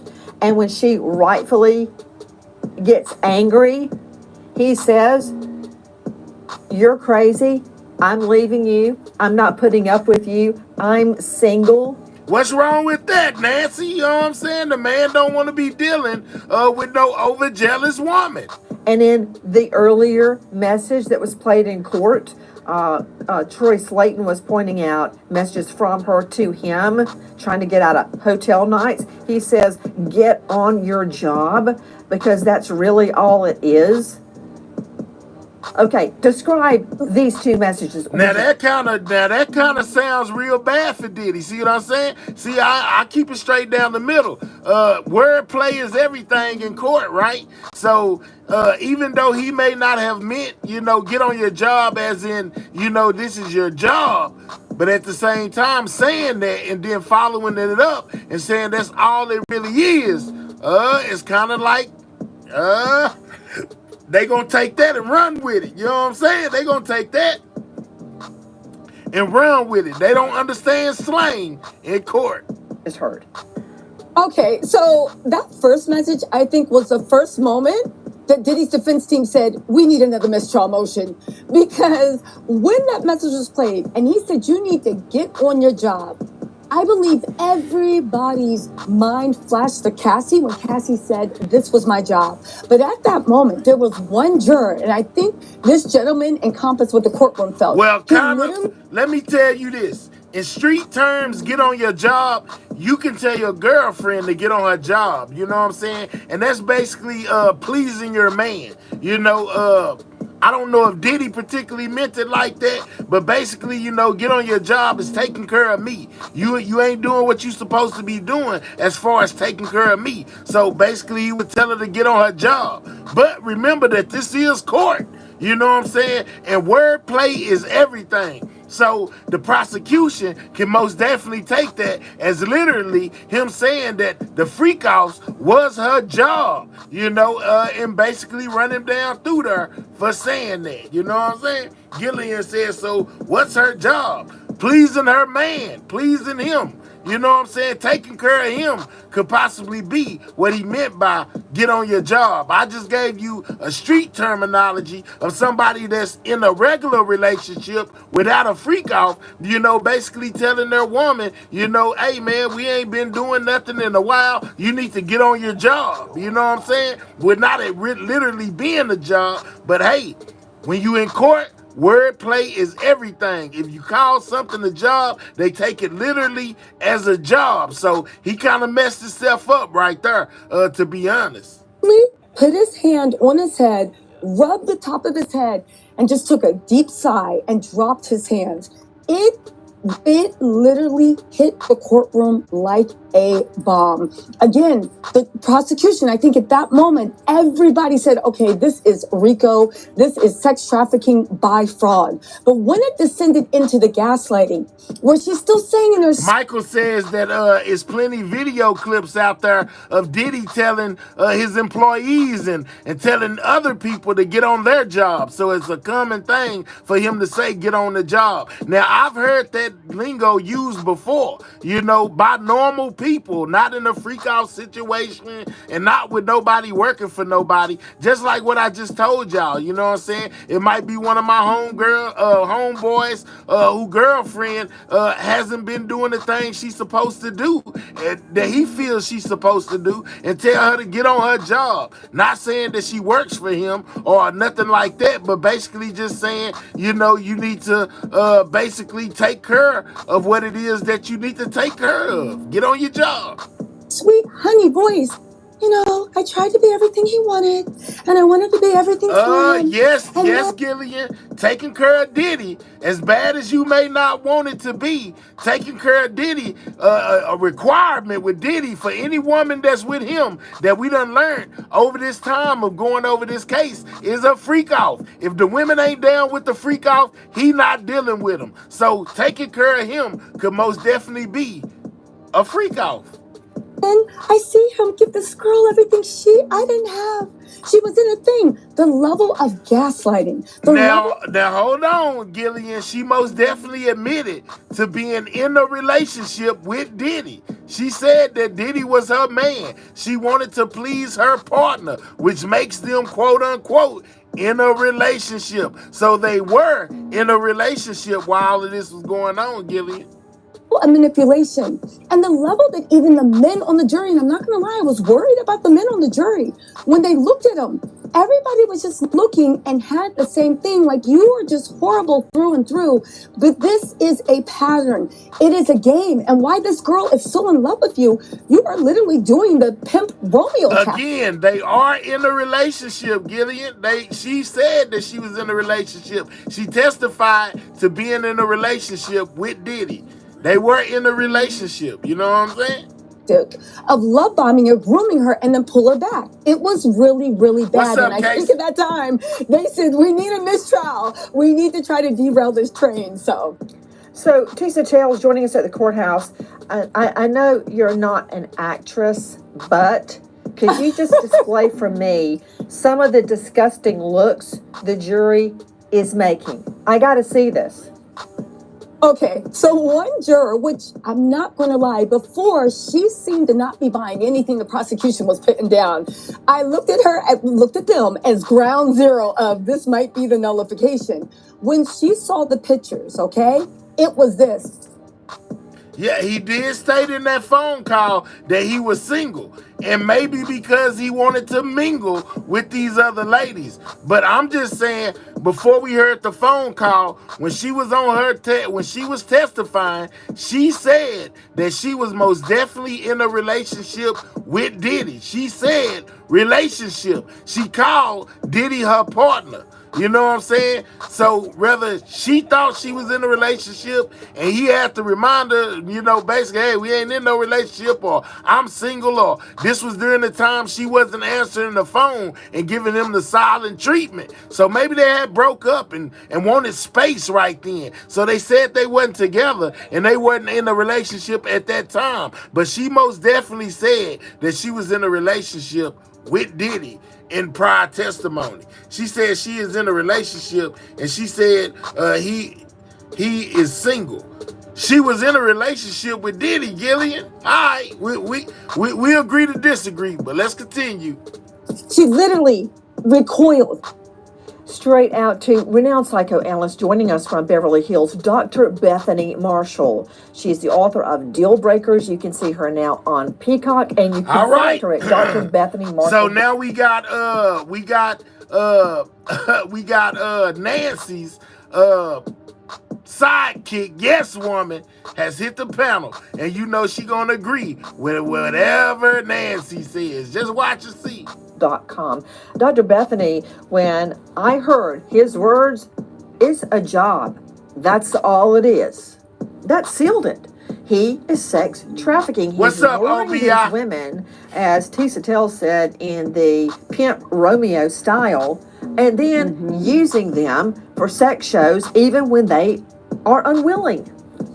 Nancy, what's the difference between this and some guy standing in a trench coat on a street corner looking for little girls walking by and then pretending to love them and then gaining control over them and then giving them gifts and then threatening to withdraw their love if the little girl doesn't go along with them, and then saying, well, now you've taken this on as a job, so you can't stop doing this. It's just Gillian, it's okay to disagree. You know what I'm saying? You are a person with your own mind and your own opinion, and you heard what you heard. I'm not mad at you. We just had a little debate. It's all good. same tactic, whether it's from a pedophile, sex trafficker on the street, P. Diddy, it never wavers or changes. And when we think of the domestic abuse hotline, I was looking at the science of domestic abuse, possessiveness, control, belittling, humiliating you in front of other people. I could go on, but this is domestic abuse, yes, but at a more serious level, it is sex trafficking. Joining me now, host of Naughty But Nice podcast. Oh, you can find him at robshooter.substack.com. That's Shooter, SHUTER. Author of The Forward Answer, and more importantly, for tonight, the former PR guru for Sean Combs. I was concerned that when you heard his voice on those messages, it might give you flashbacks.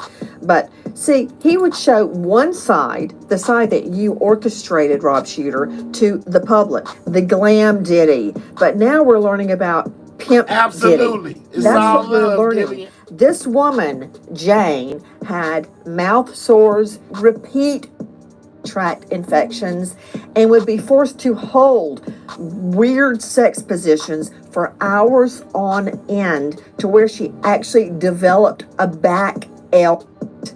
Yet you heard the way he talked to her, basically throwing her back in the ring. Thoughts? It's really an alarming, a horrifying insight. I can never get over, y'all, how this guy's mouth looks like he has no teeth, but he got a mouth full of teeth. I can never get over that, y'all. It just kills me that he looks like he got no teeth in his mouth when he closes his mouth, but he got a mouth full of teeth. That is so weird, man. And on top of that, he's a fun guy. I've spoken to you before, Nancy, about how Diddy sees his life like a movie. He plots his life out. I think Jane here has outdone her teacher. The pupil has become the master here. What she did on the stand was so amazing. It started as a love story, as a rom-com, and it turned into this Hey, y'all, we are 9 likes away from 800 on that like. If you in the building, you ain't hit that like button, click the 3 dots, hit the thumbs up, man. We are 8 likes away from 800 likes. For a movie. It was very theatrical, it was very cinematic, and it's going to be very impactful. I spoke to my Diddy sources, and for the first time during this trial, do y'all notice, and then he got a funny shaped nose, but do y'all notice the way this top lip droops? Like he ain't got no teeth, but he got a mouthful of teeth. That's crazy. Told they're really, really nervous. They were confident, overconfident for a long time. Nancy, that tide has changed. Now, man, shout out to everybody that hit that like button. We officially hit 805 likes, man. Shout out to everybody that support this channel. They fear. They're real fear coming out of Team Diddy. And you know what, Rob Shooter? You, with all these years as a PR expert, the jury can very likely smell the stink of fear. you can actually, it's like a presence in the courtroom. Once the tide turns, suddenly the whole dynamic changes in the courtroom. And I want to hear from your point of view specifically how Sean Combs is responding to this turn in the tide.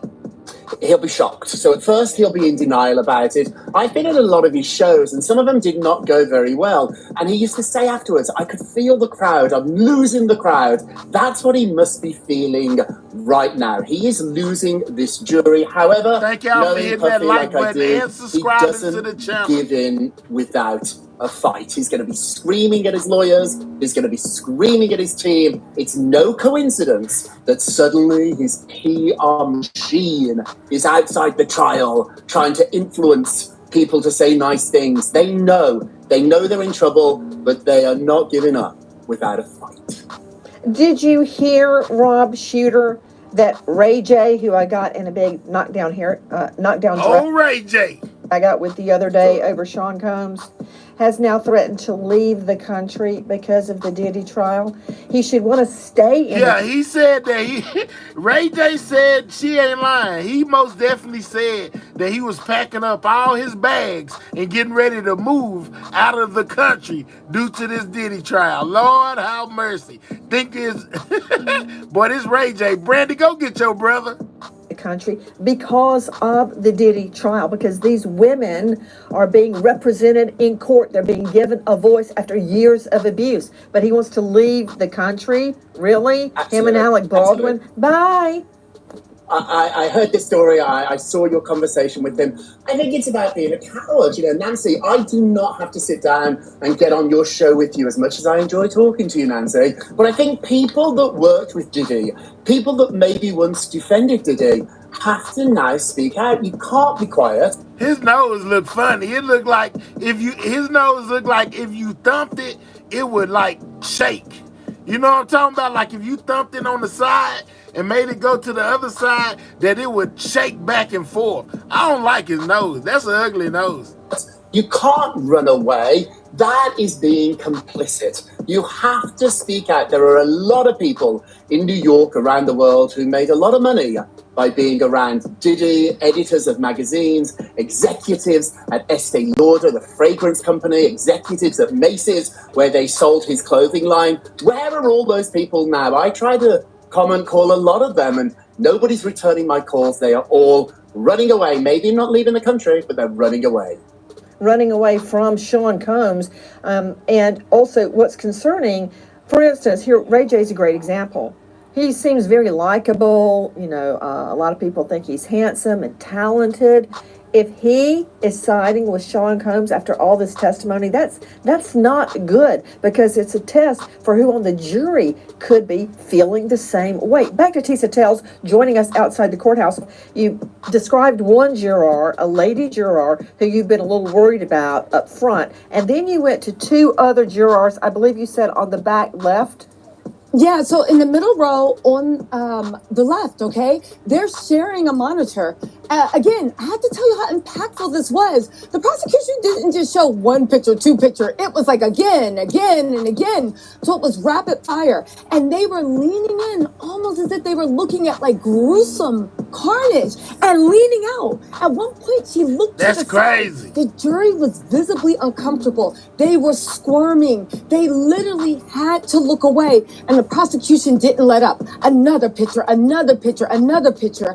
And it was so impactful. Again, I'm not going to lie. At that time, I think mistrial. They started to get the idea of throwing in another mistrial. The jury was repulsed, but again, the shock, the awe, leaning in like, what is that? Oh my God. It was a lot.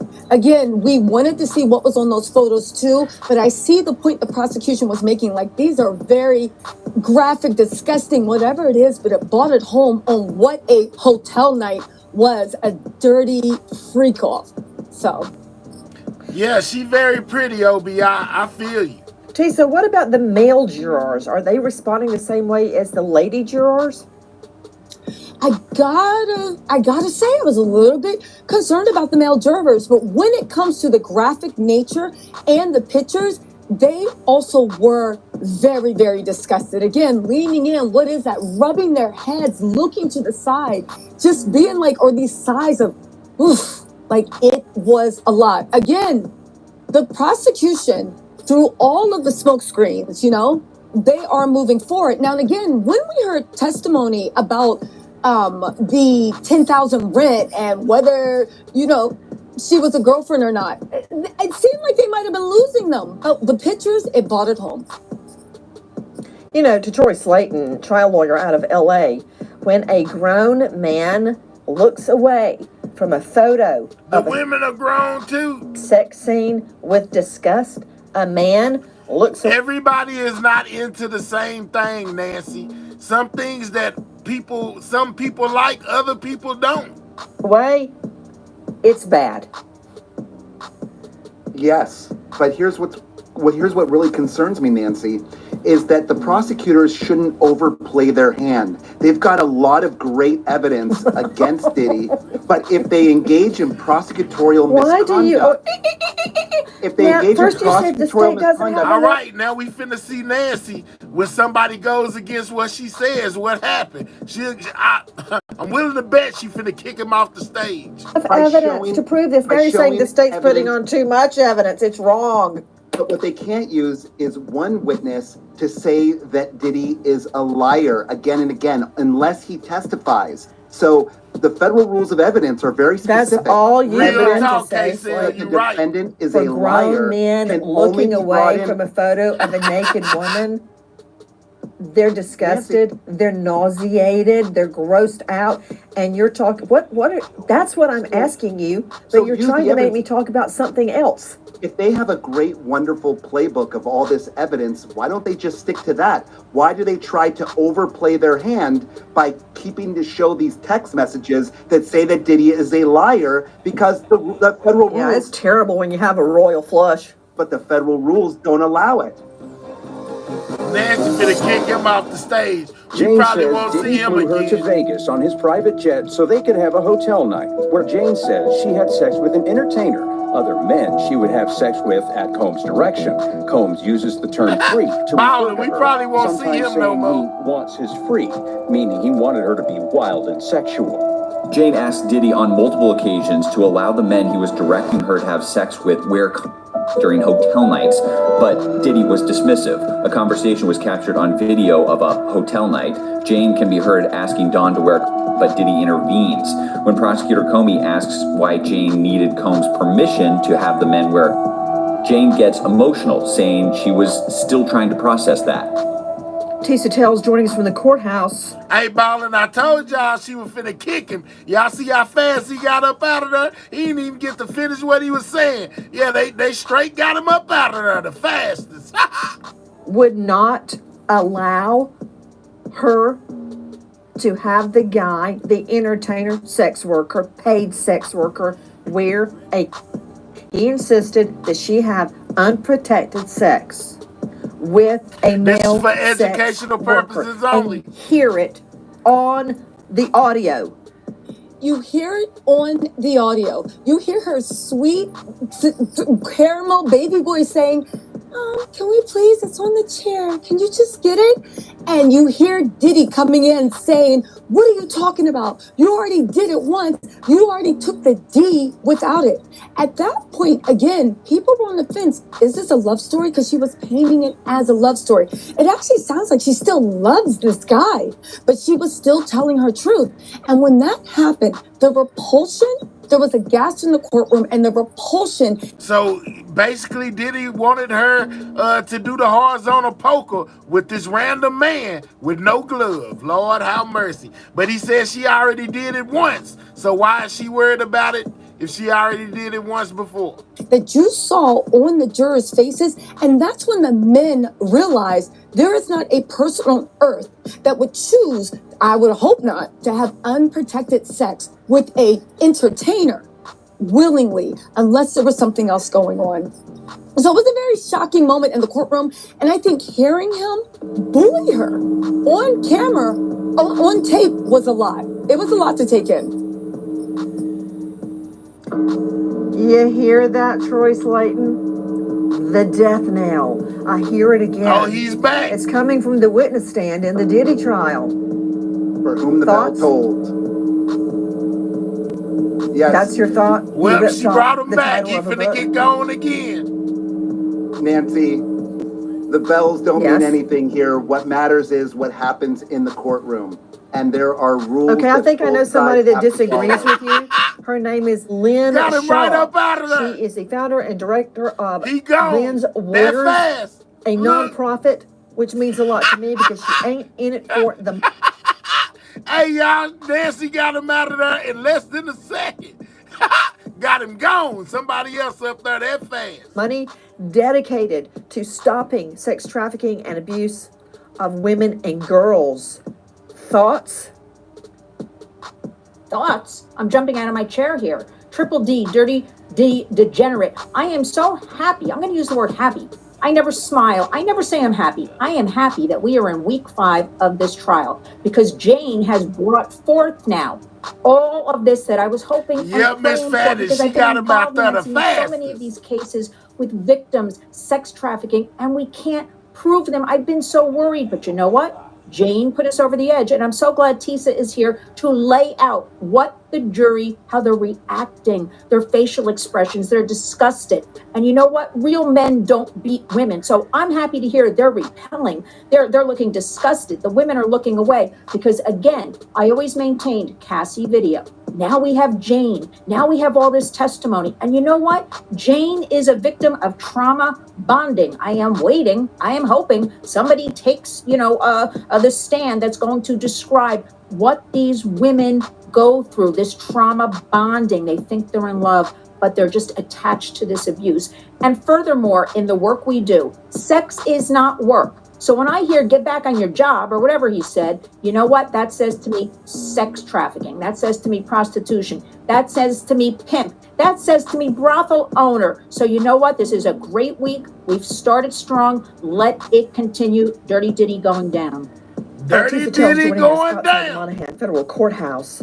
Tisa, I asked you about the jurors' reactions, which is really important to me at the end of every day during a trial. Not at the end of the trial, but every day. I would stand in front of the jury box after everybody had left the courtroom, typically with my longtime investigator of 10 years, Ernest, and we would go through, okay, juror 1 sits here, blah, blah, blah, and go through each one and describe what we observed their reactions to be during the trial, because it matters. If one juror is not responding to the testimony, I would argue directly to that juror or ask my questions to the witness over here while looking at that juror to get the juror. So now I want to hear about the defendant, Sean Combs. How is Combs and or his defense team, which is a multi-million-dollar ensemble, how are they responding? So the defense team, Tenny Garagos and Mark Agnafilio, okay, they seem to always be in a constant huddle. But here's the weird part. I firmly believe Sean Diddy Combs is in complete control of his legal team. He's always furiously writing notes, telling them, He gotta be in complete. Listen, he's spending a lot of money on these people. He's supposed to be in control of his defense team. They're not supposed to be in control of him. Their job is to do their job. He's paying them a lot of money. So if he wants them to stop or do something different, he has every right. He's the man paying them. When they're doing their questioning, passing notes for them to pay attention. They have been furiously huddling to themselves, but then also looking at Sean to actually see how he's taking it. Brian Still is also very casually always looking over and checking the waters. The last few days of the Jane Doe trial, he has been upset. He has not been happy. Even his minions that he has trying to make nice with all the bloggers and the media. There is an urgency, and I'm not going to lie, a bit of desperation that's going down. How's he behaving? Oddly, also, I think that's when you really see his issues with power and control. After the judge yelled at him last week, he's been oddly staring at the judge, deciding to get up for no reason in the middle of court so he could pour himself a glass of water, doing all these weird games. I don't for know, lack of man. better I don't word. know how But long it's gonna be. It's starting to reek of desperation. And that's why it's so odd that when you hear about the mistrial on the They outside, calling you delusional in the chat, Tisa. They calling you delusional. yeah, it sounds like they might have something. But in that court, Jane is having them in a meltdown, and Diddy seems to have a constantly angry and kind of defiant look when his mask slips, and he keeps trying to keep us cool, but they're looking at him. I think the real Sean Combs is starting to come out. Jane sniffles on and off, and Comey asks about the time she cried after hotel nights. Jane says the first time was early in her relationship with Combs in Beverly Hills at the Waldorf. She thought they were going to have a one-on-one date night, but Diddy said they would have an entertainer, but it would be quick. The entertainer was there for 18 hours, and once they were finished with the entertainer, Diddy told her he had to leave. Jane began to cry, and Combs looked disgusted. The second time, Jane was having sex with Paul. Then she remembers being in the shower with Combs, and she starts to cry. Combs tells her, "Don't do that right now," because he was too high. She stopped crying. Okay, Tisa Tells joining us at the courthouse, the star of Miss Tisa Tells Paulette, I on see you hanging. YouTube. I'm just imagining how the jury's responding to her crying on the stand. We can't see a picture of her, just those horrible sketches that come out of the courtroom. What does All she right, look- so I agree with Nancy on something. She says that those sketches that are coming out of the courtroom are horrible. We've been saying that the whole time. Even Diddy had a problem with the sketch artists. Yeah, they need to get a new one, man. It's crazy. like? What is her demeanor? I mean, is she making the jurors feel protective of her? Listen, I felt protective of her. Her demeanor is very, very feminine, okay? Not seductive, just very feminine, very pleasing. Her voice sounds like warm sunshine, but I gotta tell you about those cries. It's hard, and I think the defense realized she was going to be a problem the first time her voice broke. When I say her cries sound like the way I would imagine a bunny rabbit being tortured sounds. They are gut-wrenching, they are heartbreaking, and it literally does something to convey the level of pain. Again, my eyes teared up when I heard her voice crack and when she said it.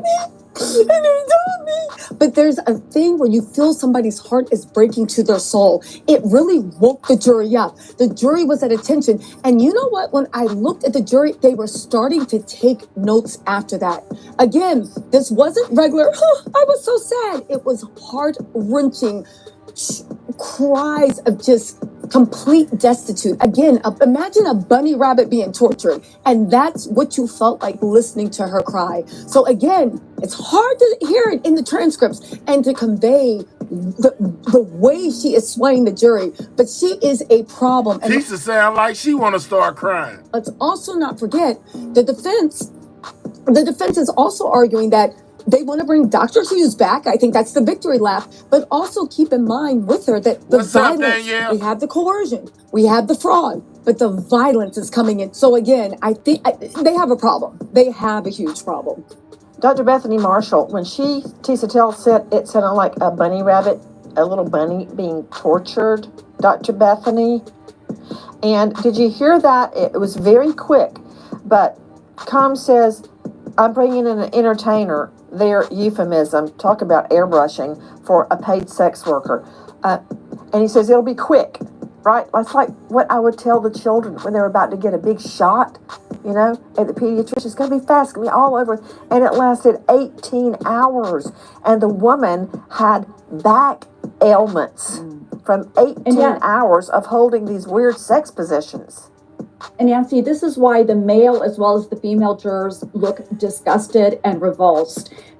Disgust is sort of an instinctual response to something that we think will harm us or be dangerous to us. It's what helps us to survive as a species. So it makes me think about what are they looking at in those pictures? They're not just looking at people having sex. They're looking at people being hurt. That's why they are disgusted. And Jane is so fascinating because she has elicited empathy. Empathy is very hard for human beings when they're inundated with data, and it's hard for juries. But when somebody cries softly like a bunny and they talk about the experience of being in love with somebody who ends up torturing them, that is very relatable. It's human. We've all gone through that on some level, whether it's just going out on a date and then the guy ghosts you or never calls you again. That kind of pain is heartbreaking. Looking like a I man. think this is our magic moment where the jury is going to really has been grasping the true essence of the sex trafficking and the torture. Lynn Shaw joining us from Lynn's Warriors. There is no way that an 18-hour sex session with a male sex worker is consensual. No way. Now you understand from day one, Nancy, why I always called him Dirty Diddy. 18 hours? I think that's force, coercion, forcing these women to do. They ain't forcing nobody to do nothing. They could have quit at any time. But anyway. Do things like this. This testimony, I gotta keep saying it, Jane has turned the whole case around. Because I agree with Rob, because I heard from a few sources, 18 hours. Can you imagine? We work with women, their bodies, what their bodies go through, what their minds go through, and what happens at the end of 18 hours. So I also Kim says they did it for the bread. Do we have there some counselors for somebody like a Jane when she's done with laying all this information? I'm very worried about these women, Cassie included, Jane. And so you know what? We have to always focus on victims, survivors, and I hope there's somebody there for them in the courtroom. We remember an American hero, Deputy Sheriff Kurt Wyman. So yeah, man, you know what I'm saying? That was basically Nancy's rundown of what happened in the Diddy trial, man. We most definitely covered the LA riots. We seen what Governor Newsome had to say about it, as well as Mayor Karen Bass had to say about the riots in LA, as well as Donald Trump, man, you know, and with the troops being deployed. We also walked down Jane Doe's cross-examination today in the Diddy trial, you know, and heard everything she had to say and the questions that the defense asked. We also heard what Gene Deal had to say about the $100K, you know, that was paid to the security guard. That Diddy paid to the security guard at the hotel where Cassie was assaulted, man. You know what I'm saying? We most definitely ran down everything in the title, man, as well as a little bit extra, y'all. It is 4:42 in the morning. We most definitely start Monday through Thursday at 12 a.m. Central Standard Time, you know, so be here. Even if YouTube don't send you your notification, the show starts every night, Monday through Thursday at 12 a.m. Central Standard Time. But if you missed the show, most definitely rewind it back, man. We covered a lot of topics tonight. You know, I hope everybody enjoyed the show. Shout out to anybody that sent a super chat, a super sticker, sent a cash out. If you gifted a gift, you know that you are most definitely appreciated. Shout out to the 834 people who most definitely double tapped that screen to get those likes up. I think this is the most likes that we done had on the show since we've been doing it. We cleared over 1,000 individuals at one time in the chat tonight. Most definitely got to be happy about that, man. Shout out to my whole entire squad, the Sidewalk Gang. We most definitely in the building. You know what I'm saying? Shout out to all my moderators. I know they had y'all on go tonight, but y'all most definitely took care of the business and kept the chat clean. I appreciate each and every one of y'all, man. You know what I'm saying? Once again, the show starts at 12 a.m. Central Standard Time. I don't know whatever time that is for y'all, but it's 12 o'clock a.m. where I'm at, and I'm under Central Standard Time. So set your alarm, you know, so you don't miss the show. If you new here, pull up on me tomorrow. We'll most definitely be live, same time, same place, starting at 12 a.m. over here on Everything News. We most definitely cover everything that's going on in the news. So if it's popping, we'll most definitely be covering it. I hope y'all enjoyed the show. I enjoyed each and every one of y'all. Y'all make sure y'all come back and see me. And with that being said, y'all know it's time for me to make my grand exit. Make sure you stay safe in the real world as well as these YouTube streets, because you never know what's going to happen. Sidewalk Gang, checking out. I catch y'all tomorrow at 12 a.m. Central Standard Time. Make sure you be here. Shout out to everybody in the building. And with that, I'm gone.